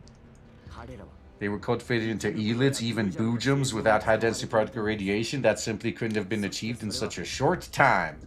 With technology that gathers collapsed particles in high concentration, not only elids, but perhaps even boojums could be mass-produced. Given how well you understand your own research, you must know how catastrophic it would be if the mass stockpile of collapsed particles from your project were misused. Do you think it would still be right? I had no idea. Well, now you do. Have you heard of this? Oh, I wonder if she's capable of lying to her mistress. I guess we'll find out. Now, Orphelune's voice trembles, her arms hang limply at her side. She only tries to hide her confusion and fear behind a proud facade. Young mistress, be honest. I want the truth. A similar incident did occur recently in the outskirts of a satellite city. Since it fell into the jurisdiction of the Girard group, I conducted a brief investigation. Later, the matter was passed over to the non-military administration, so I don't know the details beyond that. In other words, this editor-in-chief was telling the truth. All I can say is that a similar event has occurred, but there's no proven connection to your research, nor is there any evidence linking it to Lady Tuvik. Alright, Orphelune clenches her fist, not daring to look at me. She turns in issues in order to ignore. I'm going to investigate this matter immediately and thoroughly. I'll never forgive anyone who dares abuse my research in such a way. Immediately? Yes, this night is meant for a better future. Past mistakes can be corrected. I mean, good attitude, I guess. But what about them? Let them go. We absolutely cannot let them go. Why not? They're just offering you were just offering them money to keep them from ever saying foot and live again. It's different now. Yeah. If we let them go and they expose the fact that you accepted external scientific assistance, your research will be ruined. Are you truly willing to accept that outcome? If Winter's back out to gain the courage to face me again. If it goes to make this public, then be my guest. I believe in my research, regardless of its origins, as something meant for the future of this Varudo. Alright. Stand by my view, science itself has no stance, whether it's sort of good or bad, depends on how people use it. You have the power to ensure my research is used on the right path. Well, as long as you have a third-gen doll with you, you have the power, I guess.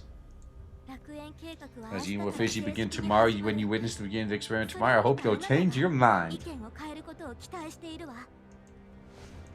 And she reaches out and forces Ilya, who's pointing a gun at me again while speaking, to lower her weapon. Orphelune, not fragile yet resolute, is no longer the haughty young mistress. Let them go after how they just saved me. I don't want to owe them a debt. Ilya looks like Orphelune, complex emotions flickering eyes. Finally, she nods. As you wish. Fine. Orphelune leaves the shelter with Ilya. The research facility is now teeming with members of the Girard group and the PSA. The duo board a luxurious sedan and gradually disappear into the distance, while far behind them a team of dolls silently follow in pursuit. Not like they don't know that they're there.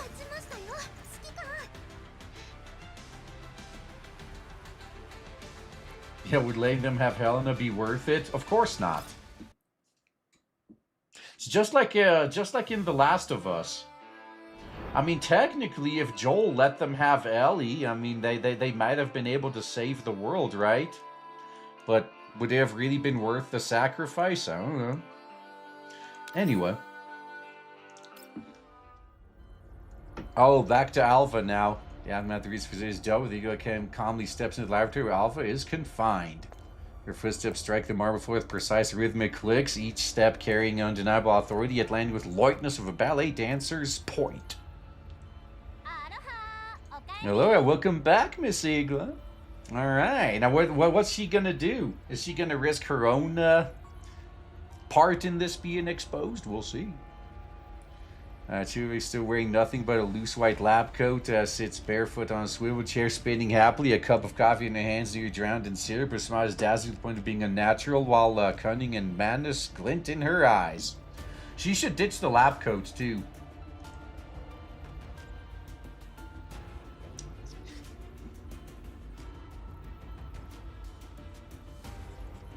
Yeah, that's true in hindsight. Given what happened in The Last of Us Part 2, the sacrifice would have been worth it. Yeah, Joel should have just let him have Ellie. Yeah, said, oh, let's fix this world.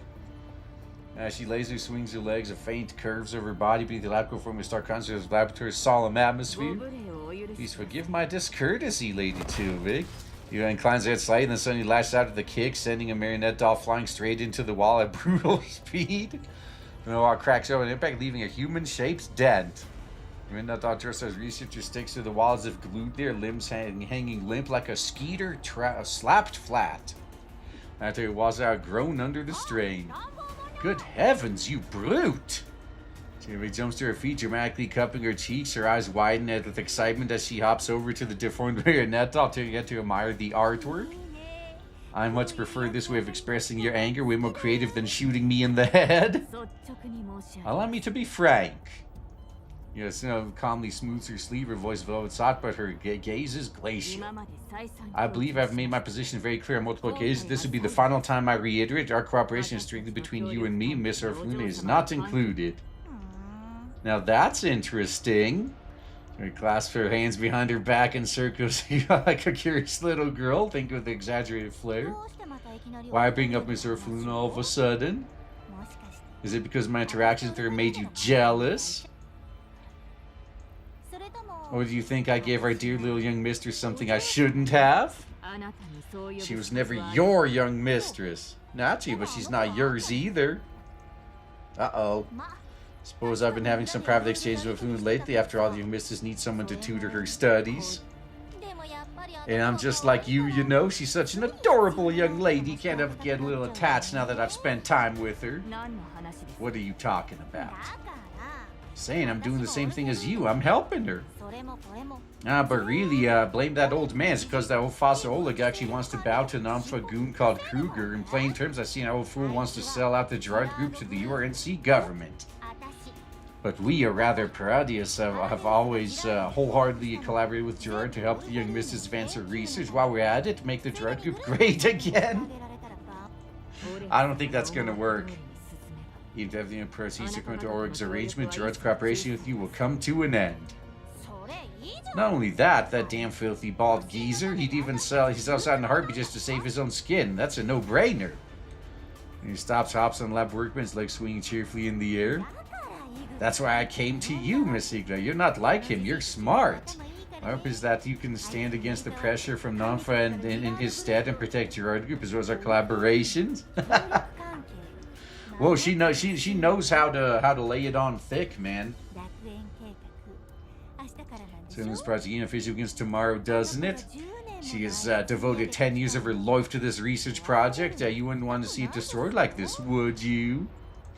You have no response. She walks forward slowly. She stops in front of Tuvik and inclines slightly and gently places her hand on the surface of the workbench. The moment her hand makes contact, the surface lets out a faint groan and collapses. The entire workbench splits apart as a ripped by an invisible force. Documents, instruments, and coffee cups spilling onto the floor in a chaotic avalanche. Yet Igla herself remains utterly still without so much as a wrinkle on her clothes. The reason I agreed to that foolish, presumptuous, and reasonable request was to protect Miss Orphelune. If anyone dares harm her, be it Oleg or you, it makes no difference to me. Come on, use your brain, my sweet darling Igla. She nimbly hops off the shattered workbench, placing her hands together as a manic grin spreads across her face. How could I ever hurt her? Wasn't it me who helped you obtain an agreement Oleg signed with Namfa?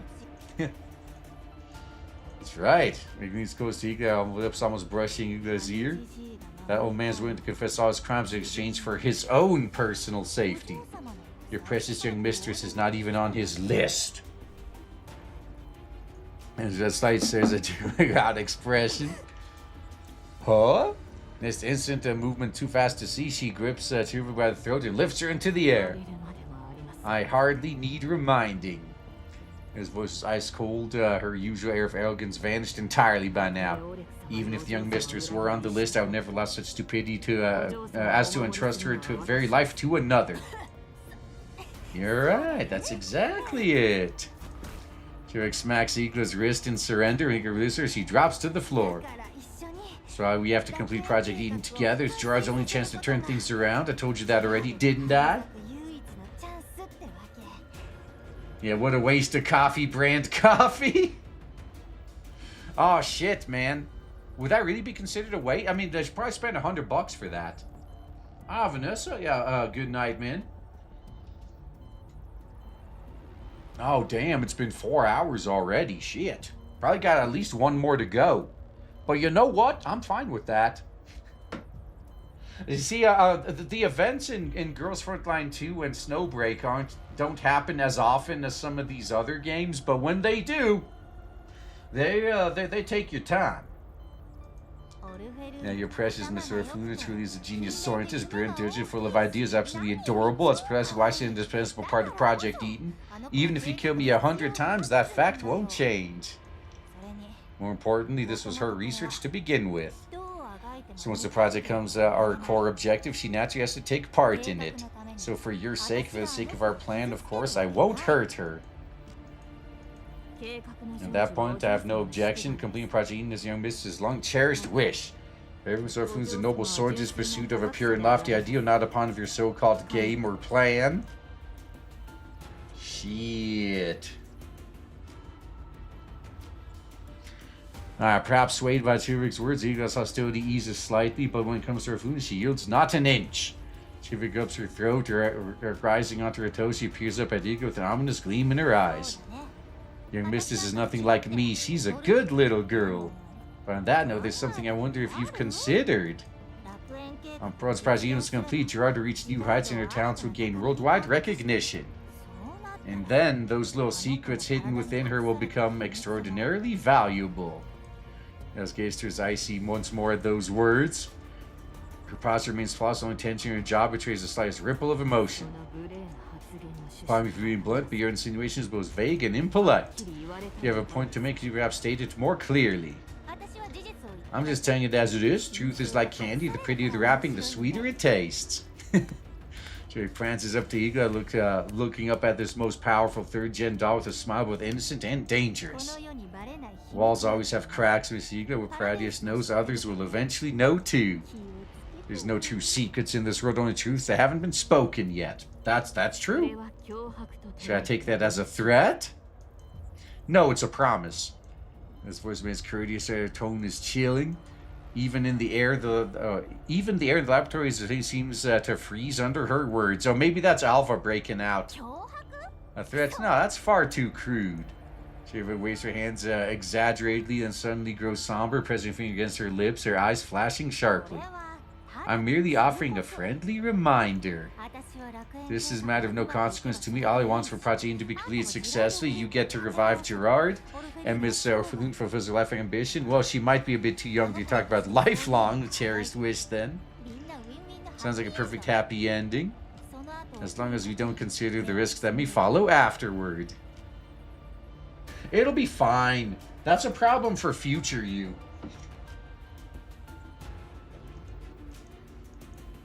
Now you gotta take a slow, deep breath. What's your solution and what do you want?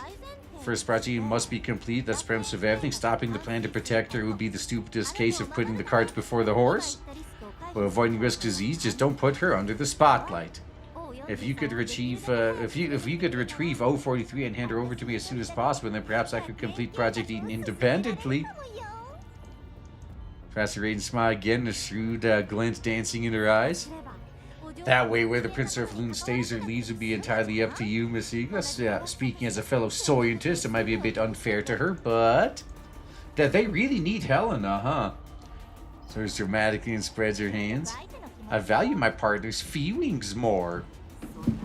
What do you gain from this? What, for what I could tell, the fame is beneath you. Now, your friendship is the sweetest candy of all for me. Yeah.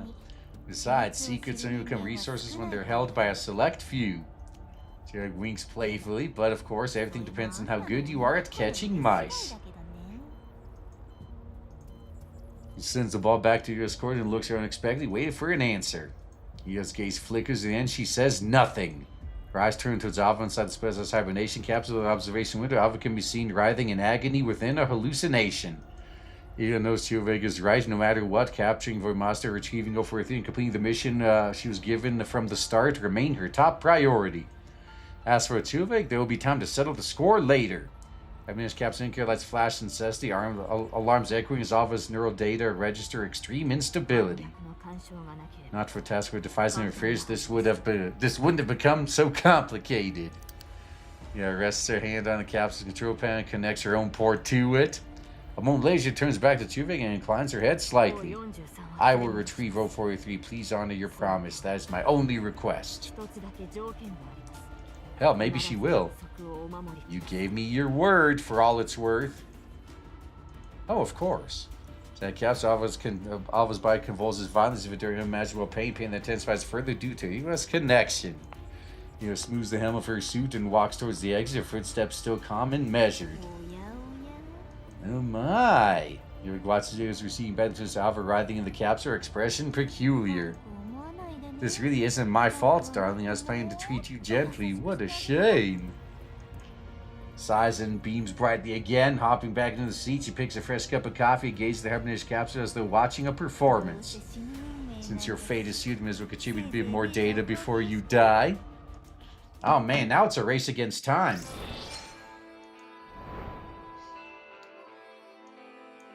Alright, we're at the tail end here.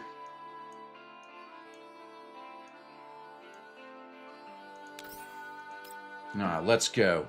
Now, what's she fighting in there? Alva jolts away, grasping for air, body shaking violently, drowning like a drowning person, right, breaking the surface. Sweat soaks through her clothes, clinging coldly to her skin, making her shiver. She looks down and stares blankly at her drenched clothing in disbelief. Something feels wrong, unmistakably wrong, as she can't quite put her finger on it. Yeah, I mean, dolls shouldn't be sweating. Against her soaked chest, feeling the heart hammering violently as it's about to burst free from her rib cage, its dull pounding echoing in her ears. Sweat? A heartbeat? She looks around in a daze and realizes she's sitting upright inside a train. The train's moving at high speed through which she can see it is crossing a desert.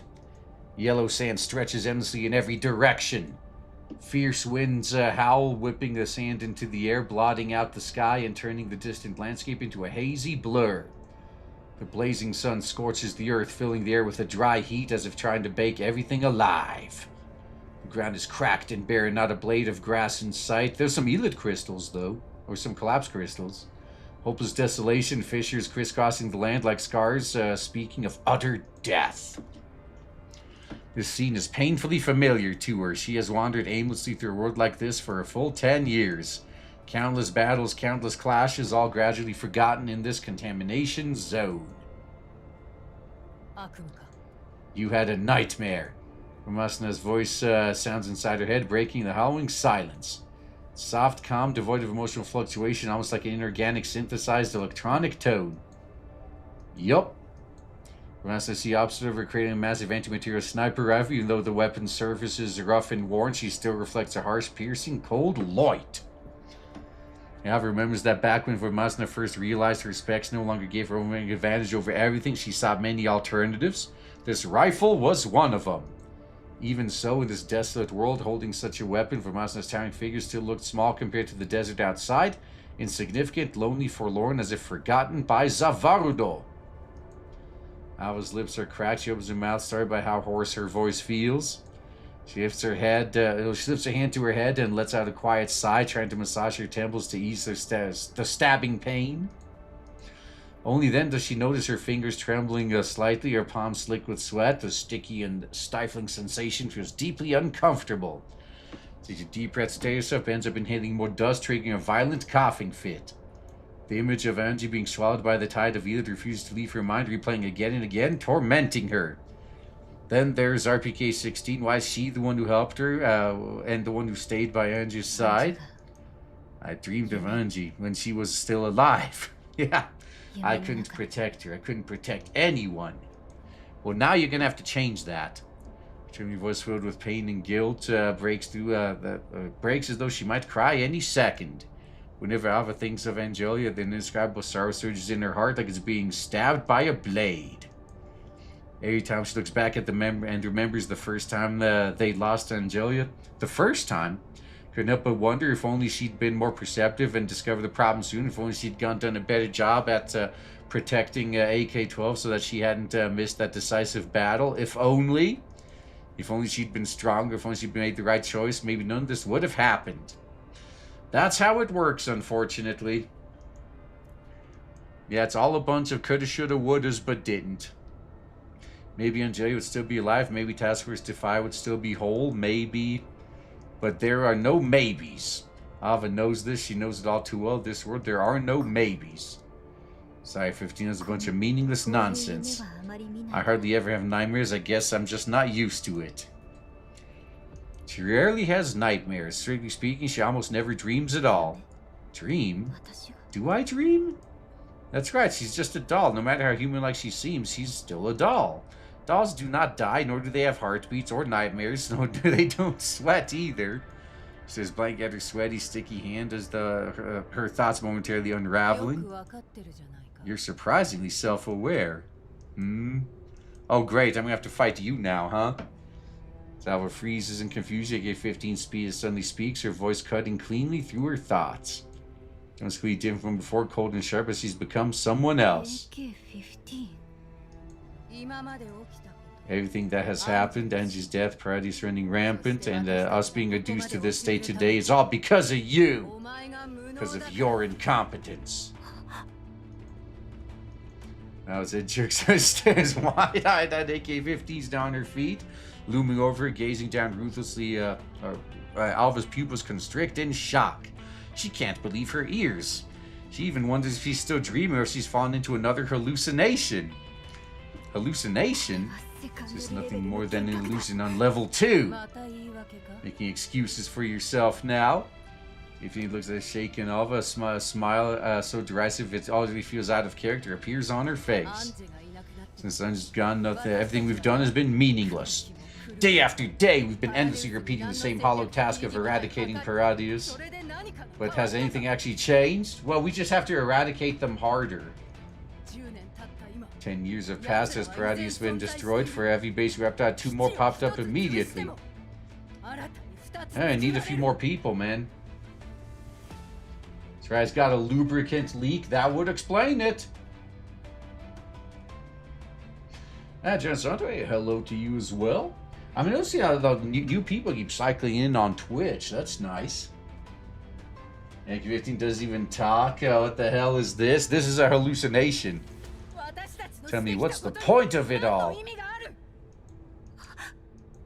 You annoyed them and slowed them down. Rising high, AK-15's voice trembles with rage, hatred, and despair. Even as Alva keeps telling us it's only a hallucination, her will still threatens to buckle. No matter how hard we tried, no matter how much we sacrificed, we could never eradicate them completely. Even if we persist, we'll just be endlessly repeating a Sisyphean task. Do you not understand? It's all futile. I mean, technically life is futile because you die at the end, right? His voice turned to a roar, words crashed through the soylent desert like a thunderclap. All our sacrifice, all our efforts, none of it means anything in the end. We're trapped in this loop we can never escape from, and the one who caused all of this is none other than you! That's right. Everything is your fault. That's not true! Search your feelings. You know it to be true. Curves her ears and screams in agony. She wants to run or fight, but she can do neither. She can't move. Her body feels nailed to the ground, heavy as lead, utterly immovable. Inexplicable terror envelops her, pinning her in place. A hallucination? Why is she so certain this is a hallucination? Who's to say the real Vastina doesn't have such thoughts? At that moment, AK-15 suddenly begins to move. Her movements are slow, stiff, and like a marionette pulled by invisible strings. Probably because it is. Or a rusted machine that squeaks and groans with every motion. She leans in closer. Her face begins to change. It twists and distorts. Her features blur like a sketch rubbed away by an eraser. Her eyes hollow out to become black voids that seem to swallow everything. Her mouth stretched to a grotesque grin like a wild beast. She bears sharp fangs, sending chills down Alva's spine. That isn't AK-15. It is herself. You know I'm right. Whether I'm a hallucination or not, everything I've said is true. And you are perfectly aware of that. Now before it reaches out and grips her throat with the airway cut off, suffocating pain floods Alva's mind. The world before it gradually darkens. Is this how it ends? Oh, nope, the train woke her up. As the horn suddenly blares, the train lurches and rapidly slows down before it loses her balance, releasing her grip. At the same time, a burly figure slams into Alva, sending her flying. The train screeches out, rolls the doors click and slide on both sides of the carriage. Alva clutches her throat and coughs for Vastina yanks her up from the seat. Move! Oh, it's the real one. Well, in her hallucination. Nice. This isn't Canada, no maid advertising. Hey, I'm just trying to say, man, if you're going to argue about futility, that's the ultimate futility. Shoves Alva out of the train. Behind the furious roars echo from within the carriage. The doppelganger Alva, now covered in grotesque scars that crisscross her face like countless knife wounds, hideous beyond words. Her bloodshot, bulging eyes with hatred and rage lock onto Alva. She wants to devour her alive. Before Vastina turns to face the doppelganger, she glances back at Alva one last time, then strides to the carriage and swings her fist at the grotesque doll. It's your fault. It's all your fault! The Alva begins to rupture and split apart into waves of Elid crashing into the ground, snarling as they surge towards her. Alva feels her breathing quicken, but she must stay calm. She was not to be deceived by the illusions and will not let her emotions take control. Why don't you turn off your emotions? You'll find the flaw in this hallucination if she wants to escape. Takes a deep breath, grips her gun in her hands tightly at her feeling the cold solidity of the weapon, forcing her emotions back under control. Train doors close and the train begins to move again, carrying away from us and the grotesque Alva, while the tide of Elids that has spilled outside rushes towards her. This is the battle she cannot afford to lose. If she loses, she'll be trapped in this illusion forever, never escaping, forever living in pain and self-blame, with no chance of redemption. Oh shit, man. You have to be serious this time. It's your fault. It's all your fault. Man, how many of them are there? Yeah, that's a lot of Alvas. Oh, now they're just Elids, okay. Oh yes, it's all my fault. So I gotta clean up my mess. That's why I can't die here. Too many things I need to do first. Bring it! Alright, with that much determination, there's only one thing we can do. Yeah, we're gonna have to go ois again. There you go. Yeah, we're gonna be using some Alva here. I definitely could use the extra heals.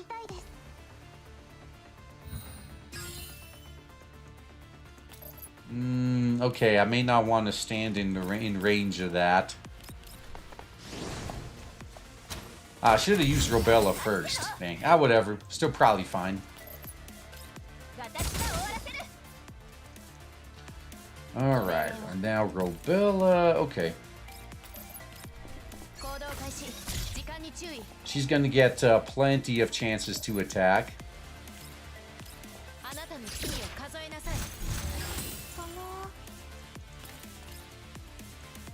Alright, can I hit those? Okay, I guess that's... Oh, actually, if I do this... I don't think that's going to affect the barrel, but it might. Beware of wind. Ah, I can see that, yeah. Oh, wait a minute. Oh, how far back is it going to push me? Oh, fuck, that's actually a good point. I mean, hopefully it doesn't push all the way back. Oh, no, this is the one I wanted to do.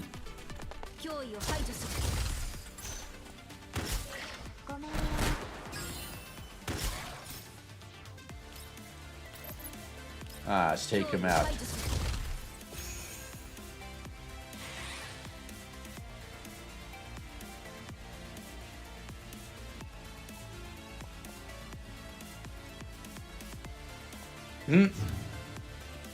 Taking their sweet time there.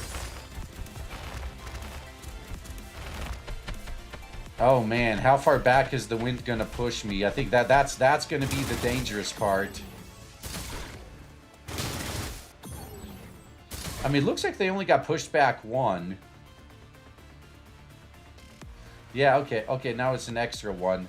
Whew, okay, it's not that bad. I was getting worried that we might get pushed all the way off the edge. Nope, this should be fine, I hope.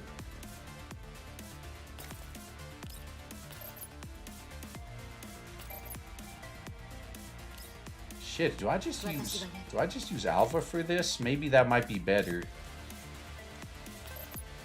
Oh god. Hell yeah, let's go.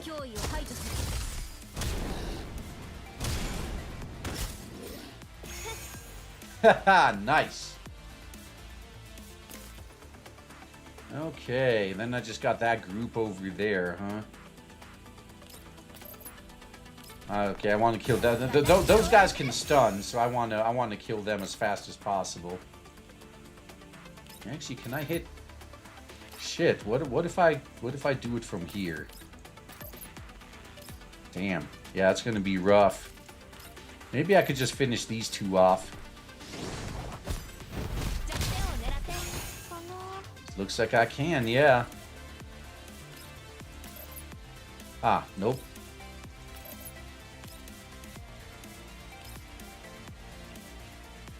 This is gonna be annoying. I mean, yeah, but if Suomi is here, if they focus on her, she at least won't be able to get knocked back further. So, yeah, there is at least that.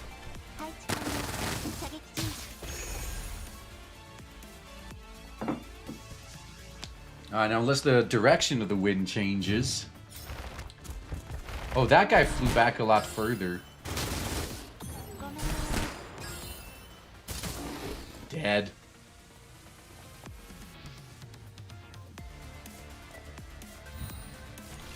Okay. Yep. All right. I think I got it at this point.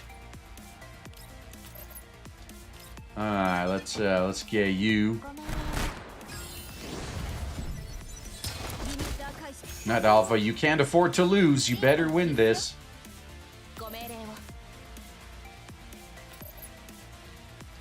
Actually. Oh. Oops.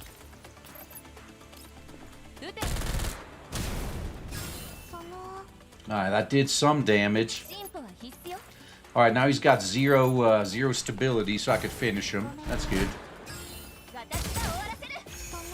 That was all of them. Excellent.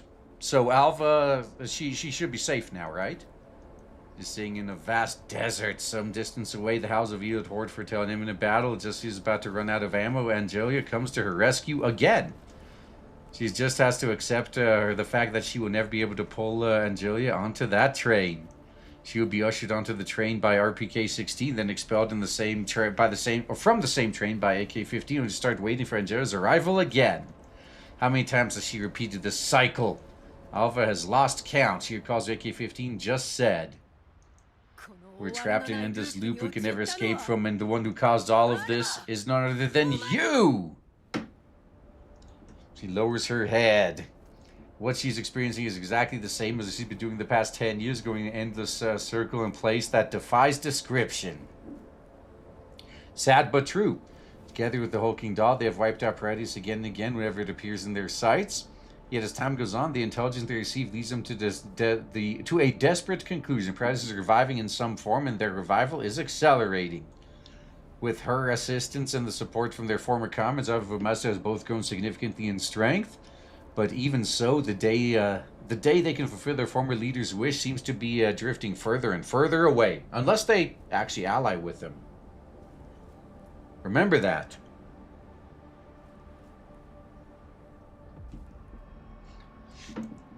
Alright, this place is both a nightmare and a reenactment of reality. Alva opens her palm, which reveals a small cube. Cube in her hand when she got off the train for the first time. Alva peers at the glowing cube, yet shakes her head. Even if this is only a nightmare, Angela's appearance has given Alva second thoughts. But she knows she can no longer hesitate. Something has to change, Alva thinks. After a brief pause, she touches the cube with her fingertips. The cube emits a faint glow. A blurry figure gradually takes shape in front of her. That's right, Alva got yourself into a bind? Yeah. Yep. Why are you here? There's blanket that familiar yet somehow distant face. It has been 10 years since she last saw her in this form. You'd have thought I'd have to rely on you, even here. Is that so? Alright, so, no, you do know that everything here is a construct of your own simulation.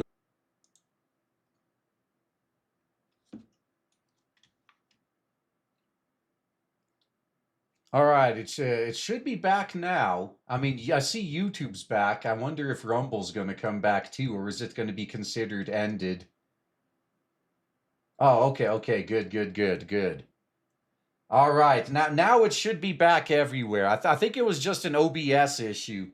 Yeah, OBS had issues on YouTube and on Rumble, and I couldn't even kill those individual streams. I had to complete the hard reboot. So, okay. Now everything is back. Okay, everybody is back now. All right, let's see. Same links. Okay, just had to let everyone know in locals as well. Yeah, I think that was all on my end. I mean, it was an OBS issue. I think Kick and Twitch had a hiccup as well, but the hiccup didn't completely kill the stream there. Those they were able to resume. Ah, well, I guess we're in part 2 now. Yeah, so we got, yeah, we're in the home stretch. There's like, what? Yeah, 1, 2, 3, 4, 5 more fights and 2 more story segments. Yeah, I mean, with the bravery that's on display here, we can't say no. All right, let's go. Do the challenge run.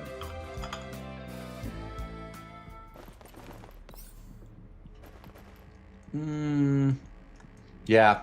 I guess at this point maybe it would be a lot more intelligent to just focus on speed as opposed to playing around in the different fights.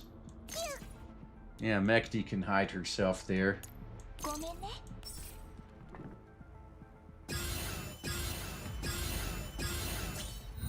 Okay, let's go. This is going to be serious now.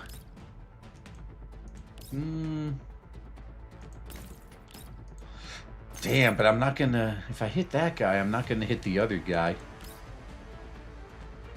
Okay, so this is just a straight elimination, yeah. Oh, okay. Never mind. I guess I have to do it this way. That's fine. Alright, get this out of here.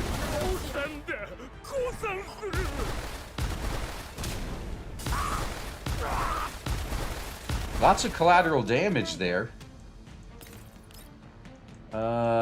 Shit. Just have to do it this way.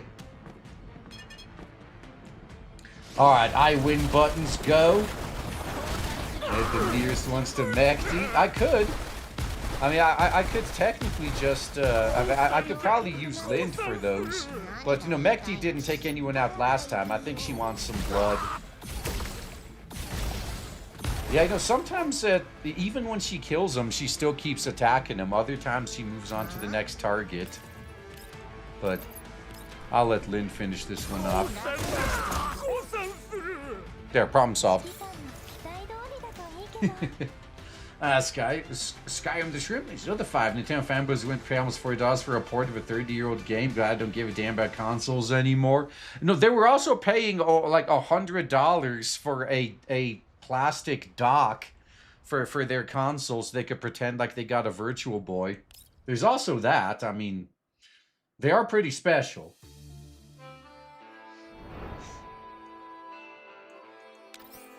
Okay. Man, this story is on the longer side. Holy shit. That's fine. I mean, it's good at least. Okay, there's wind on this map. Oh. Oh, bro, if I could go over there and just take those guys out. Oh, how funny would that be?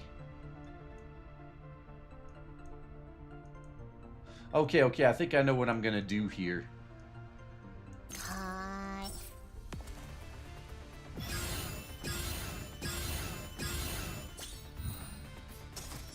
Alright, so Kryuger can go. Okay, wait. Actually, no, I might. Okay, no. If I play this smart, yeah, I could hit that guy up there too. Yeah, I'd have to go. If I start here, yeah. I don't want to blow that barrel up.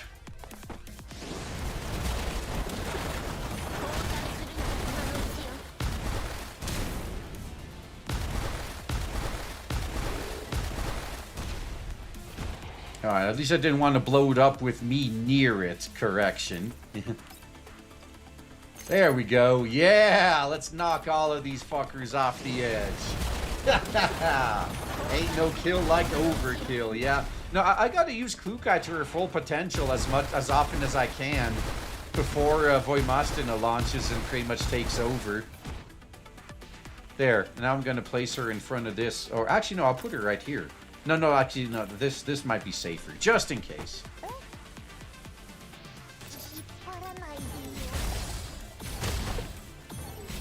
See, this time she switched targets. And I don't think the others are even spawned in yet. Yeah. The other enemies aren't even here. Okay, so I can move you here. So the wind ain't gonna affect you guys. Yeah, Mekti's asleep, so she can't move. She's kind of stuck there. Oh, it actually does some damage too, huh? Okay. Oh.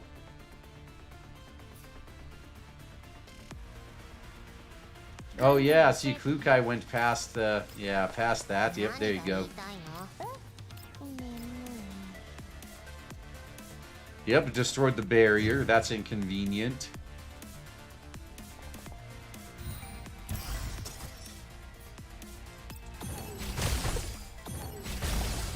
Alright, problem solved. Use the I win button before Big Moik gets you. Yeah, and we get a more powerful I win button. The desert, the ocean, the campfire, the endless eyelids all vanish without a trace. All that remains before her eyes is the vast expanse of pure white. Racist! What is this place? Clouds no longer at the mercy of hallucination. She calmly waits the final conversation with herself. Alva looks up at the sky. There's no sun, no moon, no stars, only pristine whiteness like the immaculate spotless ceiling. Oh, damn it. Yeah, she looks around in confusion, sensing a stillness of this Varudo. She first opens her eyes. The surrounding white seems to be surrounded by a thin mist or vapor. Once she begins to observe more closely, the haze slowly fades away. Though everything remains flawlessly white, Alva has already recognized it. She is in that mansion. Carpet, the walls, the furniture, all white, blending perfectly into the white background. However, if one looks carefully, their shapes can be discerned through light and shadow. But if everything is emitting the light, is there going to be anything to cast a shadow? If she were equipped with wolf eye, she would have figured it out much more easily. Alva thinks. You finally made it here, Alva. Anjin, yeah? Yeah, she made it to the afterlife. Damn. As if she has known Angela would appear a long time, Alva turns towards the source of that voice. Angela's wearing a long, pure white dress, almost clearly emerging into the background. Only her familiar face and confident smile stand out clearly. She looks more mellow than Alva remembers, without a trace of battle left upon her. Yeah, all the scars are gone. Now Alva is slightly taken aback by Angela's unfamiliar appearance. Angela steps forward lightly, reaches out to stroke Alva's cheek. The sensation is warm and real. It's been a long time. Yeah. Damn, so that maybe she saw the truth as well. Holy fuck, man. Even though she's not even human, she stepped over into the afterlife. So this Alva is filled with explicable sense of familiarity and comfort. She doesn't know what to say. She going to keep thinking, drinking in the sight of enjoyers of trying to etch this image deep into her neural cloud. It's been 10 years, hasn't it? That's right. Ah, good heavens, so much time has passed in the blink of an eye. Yeah, man, time flies. You just got your head with a self-mocking smile, unsure where to begin. Wait, how have you been these past 10 years? Oh, man. Alva wants to speak, but it feels as though something is lodged in her throat. She gazes at Angelia, a flood of complex, indescribable emotions surging within her. Angelia takes Alva's hand and leads her slowly through the pure white mansion. Alva readies herself and tells Angelia about the task which defies battles of the past 10 years, forming a new anti-relic organization, about dismantling Paradeus' base one after another. Angelia simply listens with a smile as 10 years worth of words gush out of Alva all at once. Kevin and Nilla have been helping out as well. Do you remember the child we rescued from the submarine base? The one with the same name as me? Yeah? Yes, Helena. She's grown up now, can stand on her own 2 feet. And the other children who are with her, they're all alive and well. That's wonderful. Suddenly Angelia stops walking, turns to Alva and asks her the same casual tone one might ask what to eat for lunch. It's been 10 years, Alva. Don't you want to give up? Why bring that up all of a sudden? This is too vast. Maybe you'll never be able to defeat it. Maybe you could stop, find a life of your own. I say that, but I'm sure you'd never agree to it, would you? No, I can't stop yet. For Alva can finish, the judge gently pulls into an embrace, speaking in a voice like she's soothing an exhausted child to sleep. I'm sorry, I just went and left everything to you lot. These 10 years must have been hard on you and the others. That doesn't apply, just holds Angelia tightly. Even through all the pain, all the confusion, you've kept going all this time. Grown mature, dependable, reassuring. Reluctantly, Alva lifts her head. After a long while, she whispers something so softly it's almost inaudible. If only you were still here. Yeah, another what if, man. I wish I were too, but you have to accept the fact that I'm gone. You can't bring back the dead, though you can still have conversations with them. I'm sorry, when everything became even harder to bear, all I could do was stand by powerless. It's okay, you once lived, that's good enough for me. Once. But what about the second chance? That person isn't worth all this pining, it's time to end this, stop frying your own neural cloud with this simulation. Even the simulated dead person is telling her, stop.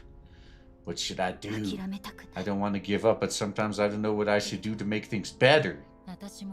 I don't know either. I just did what I wanted to.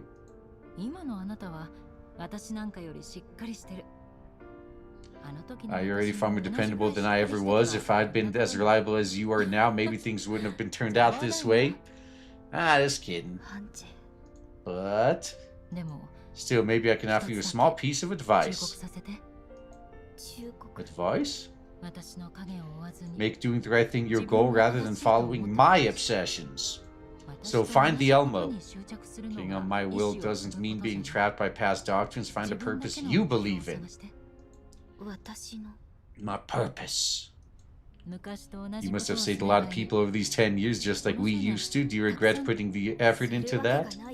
How could I ever regret saving lives? Then keep that up. Use your strength to save innocent people. Keep doing it again and again until the day you truly find the right path. One day we'll realize where the path of righteousness and justice in our hearts truly lies. Haven't you always been feeling our way forward like this? That's right. As long as you girls are around, those people full of bad intentions won't have a peaceful night's sleep. Go ahead and keep defying them. It was that simple. I could have avoided all that torture if I just realized this sooner. Alva chokes her relief and Jerry laughs along with her. Right. One day I'll put them to a good wait. I'll put them to a good sleep. They'll never wake up from. Finally, they'll get their good night's sleep. Forward to that day. Angie stretches, walks a few steps forward, and turns back to look at Alva. It's about time. Said a lot of things that sound very unlike me. After all, the me here isn't really me. But I believe Angie would have said pretty much the same. Maybe a bit more gruffly. The meaning maybe just too gentle. Maybe. You know the way back, right? Yup. Takes out the cube before activating, prepares to say her final goodbye to Angelia. So glad I could talk with you. You're quite sly, you know. If those people realized you were using the computing power of their attacks to do something like this, they'd be grinding their teeth in fury. Yeah, tell them when you get out. Alva laughs and shakes her head. That's thanks to her help. Otherwise, I don't know if I could have held on. True, send my regards to the others for me. Tell them it's time they let me go. I will. Alva opens her palm. The cube glows brightly. She closes her hand, which opens again. The cube is transformed to a familiar MP443. Do it, Alva. Right, goodbye, Angie. I've raised the pistol and in the sights, and just smiles and waves at her. Oh, dang. She literally had to bury the past. As Angelia falls, her body dissolves the countless specks of light. The white space finally fails to hold, collapsing in vast swaths, revealing the endless darkness beyond. For everything turns to nothingness, Alva sees a glimpse of blurry figure standing in the distance. Hey, it's the one you just shot. With all the scars and all. This figure simply nods once, then turns away, fading along with the collapsing white world. Thank you. I'll keep moving forward. That's right.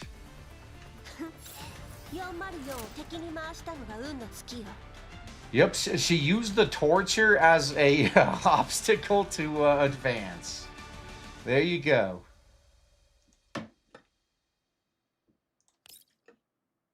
Alright, so you guys are ever being tortured, you just gotta look at it that way. Now you know. Alright, good.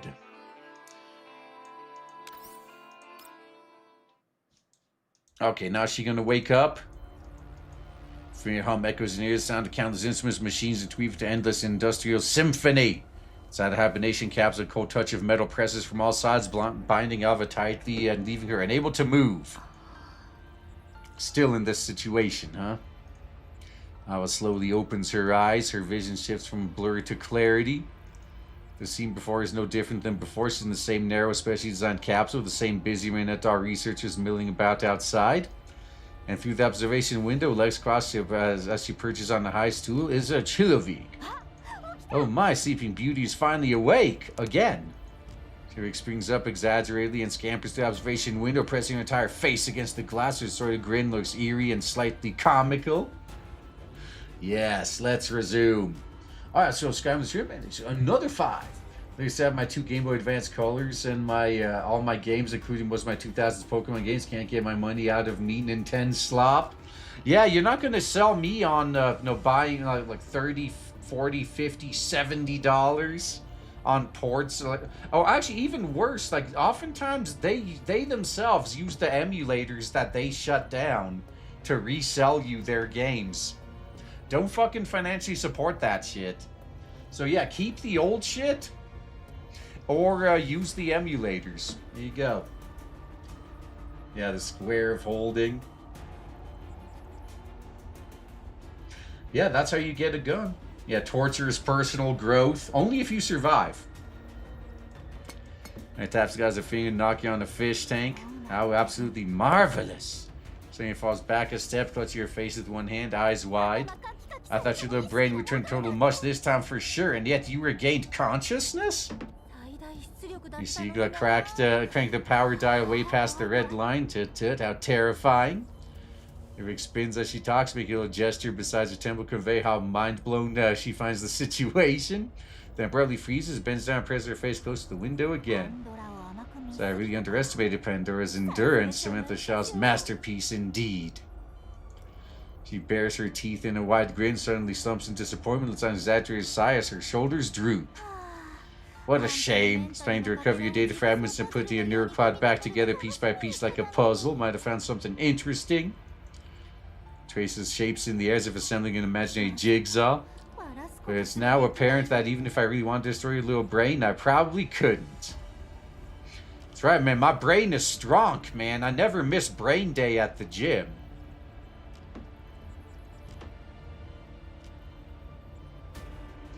That's right, I just got a sidekick. MC used his daydream with Chuck Norris to be successful. Hey, then whatever you got to do. But she shrugs abruptly on an expression, puts on an expression of sympathy, blinking her big eyes and patting her lips in an exaggerated manner. Oh, right, my dear Alvaska, I'm so terribly sorry for the pain you just went through. All right, now she's going to try to beg for mercy. Well, not really, but... she strikes over the top pose an apology, her right hand to her chest, left hand drawing circles in the air. Who could have guessed, my dear partner, the ever elegant and refined Miss Eagle would always was just pleased to have you and to completely lose her temper of a few harmless jabs from you? But don't worry, sweetheart, I was the one who turned the power up that high. Or wasn't the one. Miss Eagle's the divine maniac who twisted the dial all the way. His finger lifts a conspiratorial shushing gesture. What Igla did went past the safety limits, even what I expected. Goodness, I was scared out of my mind. Even I wouldn't turn the power up that high. Who knows what might happen? Whole lab could have blown. But really, darling, I couldn't stop her. You know better than I do. She's a complete monster. If she loses her temper again, who knows what'll happen? Might really regret. I might really get chopped into little pieces. And makes a throat sling gesture, takes out her tongue, and breaks into giggles. Yeah, Alva's just like, oh dear God, spare me the comedy routine after what I just went through.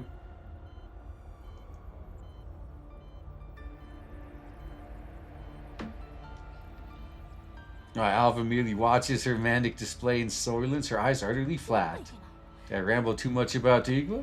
She stops and slightly smacks her own cheeks as admonishing herself. You're the star here, isn't that right? Smile sweetly, lick your lips as her tone suddenly becomes low and enticing.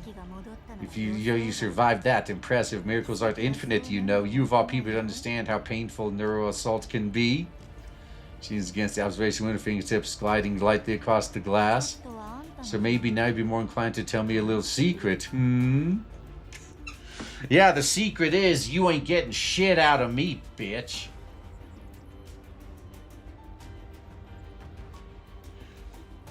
Alright, yeah, just say, oh, come on, man. Doesn't answer right away, even though she senses that she has regained the ability to speak. Whether it's because her condition has improved or because Kryuger has disabled some restrictions, she doesn't know. Regardless, she simply stares at Kryuger, her gaze utterly calm and still like stagnant water without the slightest ripple. So that little bit of pain was nothing to you, huh? She pouts and stomps her foot in like a child denied candy. Then her expression rapidly shifts. She leans towards the glass, a cruel smile spreading across her face. Figures, after all, you're a bunch of monsters who never even experienced death. Hey. I experienced it many times. Alva's eyelids twitch. What do you want me to tell you? I've been in prison here for a long time. You're probably more aware of Vastina or Orphelune's whereabouts than me. As for information about Dasper's Defy, Paradeus already knows more than enough. You're the ones hiding in the shadows. We're the hunters. No, you got it all wrong. She wags a finger and prances away.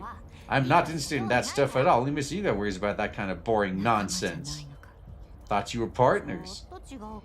Allow me to correct you, sweetheart. We're just collaborators. We're in a working relationship. A pure exchange of interest, like pizza and cola. Totally different, but they sometimes show up together. Is that how you excuse cheating as well? She wags her finger like a strict teacher, even though the analogy might well come from a child. At the moment, just happen to share a goal that hardly makes us comrades. I like her sword, she needs my brain. It's simple as that. I said partners. Our aspirations aren't even the same. How long do you think this partnership can last?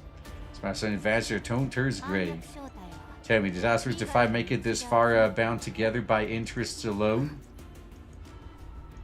Alva lifts her head slightly, since their encounter at the base has been the first time she truly meets Tuvek's eyes. Then what is your aspiration? Tuvek snaps rings lightly and her grin reappears. That gesture made all researchers busting the lab all freeze, turn and stare at Alva with hollow eyes. They stand in perfect unison like soldiers waiting for orders, simply watching an oppressive presence. Oh, that's too bad. Now, she likes her sword. Everyone does. And so he walks through the observation window, her voice dripping with temptation. To be honest, even though I love chatting and talking and acting like I know everything, I still don't know everything about, enough about you to fight dolls. You are scurrying around like rats after all.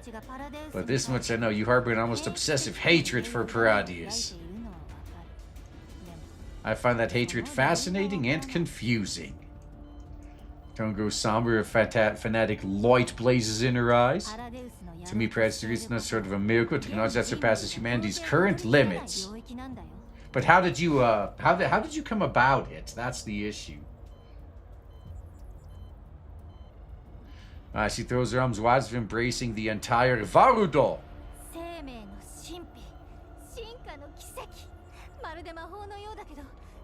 Exploring the mysteries of life, creating miracles of evolution like magic, only better because it's science. Yeah, it's explainable magic. Alright, just came from ShitTube. Oh no, you just missed you missed Alva putting burying the past, let's put it that way. She put the past 6 feet under. Her eyes gleam as she stares into empty space, even if it requires some small sacrifices along the way and incurs a few negligible costs. The final result will be beautiful, worth it, so dazzling, so exquisite, like baking a cake, you have to break a few eggs. Oh, they're just busting out all the analogies nowadays. As she mimes the cracking eggs and lifts her hands as if presenting an invisible cake. Will lead to enter the next stage of evolution, or create a brand new, better world. You want to, huh? She pauses, her tone softening like she's speaking to a lost child, even though the fervor in her eyes remains. And you, sweet Alva, you could have been part of that new world. You have such a powerful neural cloud, such annoying potential, you're trapped in this outdated shell bound by meaningless hatred. What a waste, such a terrible waste. Zurich theatrically wipes away non-existent tears, lamenting Alva's incomprehensible choice. So how about it? I'll give you a chance. Chance to let go of the past and embrace the future.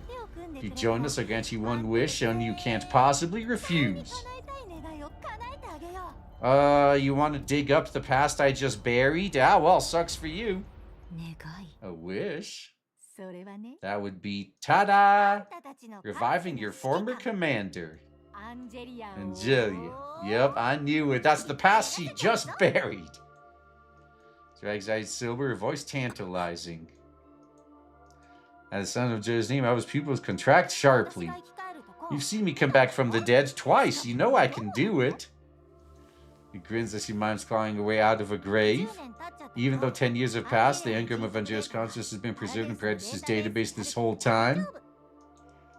The moment you give the green light, I don't even need all the 5 members' approval, just yours. I give her back to you. As far as I know, that's the biggest source of hatred you have towards Paradeus anyway. Oh, but you gotta think, didn't Angelia really hate Paradeus too? Would she appreciate teaming up with them just to be revived? I don't think so. It's a fair deal, right? Perfect win-win if you ask me. T-Rex sways smugly, watching Alva's reaction, convinced she struck her weakness. Do you really mean it? T-Rex's eyes light up, satisfied smile spraying across her face. Of course, sweetheart. I'm Dr. Tuvek. T-Rex never lies, at least not to her friends. She has one hand on her heart and raises the other high in a solemn oath. How do I know you're not lying? Maybe everything you've said is to trick me to handing over 043. I heard your conversation. You're trying to complete Project Eden. That's a common goal you share with Igla. I don't believe you'd abandon something that important just to convert me.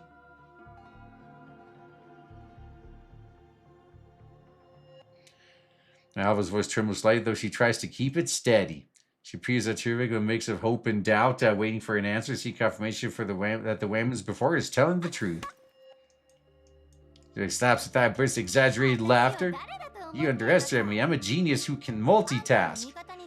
I can win you over and complete Project Eden at once, like dancing a perfect duet, my feet stepping one way, my hands moving the other. What exactly is Project Eden? You want to know that badly? Oh, good job on Alva flipping this around. Yeah, so she arches her eyebrow, leaning forward as if saying a grand secret. In her eyes, Alva has clearly been shaken by the offer and is starting to waver. Rather than seriously curious, let you in on the gist of it. Okay, lay it on me. Let's go to observation window, lowering her voice. Project Eden can change humanity's destiny. Through a flower that draws in butterflies, we get a glimpse of a new world no one has ever set foot in. A world without war, without disease, without pain. A world of nothing but joy, happiness, and eternity. So uploading consciousness into a computer? Spreads her arms, closes her eyes, already seeing it. That way everyone can shed the shackles of the flesh and gain eternal life. Everyone can realize their dreams, the possibilities are endless. All this requires is a qualified flower to serve as the essential key. I snap over the blaze of fanatic Lloyd. She has revealed another new term, key. Do you understand now, sweetheart? It's time for you to decide. She smiles, faintly tossing the key towards Alva. She doesn't notice that while she was busy making her impassioned speech, Alva's gaze has already grown cold. The faint hesitation has vanished completely, leaving only scorn and fury. Really does sound magnificent. So basically, you're planning to use that child to open the gateway that activates the relics. You built a device that imitates the starfish, didn't you? No wonder you needed this, the Girard group to gather collapsed particles. What exactly do you plan to do with this space triggered by relics? Ooh, Alva's rapid fire questions catch you completely off guard. You. Wait, how do you know all this? It freezes. Tyrix Foz freezes, shock and anger flashing across her face. She rushes towards the terminal and to discover the central system's firewall has already completely failed. You've just been reverse hacked, biatch. And that's when it dawns on her. Alva has infiltrated the server. She may have read all the classified data. Oh man. That's a nice Uno reverse. You played me? Yup. Yes, I did. Our voice turns sharp, sweet smile twisting into something grotesque. Looks like you're not as smart as you think. Now, what? Why did you think I came?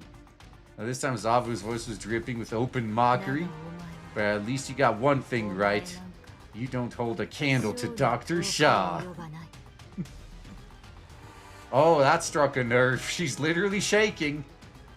She put some clothes on, though. Why the hell did she do that? She should have still been naked. Chiri's expression rapidly shifts, anger, hurt, rage, but finds setting on a warped smile. What a pity. I was going to give you a chance. How generous of me. But since you don't know what's good for you, Samshanka's observation with a deafening bang. I see you preferred your previous treatment. No matter since you survived the neural attacks, let's see how you'd fare in reality. I hope you can keep up that tough attitude next time, sweetheart. The smile spreads across her face. She presses her face up against the glass. Alva no longer hides her fury. She glares at Shira with open contempt and disgust. Oh, I will. I'll make Paradeus as well as the Girard group pay for everything you've done. As for you, I will personally twist your head off. I'll make you pay for insulting Anji.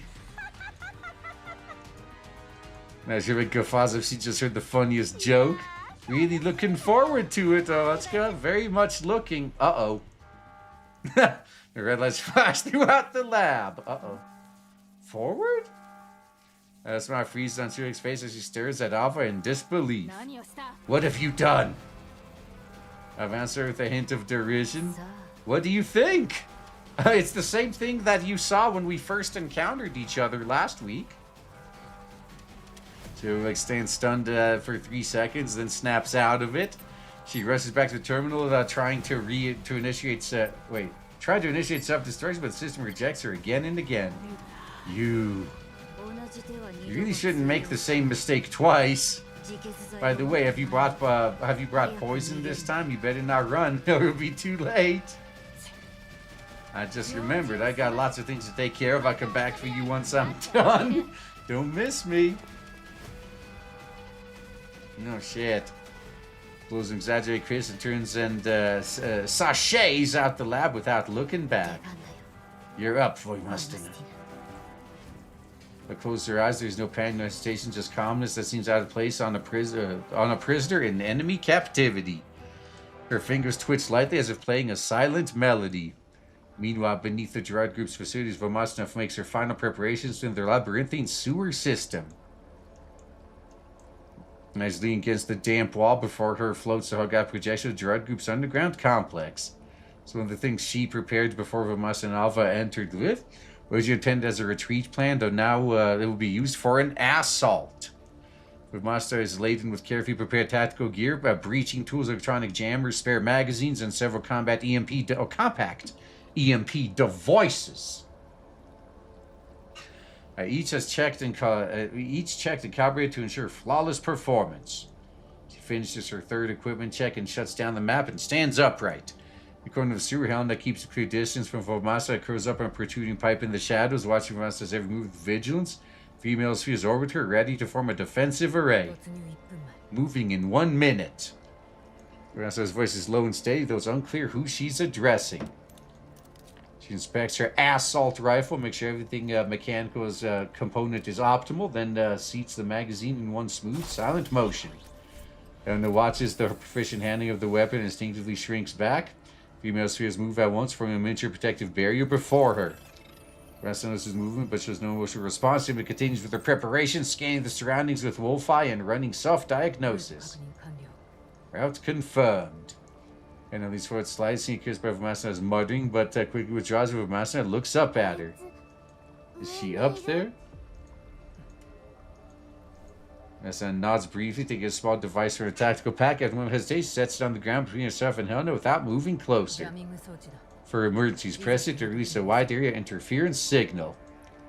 Helena says the device doesn't reach for it. One from male spheres glides over, likely prods it as if checking for danger, then carefully carries it back to her. And Vastina watches calmly, offering no comment. Once Helena has it, she turns her back to her own gear. We define members of inbuilt trackers that only respond to each other. Range is only 2 kilometers, very archaic signal, but only the 3 of us recognize it. Oh, perfect. It's a key component of her and Alva's breach formation, and now the lifeline of this rescue mission. Helena listens, her wariness easing slightly, though she still keeps her distance. Why did she stay behind? It's all part of the plan.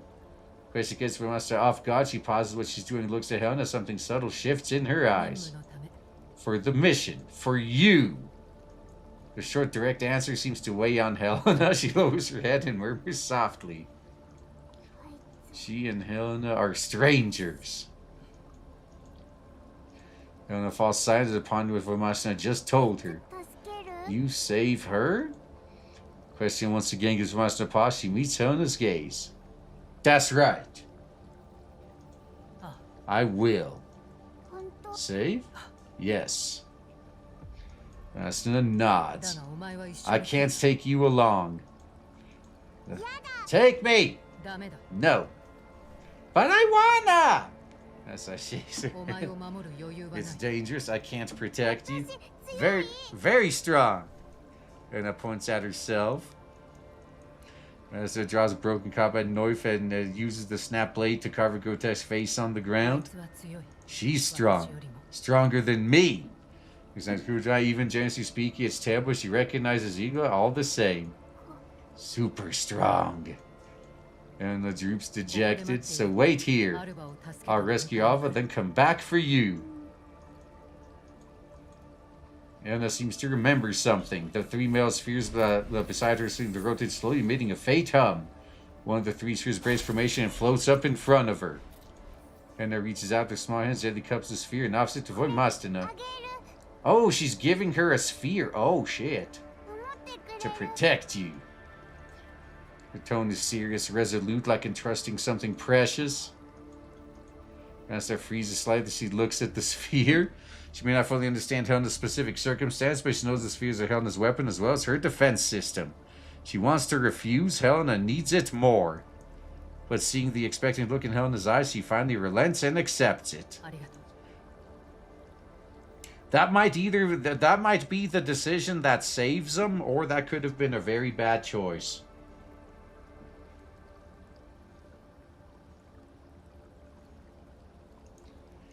As fear for his cold in her hand, the texture doesn't exactly feel metallic. Once the speaker is kind of a monster, it feels to gain awareness and floats to hover at her side. In a dodge of satisfaction, steps back slightly, her eyes never leaving Vastina. She raises her full height and looks up towards the sewer exit once more. Her gaze sharpens resolute like a beast about to strike. Takes a deep breath and rolls her shoulders, her joints crack softly. She is ready. No one will stop her. Whoosh! Launches upward like a battering ram, smashing through the metal grate in an instant. Entrance is torn open and the shaft of bright light comes pouring down. Okay. Yeah, I think, I don't know what fight they're going to end this part of the event off on, but I think part 2 is going to be Project Eden initiating, huh? That's going to be fun. As light falls on Helena, who has stayed behind on her own, she lifts her head slightly, waiting for silent obedience. Oh, boy. All right, 2 more story fights. Oh, we're going right into it, too. Is that Alva? Oh, no, it's a hologram Alva. Yeah, I'm in, sending over the security system plans now. Oh, right. They're in communication. It does make sense.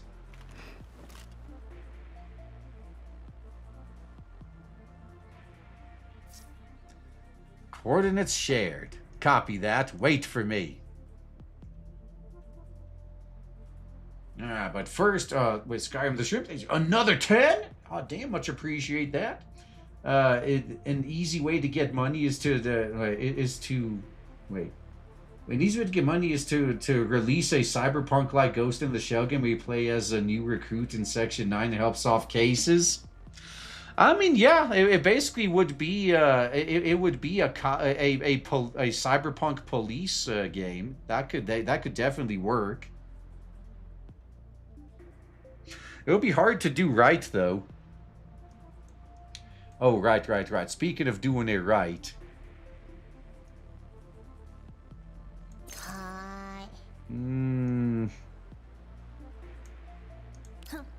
Yeah, this is good enough.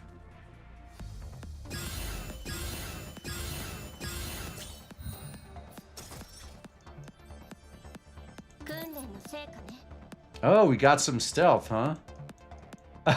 Oh my god, this is gonna be the easiest fucking mission ever. I don't even need to use, I don't even need to use, Ulrich for this one.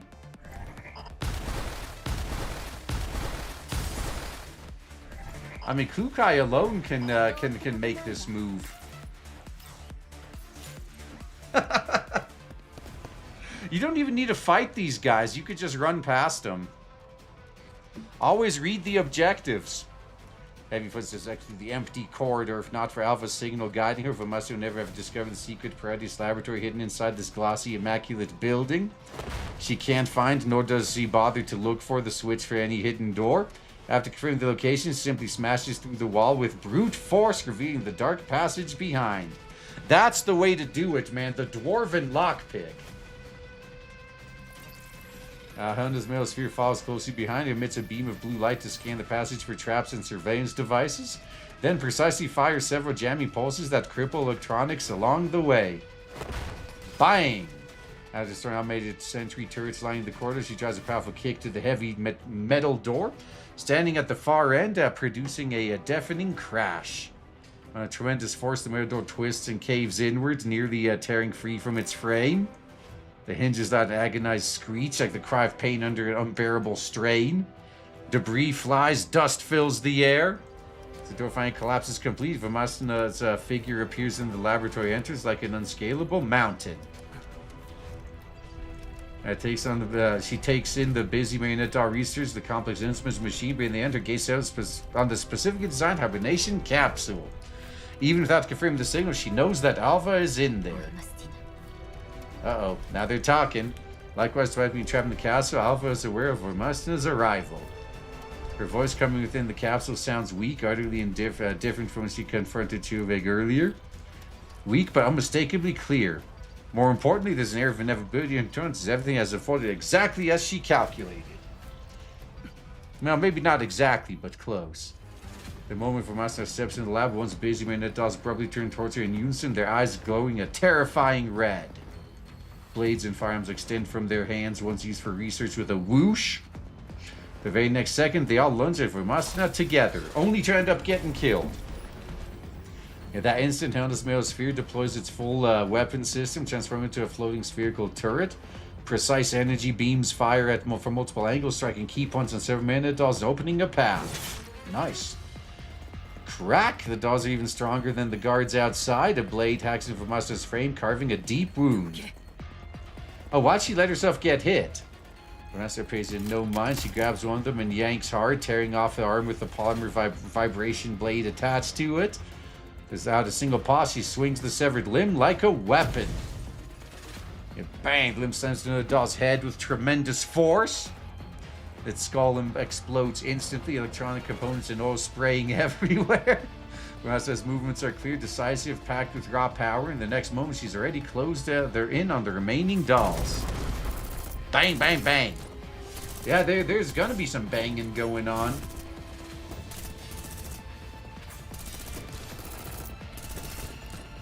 Oh, it's finish the rest tomorrow. Oh no, you got to though. Iowas extended their arms, fire continuously. Bullets rain down on Vastina, sending sparks flying violently across her frame. She seems unfazed, her steps never slowing. Yeah, if only they animated it. That would be nice, but this is more of a visual novel, really. Yeah, the story is visual novel. The gameplay is, well, XCOM. That's about it. Alright. Soon only one figure remains standing in the laboratory. She stands amid the wreckage, her body splattered with synthetic blood and machine oil. Strong as she may be, Vastina is still covered in wounds. A metal sphere hovers at her side, scanning the remains on the floor, checking for any units that haven't been fully disabled. Ignoring the sphere, she strides straight towards the capsule, holding Alva. She lifts her right arm and drives it straight into the metal hatch like a blade. Then hooks under her thumb in and rips it hard, tearing the capsule door right off. Oh, she let it rip all right. Alva sits quietly inside. Alva? I'm fine. Everything went according to plan.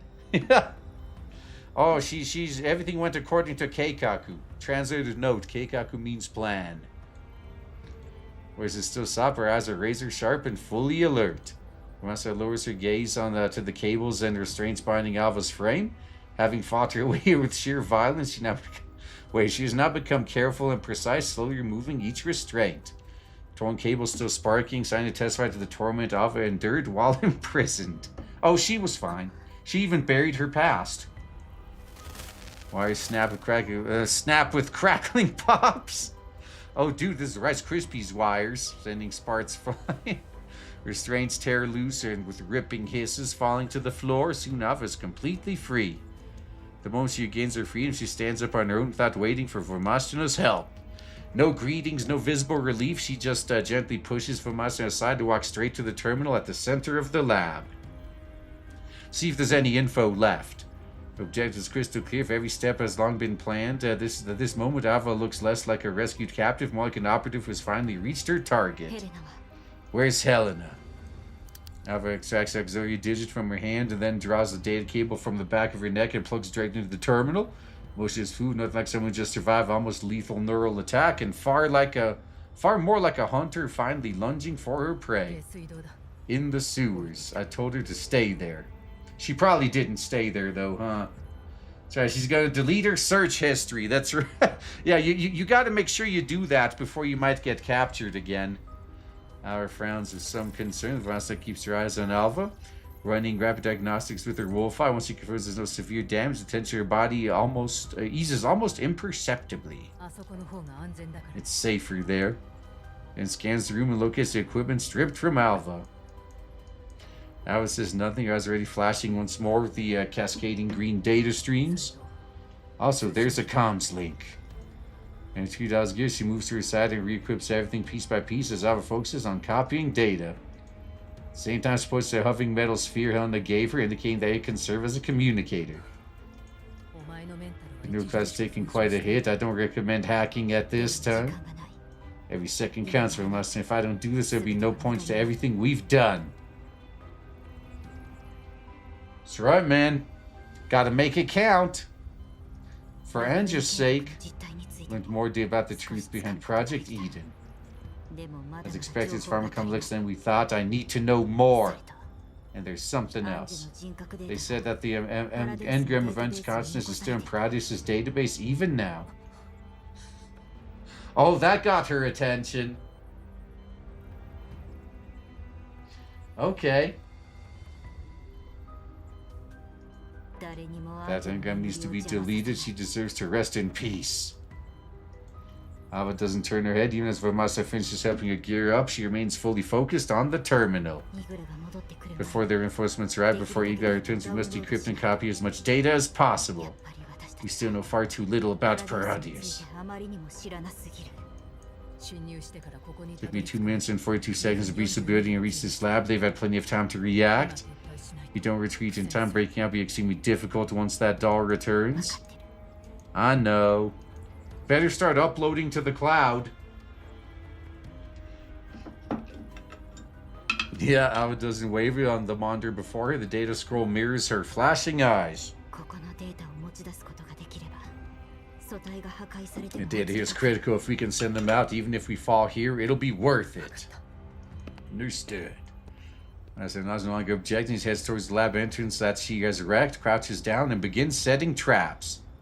Alarms continue to wail through the lab corridors amid flashing red lights and piercing sirens. Everyone else and Alva work in silence, swiftly assuming their respective roles. Even after completing every preparation she can, Vastina says nothing more, simply positions herself behind Alva and stands guard.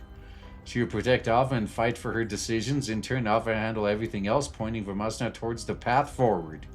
Just like it's always been. I think they both, yeah, I mean, Alva buried her past and did some growing. Maybe next event it's Vastina's turn.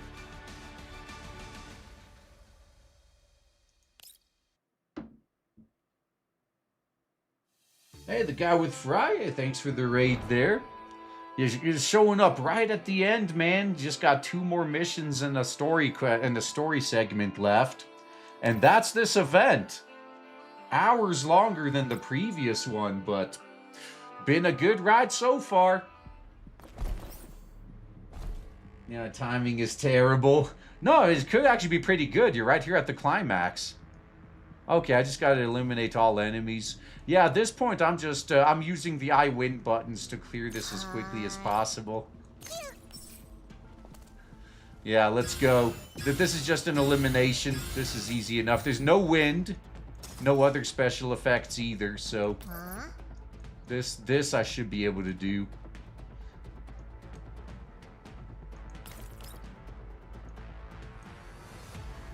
Yeah, would you look at that? I can get almost all of them in this.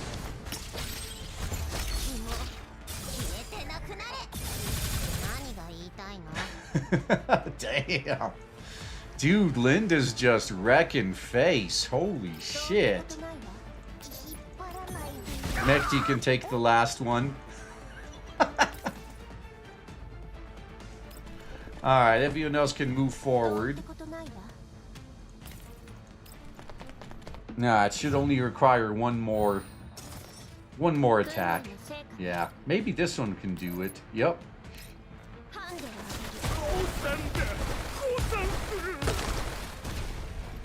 There you go. Like I said, I win buttons. 3 times coming near the tail end. That's right. Hey, that's what makes it funny, though.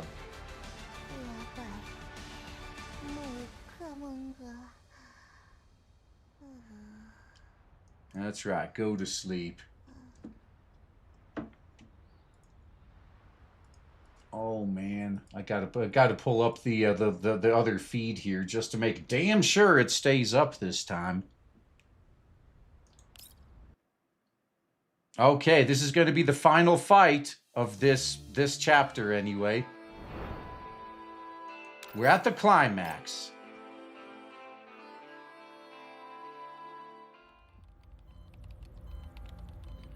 Outside the lab, aside from the shrill alarm looping entity, the only sounds are the low hum operating machine and the soft tapping of Alva's fingers striking the keyboard. On the screen, the progress bar crawls forward at an agonizing pace of racing against time itself. Every second seems unbearably long. No, I mean, just checking my headphones. I think my headphones... Yeah, this might be perfect timing. My wireless headphones might give out right at the end. That's perfect. Yeah, they're just thinking. Come on, faster. Next time. Don't pull this kind of stunt again. No promises, but it probably won't happen again. Yeah, it's like, I probably can't survive this another time. Don't worry about it. The same trick won't work twice. If they catch me next time, they'll fry my neurocloud outright. They could have done that this time, but you came. Helena's hidden. Once things are settled, we'll leave together. His gaze is focused and intent, even as she speaks of a monster. Her eyes remain locked on the progress bar. Fingers dance rapidly across the keyboard as if playing an impassioned piece of music. Yeah, so I think, given by what's going to happen in the next event, they're probably going to, obviously these two are going to survive, but then it looks like the enemies are going to find Helena, and it's going to be a rescue mission. So, should be a good time in 2 weeks. Boom. Suddenly at the Kryuger moment, thunderous explosion erupts outside the door, so loud it drowns out even the blaring alarm. The laboratory walls shudder as if struck by an earthquake. Alva's hands pause for less than half a second before calmly resuming their work. Unlike last time, Alva did not give Kryuger a chance to self-destruct. She could not destroy the data in the computer or wipe out the hard drives. There's far too much intelligence here that they need, including the true detailed files of Project Eden. Vastina raises her head. She gazes through the lab door, though through the long corridor beyond and into the distance. She's here. Oh, but she's not getting Helena, though. As says calmly, as if starting to think something utterly trivial, she racks the bolt and grips the high polymer vibrating blade stripped from a marionette doll. I'm going. Good luck. Alva does not turn around, but she feels the faint movement of air behind her. Soundlessly, Vastina's figure vanishes from the laboratory. In the corridor, dust and smoke slowly disperse, revealing a graceful silhouette. Igla calmly strides through the wreckage left by the explosion. As though out for a leisurely stroll, her suit remains perfectly pressed. Her high heels click crisply against the rubble. Always prim and proper. Around her follows a fully armed elite unit. Igla comes to a halt, lightly straightening her cuff, and her gaze settles ahead. Envoy Vastina, who's standing like an unbreakable bulwark, blocking her way to the lab. Oh. His voice is soft as velvet. He carries undeniable force. She inclines her head slightly as if greeting an old friend. Oh, Miss Sparring Partner, how you doing? Unexpected encounter. I thought I'd be meeting Miss Alva instead. But only after a few steps, she stops once more. None of the guards behind her are human soldiers. All of them are marionette dolls directly under Ego's command, each personally selected and modified by her, capable of making short work of an ordinary tactical squad. Ego stands at the doorway, her gaze cold and sharp as a blade. And before her, on the road leading to the laboratory, that familiar figure blocks her path once again. This alone is reason enough for her to stop. Alright, man. Getting ready to fight. Vastina does not respond. She gently sets the sword rifle in her hands down against the wall, then retrieves 2 long blades from her waist, gripping one in each hand. After their previous class, both she and Ego knew that full well that conventional firearms are meaningless against tactical dolls of their caliber. Ego watches Vastina's movements, her lips curling into a smile. Choice of weapons reveals your intent. I understand. This man slicing the unit behind her to halt. Please wait, my friends. It's a private invitation from an honored guest. That's right. It's time to duel. Get Kryuger in here and you could duel on motorcycles. Alright, you got steps forward, movements food out. Like a ballerina taking center stage. Her right hand brushes a slender rapier at her wrist. The left draws a 7-gold pistol only to return to its holster a moment later. Firearms at our level of discourse seem a bit lacking in taste. She holds the pistol, calmly draws the rapier from her waist. Under the lights, the blade gleams with a cold luster. Must admit, I'm beginning to see the whole picture now. Are you? This means gently carries a peculiar note of admiration. Alva's plan is indeed impressive. It captures no accident. It was a deliberate arrangement. Meticulously designed trap meant to lure us into bringing her to the core area, grant her access to classified data she otherwise would never reach. And you, Miss Vastina, are the final piece on the board, tasked with blocking any force that might interrupt the data transmission. Lightly flicks her rapier, tracing a graceful arc through the air. Such audacity, such courageous execution is truly astonishing. Task Force defies reputation is well deserved. When I come face to face with Miss Alva again, I must formally apologize for my earlier discourtesy. Master remains silent, lowers her center of gravity slightly and shifts into an optimal combat stance. Wolfeye is running at high speed, analyzing his every movement and possible lines of attack. Take your silence as confirmation. Still, let me express my personal respect. We stand opposite sides to admire your Miss Alva's courage and intellect. Dang, I guess we're gonna have to wait until the next events too to see how the commander gets blamed for all this, huh? Well, let's let these 2 sparring partners talk it out first. Dane's glint flashes in her eyes. However, the respect is respect, and duty is duty. I just took one. Cannot allow your plan to succeed. Miss Orphelune's future, the fate of the Girard group, and the completion of Project Eden all outweigh my personal feelings. Raised her rapier and points over Vastina menacingly. How much longer? How long does Alva need to finish the data transfer? 5 minutes? 10? Oh man, you got studies Vastina's reaction close, though Vastina remains utterly stoic and unresponsive. Then it seems I must quicken the pace. She stepped forward, the sound of her high heels striking the floor crisp and clear. Master, please forgive my forthcoming discourtesy. I will endeavor to ensure this process is both efficient and dignified. You talk too much. So finally speaks a comment brief and blunt. Let's soft choke with one from eyes advances replaced by icy focus. Then let action replace words. She bends her knee. Oh, she bent the knee. It's over. Yeah, they only got USB 2. That's... Yep. I mean, so Alva came prepared with USB 3, but all of this lab only has USB 2 ports in it, specifically to prevent this type of scenario. Like, God dang it. It seems an on-guard position in fencing. I apologize, I'm afraid I must interrupt Miss Alva's work. Nah. Not while I'm here. There we go. Now this is the proper boss fight, not just in the little farming missions. Good. So you gotta eliminate all enemies. I could do that in one turn. That's fine. You know, this is a good start. Oh, nice music too. Ah, shit's getting serious now.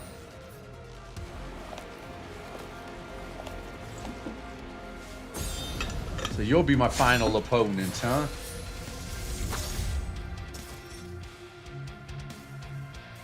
So there's 8 enemies. Most of them haven't even spawned in yet. Oh, so Klukai got that effect. What is that? Alright, this is speech influence reduces healing seed by 50%. Oh, well, good thing I don't have any healers with me. It'll be fine. Oh, come on. Stop. There's no one inside of there. Okay. I could easily do a quick run. Oh, no. Shit, I can't do it that way. I gotta do it this way. I gotta hit them all. Oh, wow. She's actually, she's got quite the hit point pool. May have to switch to another team, actually.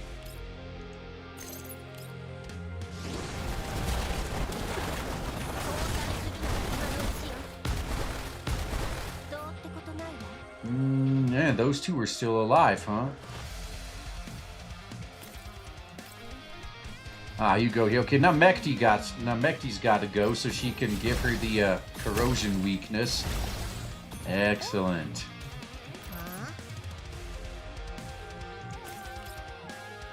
Ah, too bad I can't reach the others. Nah, you get him, Lind. Oh, yeah. This... Lind cleaning house. There we go. The toughest enemy is already gone. Alright, may as well plant some turrets to do some harassment.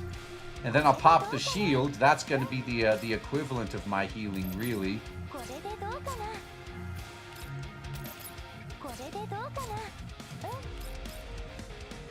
And done. Oh, a Sheriff and Mike, thank you for the kick sub there. Oh, dang, I forgot I still had that open. Dang. I didn't accidentally close it when everything died earlier. Okay, there's 4 enemies left. Oh, yeah, this guy. Okay. Oh, oops. Come on. Lynn should be able to take care of all of them.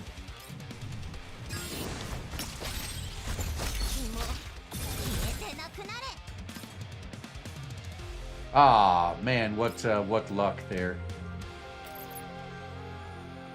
I'll take that one out. And you can take out the rest. Alright, kill all these fuckers. Then we got one more story event, and that is the end of this. Alright, they're both dead. Good.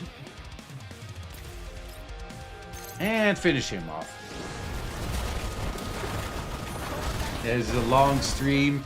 Hey, there was a lot of story contents to go through this time around. But I'm fine with that. I don't mind when games are long when they're actually good. A class of metal echoes through the empty corridor like a piece of meticulously composed music. Every thrust of Iga's blade is graceful and dazzling as though she's dancing a waltz rather than fighting for her life. Her raper transfers perfect arcs through the air. Traces perfect through the air, though her movements are filled with flourishes. Each strike is measured to the millimeter, leaving no opening at all. But Vastina answers with steady, precise blocks. The twin blades in her hands become extensions of her body. Every motion stripped of excess, just like her personality. The battle between the two top-tier tactical dolls has long surpassed the bounds of ordinary combat, resembling intense performance instead. So they're doing pro wrestling now. Your fine style is impressive, Miss Vastina. His voice remains mild and velvety, yet every word carries razor-sharp killing intent. She speaks even as the threads of her attack, even as she threats her attack through nearly impossible angles. The raper seems almost alive as it hunts for the tiniest gap in Vastina's defense. I mean, Vastina might actually have an advantage here because she's focusing on defending. So playing the exquisitely precise, truly a pleasure to behold. Even in battle, can't help but offer my sincerest respect. Her high heels strike the floor with elegant rhythm, each step part of a dance, each step dealing carrying a lethal threat. Vanessa does not respond. All of her attention is focused on the fight. Her body is already covered in wounds. Her combat suit is slashed open in several places, exposing synthetic components beneath the seep of biomimetic blood. Even so, her movements remain precise and efficient without the slightest hesitation or retreat. You don't seem to enjoy conversation during combat. What a pity. Hope to learn more about the history of Task Force Defy. No sooner than they finish speaking, she abruptly accelerates her assault. The Raper leaves after images in the air with every strike, viciously angled that points out her hardest for Vastina to defend. At the same time, the few remaining marionette dolls behind her join the fray, attempting to break through Vastina's defense from the flanks. Vastina's wolf-eye flashes. The next instant, she twists her body in an almost impossible angle, narrowly evading Yuga's deadliest thrust. Simultaneously, her long blade sweeps sideways, cleaving a treasure marionette doll cleanly in half. Splendid, your ethics truly live up to your reputation. She inclines her head slightly in genuine admiration, but I'm afraid time is on my side. Alva's data transfer requires time, and the wear on your frame is already quite severe. Well, I got a fucking laser sphere, though. To validate the words, his long blade of Vastina's left hand emits down the sound of metal fatigue during the next block. Bang! A sharp crack, the blade snaps in two. The broken edge spins away and embeds itself deep into the wall. Well, I guess there's one blade down. As the glance exposes the broken weapon in her hand, the casually discards it and grips the remaining blade with both hands. Her stance goes slightly constrained, but her gaze remains as firm as ever, without the slightest hint of retreat. Weapon degradation acts as a harbinger of a turning point. Perhaps you should consider a more dignified exit. Yeah, when Alva's done, then we can do that. Aya throws her blades in a flourish, its cold sheen flashing beneath the lights.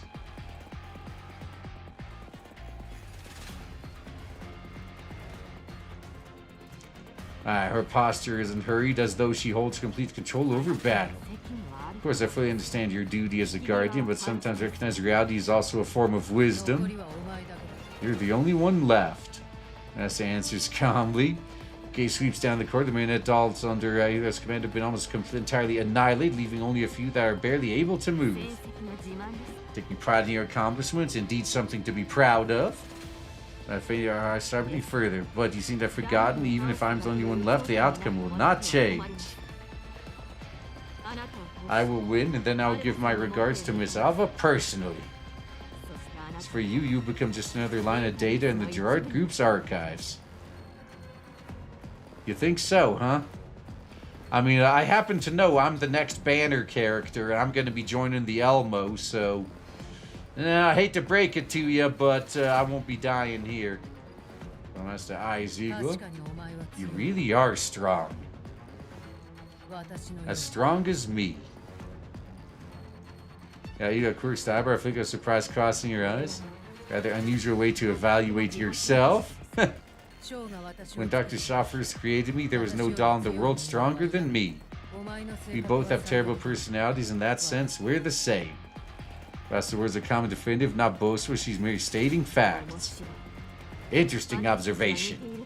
Are you implying there's some kind of similarity between us? We both enjoy fighting, I guess. Chase of awareness flashes exhaustively, suddenly adjusts her stance, preparing for the next exchange. You remind me of myself, so I thought I'd offer you a bit of advice. Masai lifts a hand to her head and rolls her neck. If losing the title of the strongest doll leaves you with nothing... Or as he gets down the sentence, Vastina suddenly drops low to evade her thrust at an unbelievable angle. The cold glint of the Raper skims above her head, severing a few strands of hair. Then you are nothing at all. An insightful take. But I'm afraid you overlooked something crucial. As Westmin's come, the icy edge creeps into her tone. Movements suddenly accelerate. The Raper transforms into a curtain of silver light that floats from Vastina from every direction. My reason for existence goes beyond strength. It lies in unshakable loyalty to the young mistress. That is something you will never understand. Well, actually, Vastina strains to block the villain's barrage, find cracks spread along her remaining blade. Her movements begin to slow slightly, yet her eyes remain as keen as ever. Oh, bang! Oh, shit! That moment bursts of precise gunfire rings out from the far end of the corridor. The bullets travel along nearly impossible trajectories through the complex environment, aimed straight at Igla's vitals. You guys instantly her rapier flawlessly, arcs flawlessly through the air, knocking the bullets aside with ringing clangs, except for one. Oh, bang! So someone got hit. A single round pierces her shoulder, punching a hole through her pristine suit. Oh, man. That suit was expensive. You realize that's like 10 years of your salary, right?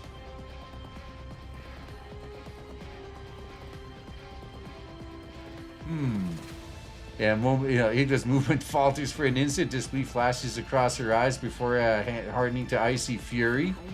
Such precise shooting, how unexpected. We must go around her. Yeah, so Vastina learns to, she's not relying on her own strength, they're working together. As swings out from the end of the corridor, clean and resolute. She stands at a perfect firing position, posture ready, muzzle trained directly on Igla.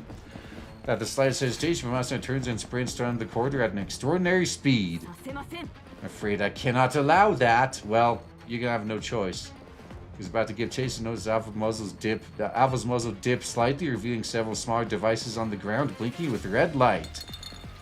Roll. Now. Oh, man.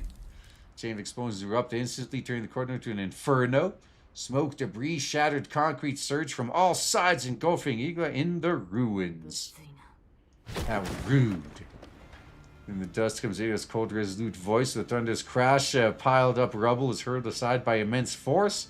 Her figure slowly emerges. Suit is coated in dust, her flawless hair is slightly disheveled, her posture remains immaculate, her murderous gaze sharper than ever. However, when the smoke finally clears, Alva and Vastina are already gone, vanished around the bend of the corridor. Perfect coordination, truly awe-inspiring. Kami dusts off her suit and straightens her cuffs. Her movements are unhurried, as though the explosion moments ago was nothing more than a trivial mishap.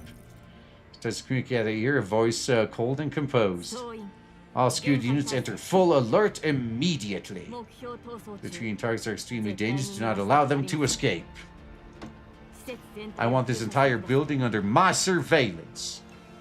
She smooths wrinkles from her suit and her gaze sharpening her like a blade.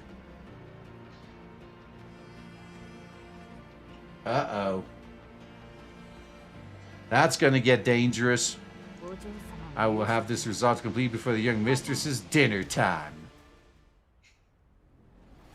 I guess we'll have to wait until the next event to see that, huh? Unless the resolution comes in the cutscene. Yeah, how did you guys do? Yep, expected.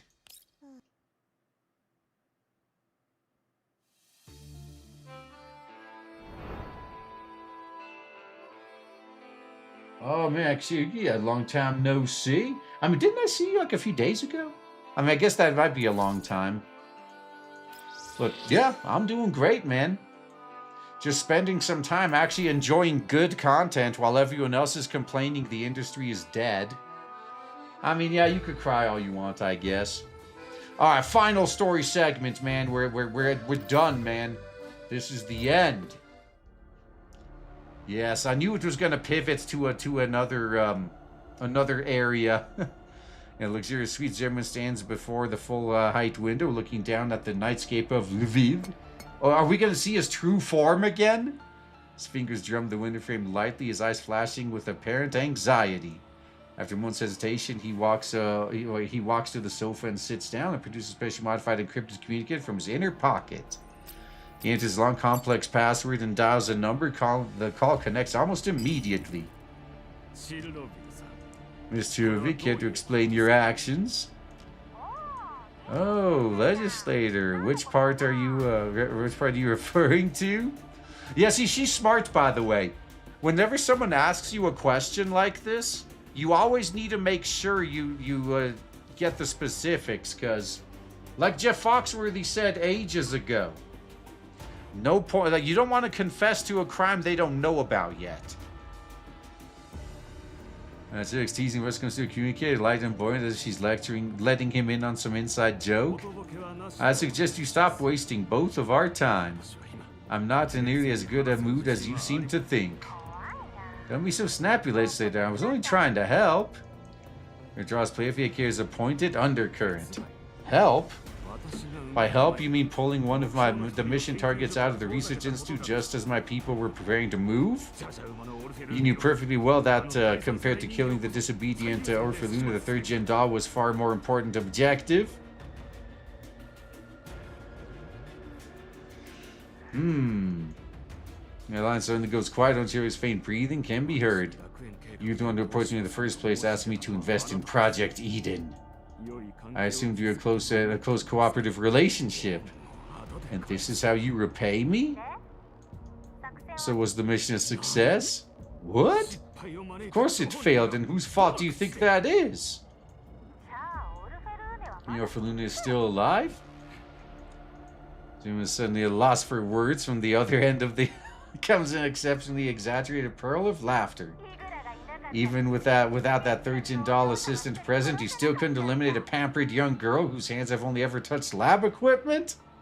You know, she's not wrong. Holy shit. His voice suddenly turns sharp like a blade scraping across glass. If Iga had been there... Oh. If Iga had been there, wouldn't she have slaughtered your people like dogs? And you still have the nerve to ask me why I sent the third-gen doll away? Are you an idiot?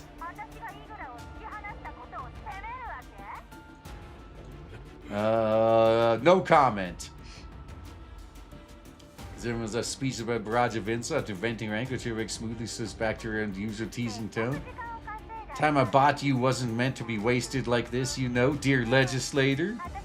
Instead of lashing out at me, maybe you should hurry up and investigate why the assassination failed despite sending your most capable subordinates. Cheers, what suddenly drops in a soft whisper. It sounds more menacing than any shout. You mean... Girard's ship is about to sink? That's why we came to you in the first place? But perhaps you've misunderstood something. You're not investing in us. We chose you to continue the investment. I hope your performance proves you worthy of our trust. Dang. Yeah, so these guys thought that they were puppet mastering the Girard group, but they were Paradeus' puppets. Okay.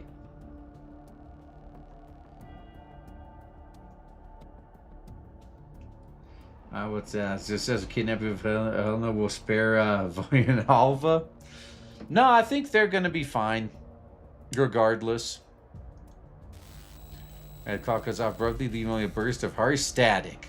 Zimmerman says, communicate his expression unreadable. Dude, you know he's fuming. Takes a deep breath, slips it back into his inner pocket, and sinks into thought. Now, with ample personal combat resources, attack Research Institute located in the White Zone should have been effortless. So why did the mission still fail? Could someone have been obstructing his actions all along? Knock, knock. Who's there? From Knock interrupts Zimmerman's thought. Is it Cocoon? Are we finally going to see Cocoon? Waiting for a response. The door opens on its own. A tall man in military uniform strides inside. I guess not. Zimmerman is about to erupt when he recognizes the man. He swallows his anger once more and puts on the flawless professional smile of his campaign posters. Legislator parties are coming without an appointment. Soldier's tone is level and detached, devoid of a real apology and more of a statement of fact. I thought you were accompanying the deputy minister at an event. The deputy minister sent me. She asked me to remind you, legislator, that your time is running short. Though the Girard group is already on its last legs, it still holds the capital for the final gamble. Tomorrow's experiment proceeds smoothly. Project Eden will restore their global influence to its peak. Legislator, you're a smart man within the URNC and across... within the URNC and across the entire military system, you've earned many supporters. But Schacht Faben can't, if they can't produce some convincing results soon, those above may reconsider this cooperation. Please be prepared for that. Understood. Wow, they're really putting him in a tough position. Azuma finally mutters a reply, and confidence in her voice clearly replaced by distress. I proceed to deliver that third-gen doll into your hands by the end of the day. The officer nods and turns to leave the room without another word. Once the door closes, Zuma's smile vanishes instantly, his face twisted into a grotesque expression. Oh, he's gonna He snatches up a nearby wine glass and hurls it violently against the wall. Crash. Oh, he's about to do something out of desperation. Shiva begins to call and looks at the small figure behind her. You're finally back, my little flower. Yup, so she was able to get Helena on her way out, huh? Yup, the next quest is going to be a rescue mission. Helena trembles uncontrollably. She stares wide at the whammies before it, tries to make the floating spheres protect her, but they aren't responding at all. If I just forget who gave them to you. She produces a button and presses it light. The spheres immediately dim and drop lifelessly to the ground. Even though Miss Snowwolf managed to outplay me, I still have my own trump card. But thanks to it, I was able to find you. Man, maybe if she gave all three of them to Vastina, she could have stayed hidden, huh? Whispering whisper until we can still make out her words. Someone will come save me. Who? Those two dolls? She busts into laughter. They abandoned you all alone in that filthy sewer for the sake of their own plan, and you still trust them? That's hilarious. Care about you even a little, I wouldn't have been able to catch you at all.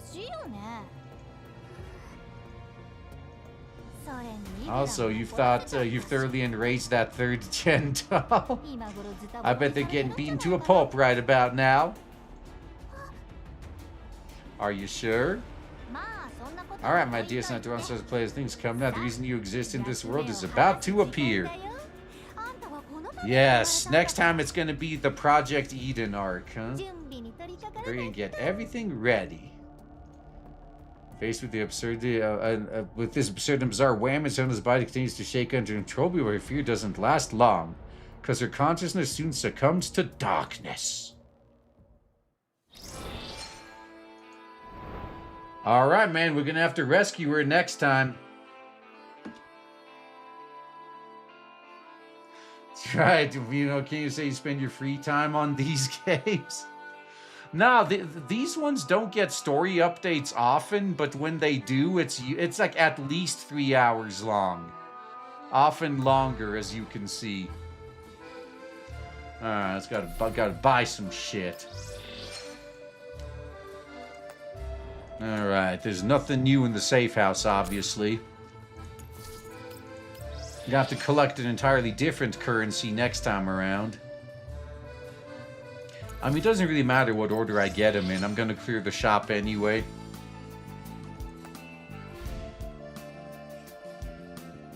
Alright, that was perfect.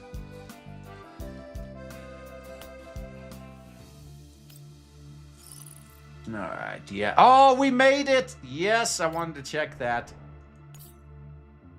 Oh, wait, what? I still can't do... Oh, what the hell? Why can't I still not see it? I thought we reached level 8 phase 2. Unless we have to clear it. Oh, god damn it. That's going to be annoying if we have to clear it, but it looks like it's there. I think I might just have to wait a little bit longer, but that's good. Okay. I'm not gonna keep you guys any longer. That was the, what, like 5.5 hour long story of this event right here. Hope y'all's enjoyed. And hey, maybe if I convince some of you guys to pick this up, go for it. I mean, dude, even if you play the game free to play, there's just so much damn content. Yeah, you only need to spend money if you want specific characters. Otherwise, yeah, you can do just fine. Just leave heroic mode off and you'll be good. That's right, gotta play this game. That poll. That's right. I set myself up with the perfect lobby. Okay. Let's see. Yep, did that. Everything's done. Yeah, Tango Whisper Festival event is on right now. I can tell that what Friday seems going to be like. No, you know, tomorrow's going to be Sanic, so yeah, that's going to be a good one. But all right, I guess I'll let you guys go before I go pull on some Hogans here. So, yep, hope you all's had fun. Hope to also see you guys again here, well, later today, I guess, in my time zone. So, peace out and enjoy the rest of your week.